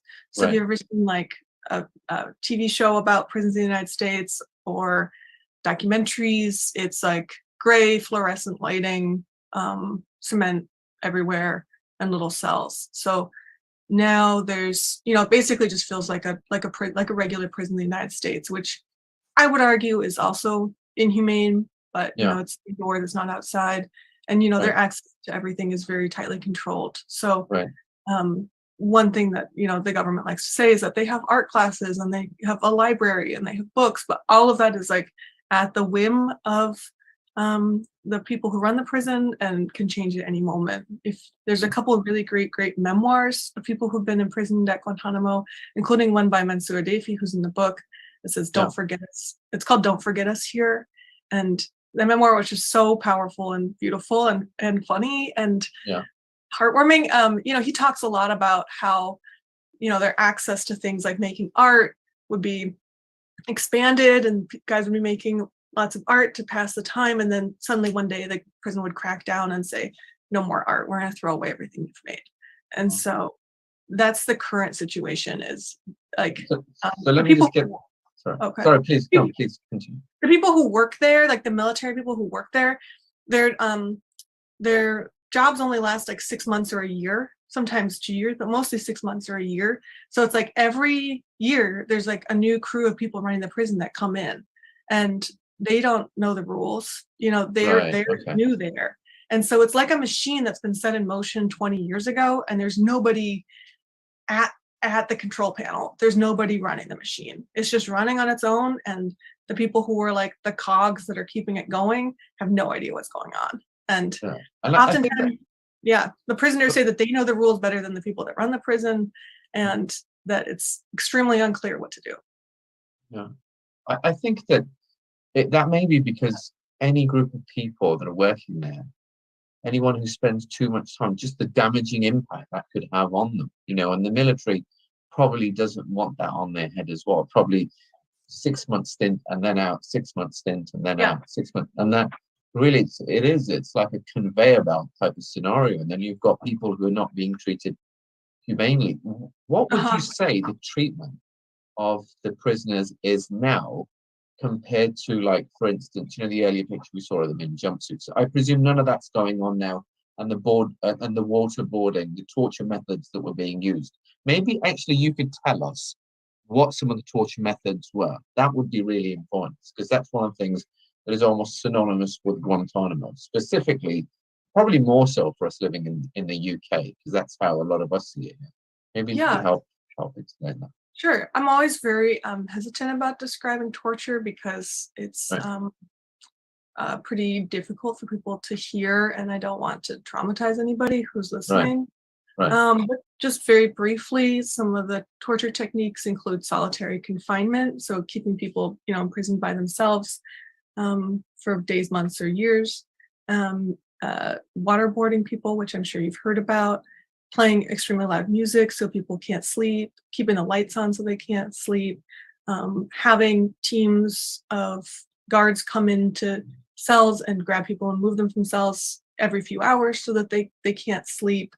You know, if somebody's labeled as being not compliant in any way, you know, busting in, spraying them with pepper spray, and then moving them to different cells and not allowing them to shower, so they have that like horrible pepper spray on their skin.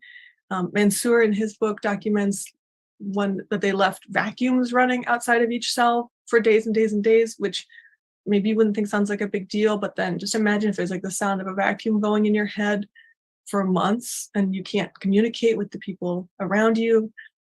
As well as stress positions, which means forcing people into very, very uncomfortable situations and like handcuffing or chaining them there so you can't move.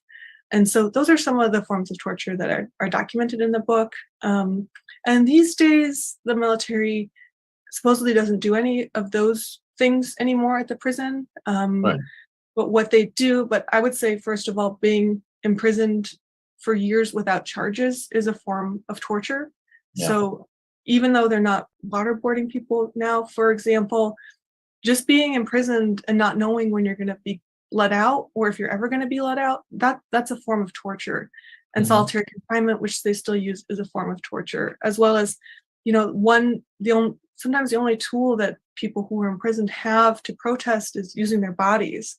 And so a lot of people at Guantanamo have gone on hunger strike over the years, and the government's response to that is to force feed people, which is also a form of torture. So those are some of the forms of torture that have happened at Guantanamo, and the ones that continue are sort of force feeding of people on hunger strike, solitary confinement, and just indefinite imprisonment. Right. And how many people have actually died in Guantanamo? 779 prisoners that were there. Yeah, as far as we know, 9 people have died there. Right. So this all of the numbers for Guantanamo come from the government. Right. So you're not totally sure whether you can trust them or not. For example, like one basic question is how many juveniles have been at Guantanamo? How many young people were in prison there? Right. And it's between 15 and 23. It's not clear. We don't have a clear number on that. And it's difficult as a journalist to be getting all of your statistics from the government when you can't trust them.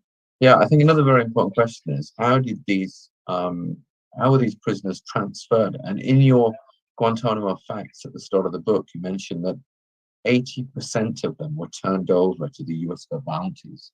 They had money in return. And naturally, it wasn't like their names were on some kind of ledger or list. So how were they being transferred over? Were people just saying, well, this guy's definitely a terrorist, or we'll take the money? How did that process take place?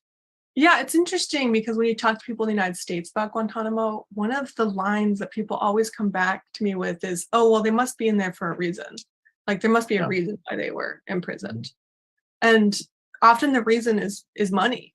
And, the United States offered bounties to be paid to people saying if they were accused of being a member of Al-Qaeda or the Taliban, and they dropped leaflets over various countries saying, oh, we'll pay you a bunch of money if you turn in people who are members of these groups. And what that led to is basically people picking up anybody who was sort of an outsider in society. So some of the people who were turned over for bounties were students who were studying abroad in various countries and, didn't have a lot of connections, didn't have a lot of community, and like their neighbors turned them in and for bounties. Other people were turned in because of like land disputes or family disputes. It was a pretty convenient way to get rid of somebody who, if you wanted something that they had, or if you didn't like them. So a lot of people that were turned in for bounties had, were on the outs with either their neighbors or family members or townspeople, or were just sort of like in a vulnerable position because they weren't really connected to their community and society in some way. And so somebody decided I'm going to grab this person and turn them in for a bounty. I mean, that's absolutely horrific. You've got people who literally could just be, anyone could be turned in, and then they're transported to what is clearly an illegal prison, which is out of international law. Any kind of jurisdiction has its own set of rules and regulations. And then that these men don't even get, proper, they don't get, proper justice. I mean, it's just a crazy kind of timeline for an individual who probably has done nothing wrong. And there's about 800 of these men. And you've still got, unfortunately, like you stated, Americans who have no idea. But I think one of the most important things is it's just, I don't know what else to say to you, but to thank you for your immense work in this field and to make it something that is easily understandable for an audience that otherwise wouldn't understand it. So thank you so much. I've just been alerted that we have a minute left. So I have some really important questions. Where do you think Guantanamo is going to go in the future? Because that's a really important question. What do you think is going to happen to Guantanamo? I'm hoping that the prison closes and that we have some sort of accountability and reconciliation process. The historical precedent I look to for this is the imprisonment of Japanese Americans during World War II. During my Right. retreat in the United States, the government imprisoned thousands of Japanese people, and it Mhm. took 40 years for the government to apologize for that. It took 40 years. Right. The government eventually apologized and paid reparations to those families, but it was a really long time. It took a cultural change, it took a political change to see that as wrong. And I feel like that might be where what we're seeing with Guantanamo too, is it might take a really long time for our government to recognize that what we did was wrong, and for our society to recognize that this is wrong. Right. Well, thank you so much. I'm just wondering if, so I'm just, a question from the audience. In your opinion, while doing your research, did you find a common denominator with regards to biased politicians? Yeah, one sad thing about this is that both Democrats and Republicans can be pretty pro Guantanamo. So when Obama was trying to close the prison, it was both Democrats and Republicans who teamed up to Right.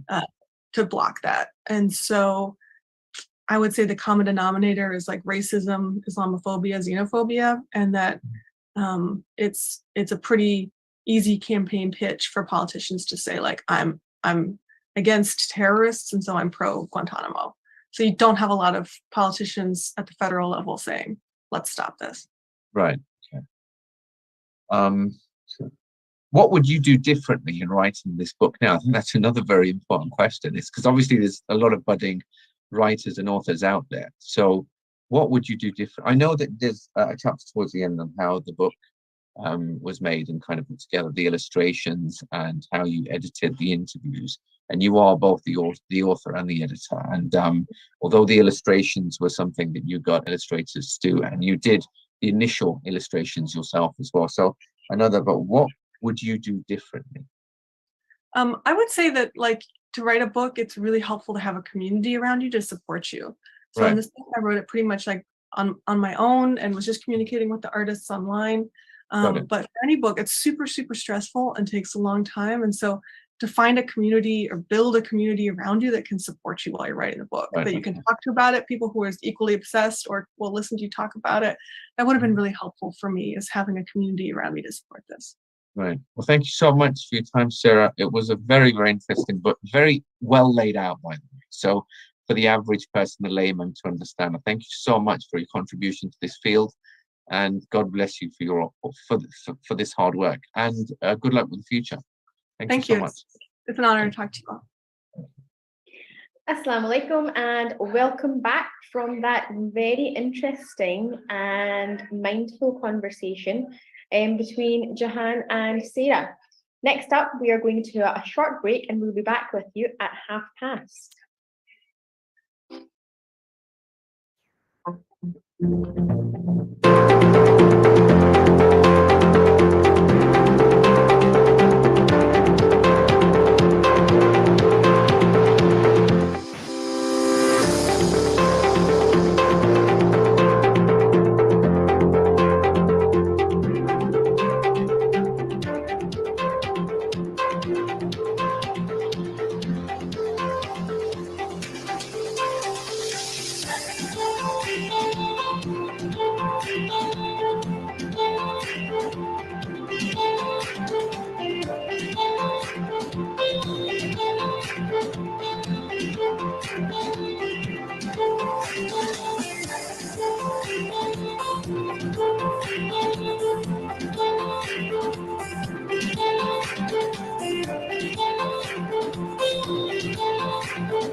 Assalamu alaikum, and welcome back to Iqra Book Festival 2022. Next up, I have the pleasure of introducing Dr. Maya Sharif.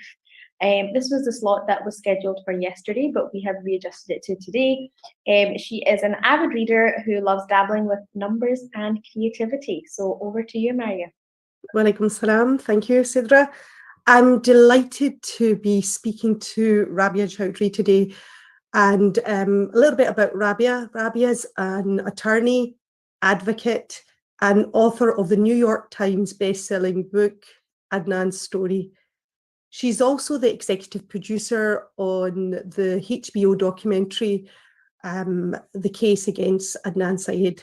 As well as this, Rabia is also the co-producer and co-host of no less than 4 podcasts, mashallah, the 45th, The Hidden Gin, Nighty Night, and Undisclosed. And Rabia is going to be talking today about her latest book, which is a memoir called Fatty Fatty Boom Boom. And it's a memoir of food, fat, and family. It's a warm, intimate memoir in which she discusses issues such as food, body image, growing up in an immigrant family where not only are they so loving, but also in some cases, sometimes oppressively loving. And I'd like to ask Rabia, welcome first of all, and it's good afternoon to you. Hi, Islam, and thank you so much for having me and for helping to readjust the schedule. I'm really excited to talk to you guys, but it's an honor to be here. Thank you. Jazakallah. We're glad that you can make it today. We'd like to begin by asking you to read like a short excerpt from your book. Have you got something in mind? Well, let me grab the book. Yes. So I have my version here. I haven't got the hardback yet, or I've got. Oh, I see. Okay. Yeah, but alhamdulillah, it was a really interesting read. Let's see. I mean, I am trying to, let me see what I can read for you then. I'm sorry, I didn't know that I would have had this ready for you, but I'll just kind of, I'll be a little random here. Okay, go on. All right, so I'm gonna read like just the opening from chapter 7, which is around the time that, and the book is kind of chronological. So it begins chapter 1 with my parents getting married, and my weight journey actually began literally almost as soon as I was born, because I was a sickly, jaundiced child, and my mother asked a friend like what she could do to make me healthy. Like how yes.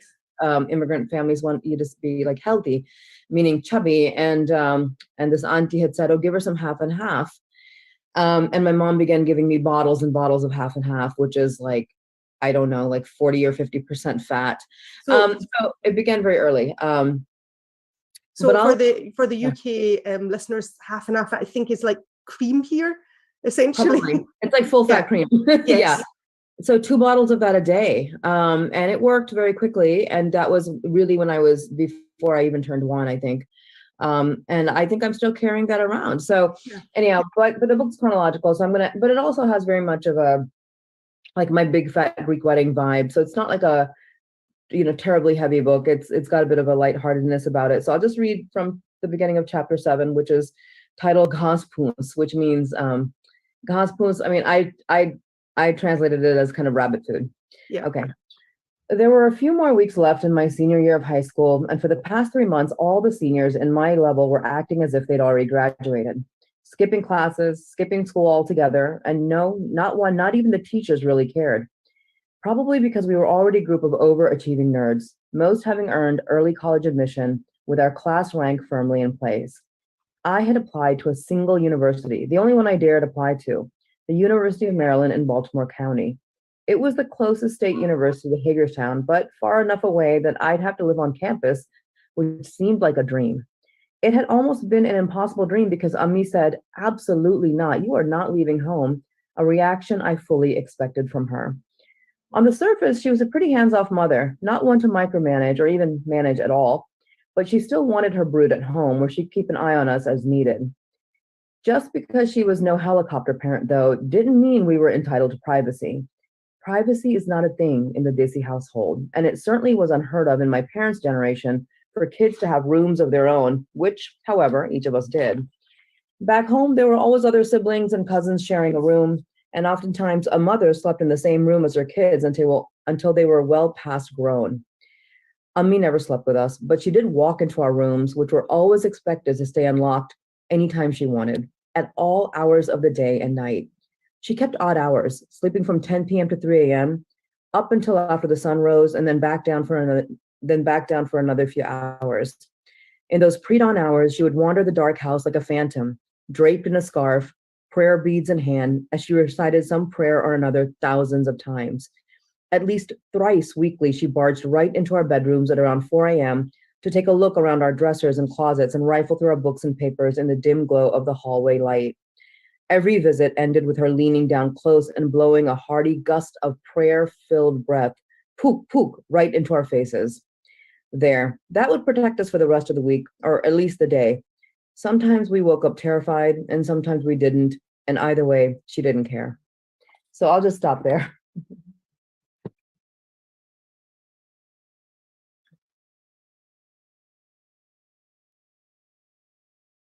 Is that okay? Would you like me to read further? Or I don't know if I can hear you. Oh, Madia's been muted. Okay. Sorry, apologies for that, Rabia. So Rabia, your mother and your family essentially are sort of key players in your story. Sure. And I'm really curious as to what motivated you to share your story, essentially, especially under the backdrop of being a member of the South Asian community, where you're judged in terms of your appearance, your accolades, your failures, all of that. And there's an incident I remember in the story in your book where your mum is essentially warning you about you're on a journey back to Pakistan after some time, and she's saying, you know, they'll call you fat there because that's what they do in the community. They just state the obvious. Now, what motivated you to allow yourself to write this book, being aware that potentially you could put yourself and your family under sort of scrutiny? You know, so the truth is, when my first book, Adnan's Story, was published, almost immediately, like within a month or two, the publisher and my agent, they started asking me, what's your next book going to be? And I hadn't even contemplated that there would be a next book, but it had gotten a great reception. It was a bestseller. It had critical acclaim. It did really well. So I can imagine that the publisher thought, you know, we can see if we can get another one out of her. But the thing about Adnan's Story was because it was a story about a case, you know, it was incredibly, and I wrote it myself, I researched it myself. There wasn't anybody else involved in any of it. I felt like it almost killed me. It was so deep, like in terms of the research. I had to be careful about like getting every single fact right, going through a case file of tens of thousands of documents, like day by day, what happened in the investigation 20 years ago, bringing together 20 years of the story. It was really hard. And I thought, gosh, I don't know if I have it in me to do something like that again. And so I really kind of thought about it for a couple of years, and I thought, what could I write? And I enjoy nonfiction writing, although I've dabbled in some fiction. I said, what could I write that would not take that much effort in terms of research? And I thought, well, you know, the through line of my life, if I were to write, any one of us can write a memoir in many different ways. You know, we all have different stories to tell about our lives. And I thought this is a story that kind of nobody has heard me talk about, this aspect of my life, even though about 10 years ago, a friend of mine who edits, who's an editor at a Muslim magazine said, you know, in private, you're always talking about weight and fitness and, you know, just struggling with this stuff. Why don't you write about it? And 10 years ago, I wasn't ready. I said, I can't ever write about that stuff publicly. I'm just a lot of shame around it. Yeah. And you feel very, very vulnerable. But now I kind of felt like, you know what, I can do this. And I can do it because I get to control, obviously. It's not like an essay. It's not like a partial. I get to tell the whole story, right? All parts of it. And also because these are the stories that like have been told over and over in my family, that we all know as canon, that make me laugh after all these years. And it still goes on. Like there's never a time I meet my relatives that there's not some like, you look like you've gained weight or lost weight or like and you can't have an interaction in which like there's not some comment. I could win the Nobel and they would say, okay, but you look like you've lost a little too much weight. There's always some, you know, and so for me, and I thought this is also going to resonate with a lot of audiences, right? I mean, the criminal justice story maybe has a limited audience. The Muslim civil rights story has a limited, but come on, body image, weight, family, food. There's nobody who doesn't deal with these issues and think about them. So that's lovely. You touch upon the fact that you obviously did extremely hard research for your first book. I came across an interesting thing yesterday, and it was talking about memories being a strange thing, that we don't remember things, you know, moment by moment, exactly, day by day. We don't remember things. What we get instead is sort of an impression of what's happened. And what we end up doing essentially is sort of filling in the gaps when we recall that memory. So how was your research for your memoir different to the very fact-based research that you had to do for your first book? Yeah, I mean, that was a question that I grappled with, because I thought, what if I'm not remembering this particular event, how it happened? Yeah. Or this person, how they were, or this dynamic as it actually took place. So one thing I did do was and I'm very thankful for this, because I interviewed my parents and I recorded them. And my father has had a series of strokes, and his most recent one has left him with very little ability to speak. So I'm very grateful that I have those recordings. And, so I just went back but like I said, a lot of the stories in this book are just stories that like have been told so many times, like everybody in the family knows them. We're sick of hearing them. I almost didn't have to check. At the same time, they could be absolutely wrong. everything my mom ever told us could be absolutely wrong, but they would be, and then, and I thought about like this, and I said, but you know what, at the end of the day, I'm not trying to prove a fact. I'm trying to share my story as I know it. And perception is reality at the end of the day, right? Like, so my perceived experience is the only thing kind of that matters as I tell my memoir. And, I wrote, when I gave my parents an advance copy of the book like 6 months ago, and my mother read maybe the first 5 or 6 pages. And in the first 5 or 6 pages, the only thing that's happening is she meets my dad and they get married. And so she never read any further than that. And ever since then, she keeps referring it to the book as the book you wrote about me, by the way. And she's like, you didn't interview me properly, considering you wrote a book about me. But her perception will always be now that I wrote a book about her. And already in the first few pages, she's like, that's not how it was. And I said, well, but that's how I experienced it. And that's how I've been told it happened. So I'm not too concerned about like, getting every single fact right, but this is my memory. That's what matters. So you grew up, you were born in Pakistan, and then you emigrated to the United States. Did any of your research, because you're as you said, your story begins from before your birth, when your parents meet, did you go back to Pakistan in order to talk to your extended family, or did you focus your research just on sort of your immediate family, your parents and your siblings, for example? Yeah, a lot of the extended family that I talk about in the book are no longer around. They're deceased. Okay. There were certain things I had to kind of look up, in terms of like I have a memory of walking from this place to that place. Is that even possible? Could I have made that walk with my aunt? Am I making that? So I would look up on Google Maps and just make sure. I mean, the last time I went to Pakistan was about 5-6 years ago. So it's been a bit, but really before, and that's because I had another a son 5 years ago, and I haven't traveled since, and then the pandemic, of course. But before that, I had gone maybe 4 or 5 times in a very short period. So I have spent quite a considerable amount of time in Pakistan in my adult life. And my grandfather's house still stands, and my grandmother's house is still there, you know what I mean? So I didn't have to, it's not like those homes have passed on into somebody else's hands and I don't know what they look like, but so I didn't have to go back as I was writing it. Right, okay. But, and if I had to speak to the people, I couldn't, because they're not around anymore, unfortunately. So bearing that in mind, that there are people that you talk about, your nani, your dada abu, your khalas, your mamus, you've got a lot of people that you talk about. Out of those people, who would you say that have they read the book? Has there been any response? I don't have a lot of big readers in my family. I have given the people the book. I don't know if anybody's actually read it. My father would have been the only one who actually would have read it, but because of his condition, he's not able to really read anymore.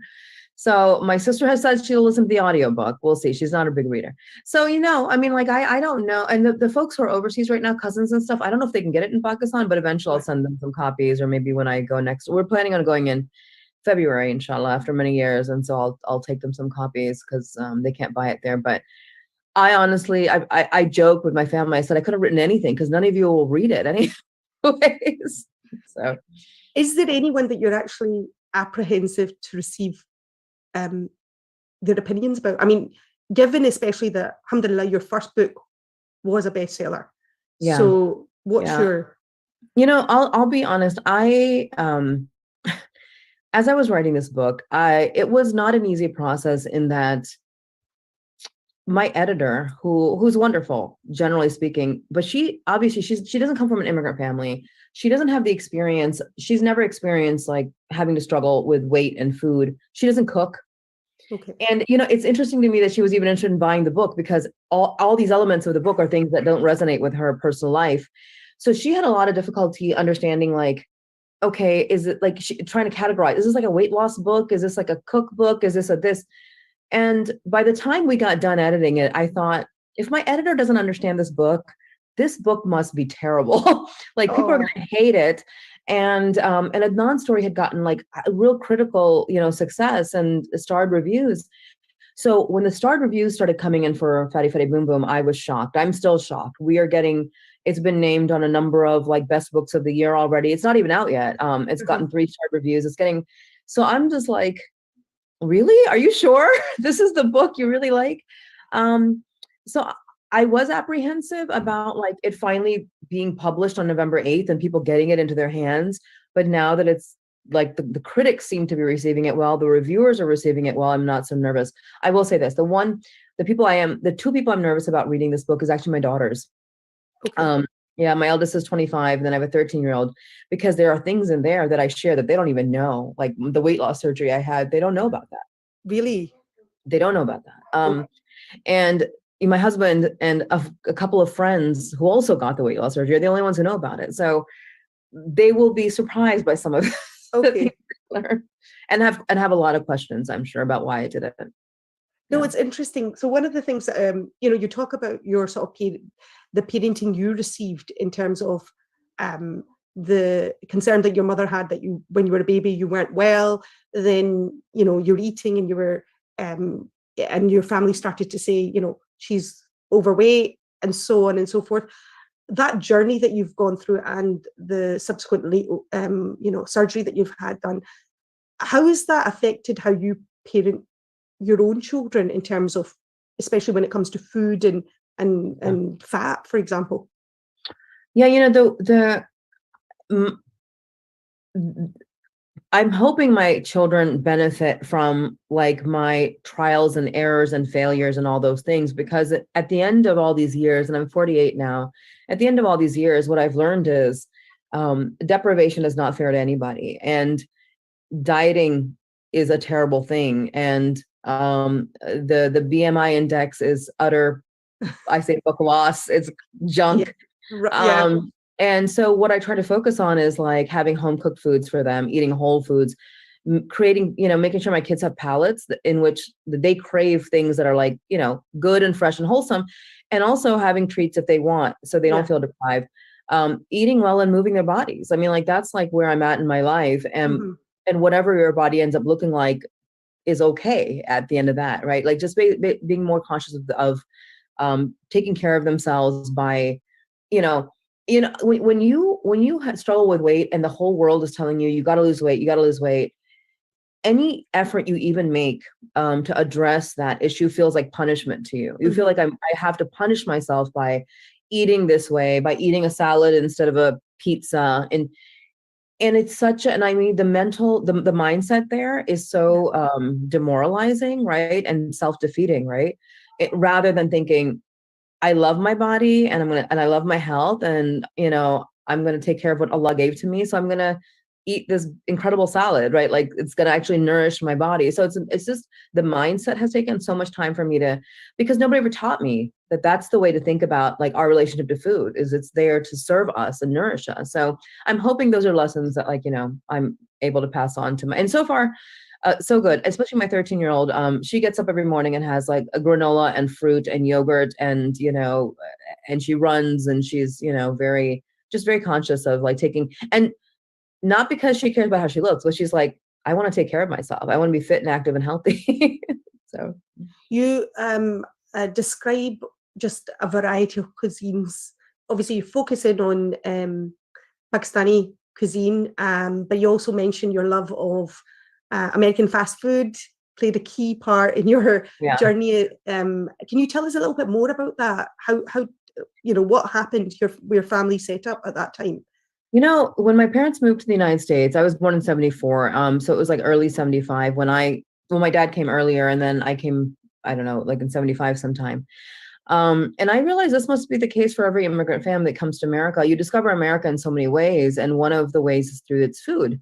And my parents, who are both educated professionals, my dad's a veterinary doctor, my mother is a teacher, and she was a headmistress back home, really imagined that like the food in America is going to be healthier than the food back home. It's going to be cleaner. It's going to be more wholesome, that the American government would not allow their citizens to eat things that are bad for them. Like they couldn't even fathom this. So they just jumped in feet first, right? Like America is a land of abundance, right? Like, so you go to a grocery store and limitless choices, and the fast foods are limited, and you never have to get out of your car. You can just roll around to a window.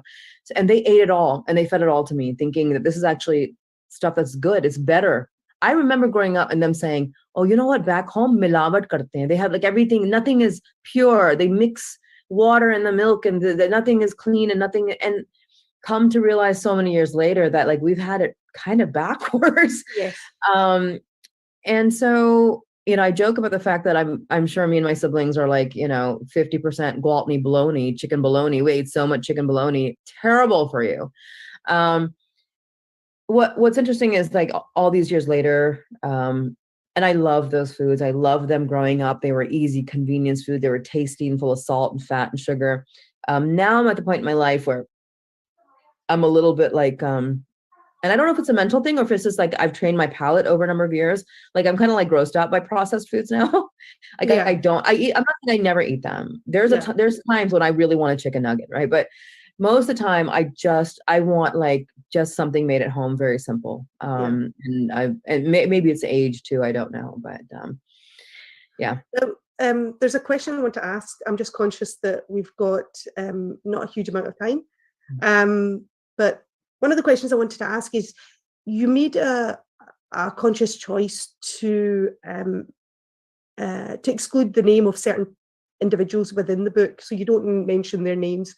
One of them is your ex-husband, and but you do describe the domestic violence that you experienced during that marriage.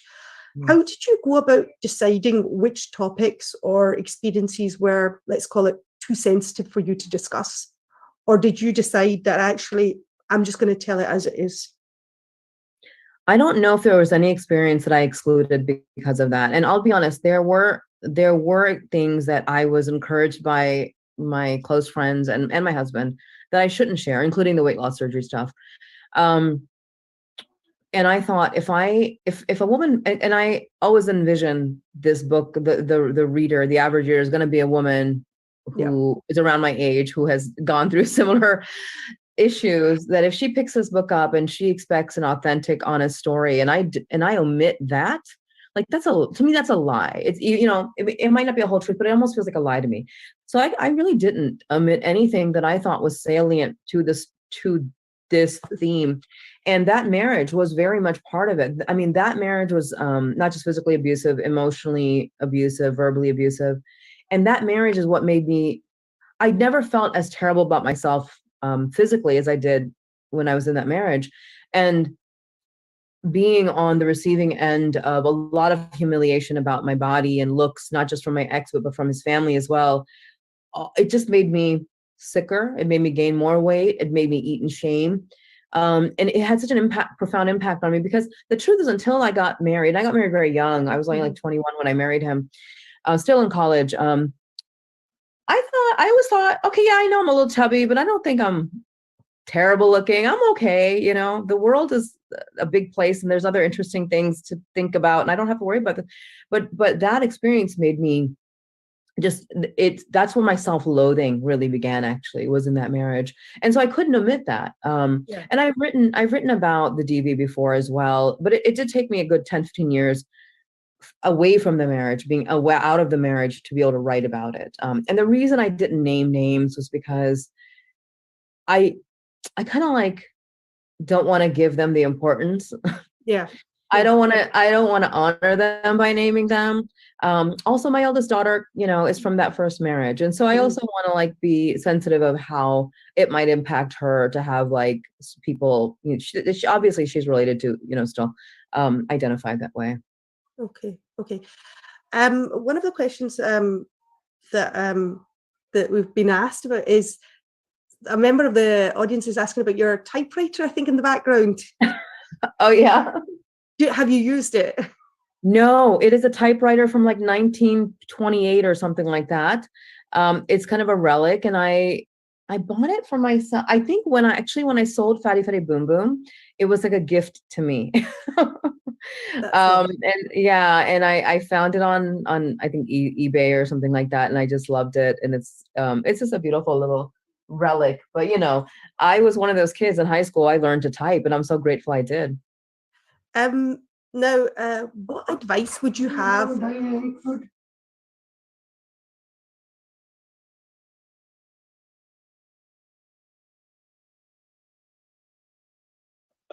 I'm so sorry. It's okay. Not in my home, in my parents. So yeah, alhamdulillah.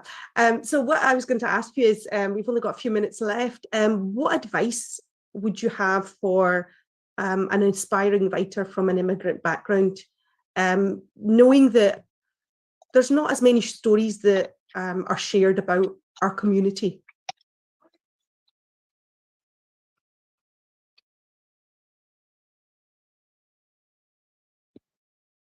Okay, sorry, I was muted. The advice I would have is, a lot of people tend to think when there's a creative process involved, you have to wait for some kind of muse or inspiration, or the stars have to align or something. No, they don't. Writing is work like anything else. When I wrote a non-story, I had a full-time job, and I was producing Undisclosed, which was another full-time job. And I had a contract and a deadline. And so I wrote like it was work. I wrote from 7 to 11 a.m. And then I went about and did my other stuff. So you have to be on a schedule. You just have to write. I mean, that's the work.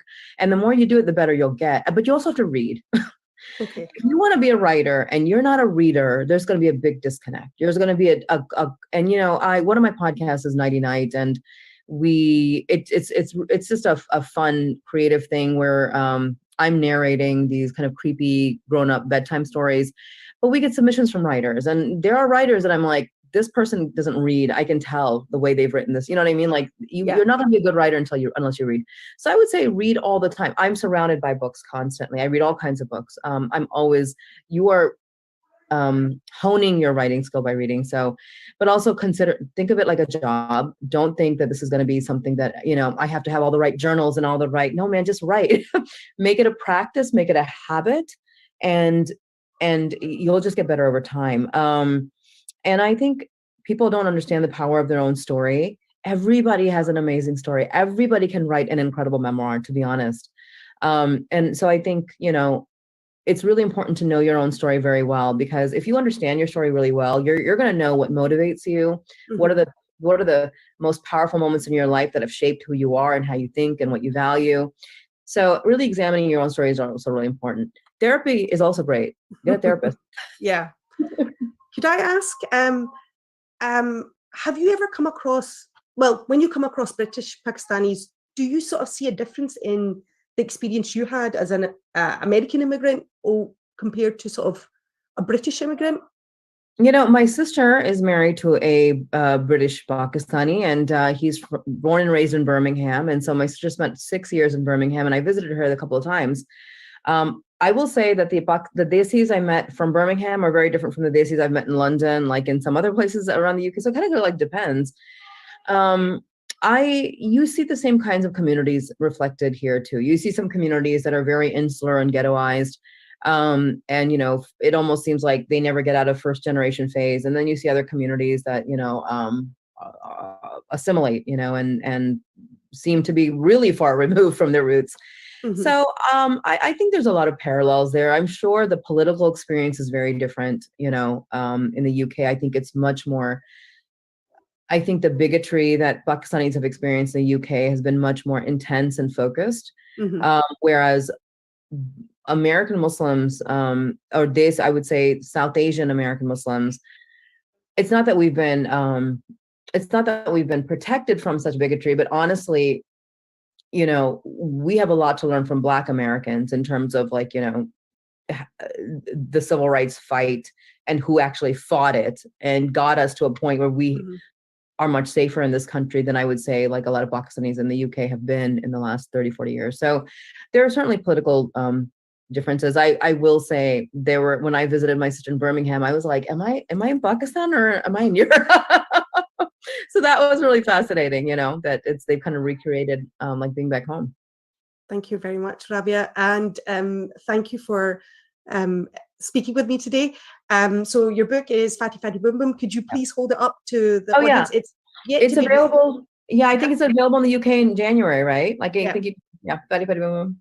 Thank you so much. You guys love it. Yeah. It's got recipes too. It's got recipes.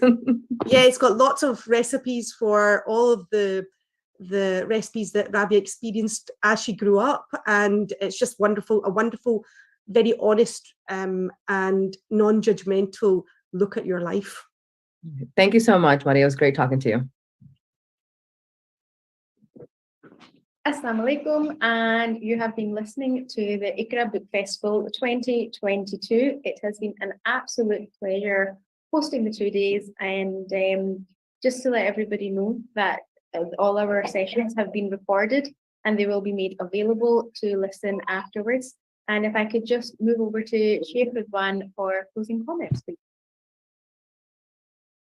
Bismillah ar-Rahman ar-Rahim. Assalamu alaikum wa rahmatullah. Everyone is well, inshallah. It's been an amazing couple of days sharing, obviously, authors speaking about their own experiences in lots of different topics, lots of interesting insights into facets of our lives that sometimes are not conveyed to other people. I mean, writing and authoring things is quite an interesting thing, because Socrates, it's well known that he was against writing. So I'm not going to tell people not to write, but Socrates famously felt that writing was an affront to conveying meaning. So the whole peripatetic philosophical movement was about conversing, discussing, engaging with individuals and getting to the core meanings. And Socrates felt that writing things down and codifying them in some way, or putting them down even for posterity, led to some kind of, he would say, disservice to meaning itself, because you can't go back essentially to the person who wrote it and ask them exactly what they meant. Because if you think of the interviews of the last 2 days, there's been questioning, there's been engagement, there's been clarifications, and Socrates was essentially, trying to undermine the sophists who were able to say amazing things, but were never held to task for exactly what they were actually saying. And so oral speech in and of itself, what Socrates wanted to preserve, is and was and remains something that, as we know in the British context, if people are watching what's happening in the Conservative Party and the attempt to have a new leader, oratory and conveying meaning is something that gets to the point where you lose sense of reality. And what's interesting now is what Socrates feared in the past, which is the writing down of meaning on a piece of paper so that people after you could read it. That fear now is something that I think is now focused upon actually the written word itself, because the written word is something that I think a lot of authoritarian thinkers, a lot of authoritarian regimes, a lot of systems that are, kind of in ascendancy around the world, and I've been reading a lot about Islamophobia over the last 3 or 4 weeks for a course I'm doing, what you find is that it's the written word which is feared, and it's the telling of people's narratives, people's experiences, and people's own beliefs and experiences, which is actually something that people, who have a vested interest want to shout down. And this is why people like Karl Popper, he wrote an amazing work on the enemies of the open society, which is all about the fact that there's certain trends within philosophy, but also in general culture, which essentially are taking away people's ability to think and to analyze things. And I'm teaching my son, who's like 6 years old. He's a bit late, but I'm teaching him the alphabet, because I was telling him, like, he's an amazing orator. He can speak very well. He's got very good diction, but until he starts to read and then he starts to write, he will have no significance at all apart from the people that listen to him, and people that listen to him are amazed by his vocabulary, but that's not enough. And so I think what's interesting about this festival over the last two days is that it's listened to a whole spread of people who've made a point of writing down their own experiences. And we just heard Rabia Chaudhry talking about her own experiences in terms of domestic abuse, and the fact that that needed to be recorded, but in a way that protected people that are, you know, still part of that conversation. We do need people to hear our voices, and the way that that's done now is essentially through, and it's ironic, it's through the written word. In a society within which information technology and the visualization of knowledge and the visualization of ideas is so prominent through social media, so Instagram, through TikTok, it's still important to sit down and actually navigate and ponder over actual written words, which you can take in and you can reflect upon, and then you can think about how does it affect your own life, how does it affect your own experience, and also to what degree do you as an individual share with the experiences of the person that's writing something. So I think that's something that we really need to celebrate, and we need to work hard to keep prominent within public discourse, because human beings, there's one thing that human beings have over every other type of being there is the fact that we're able to record. It depends where AI goes, but essentially we're able to record our ideas, our stories, our narratives, and people who will never meet us can actually engage in exactly what our story was and think about it. If you look at Shakespeare, you look at even our poets such as our own tradition of Rumi and Hafid and these people. Essentially, we can connect in some way to what made their soul alive by just opening up their books and going on this journey through millennia on experiences that we share with those people. And I think that's something that means that these kind of episodes in the diary are really, really important, because there is this deep need to convey meaning and to preserve meaning and focus on the universals, focus on ideas like justice, truth, ideas of hope, hate.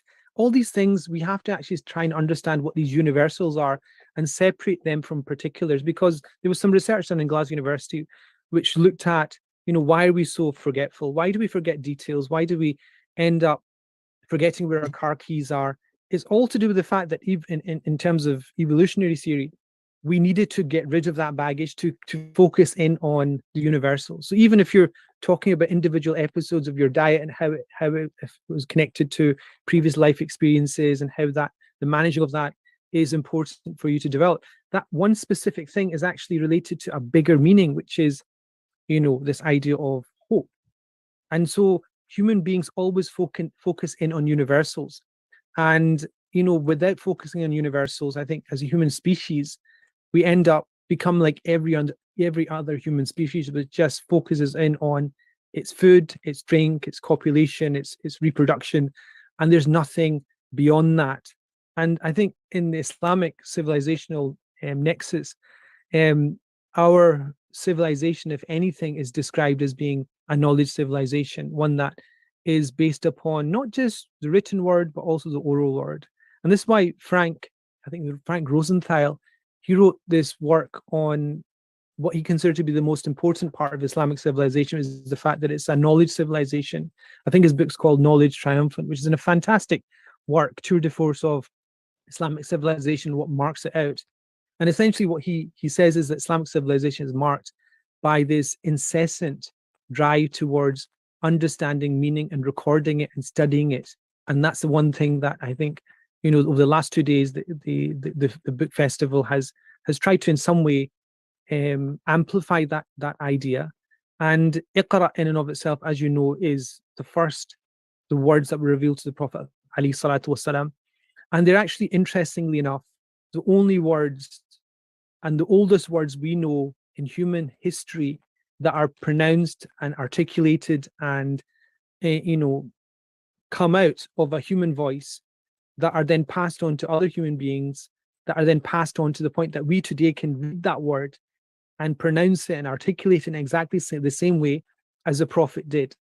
And what's interesting about that is that it was also written down. So we have all these narratives of the Prophet ﷺ having been given a copy of something that he read from, and this is related by Imam Suyuti and Imam Suhaili, that he actually read from a copy which was given to him, and he was told to say, read, Iqra. And so, you know, as we go through this journey of constantly reading, and it's one of the things I always try and pass down to my children, is this love of books, of the culture of sitting and, you know, expanding your horizons. I think is extremely important. And by doing that, I think we were true to Socrates, because, you know, the fear that Socrates had of the written word, his time of making meaning disappear, is now, strangely enough, the way that you preserve meaning in this day and age, I think, is through elevating and honoring the written word, inshallah. So Jazakallah khair for asking me to just have some concluding points on this, inshallah. Jazakallah khair. Assalamu alaikum.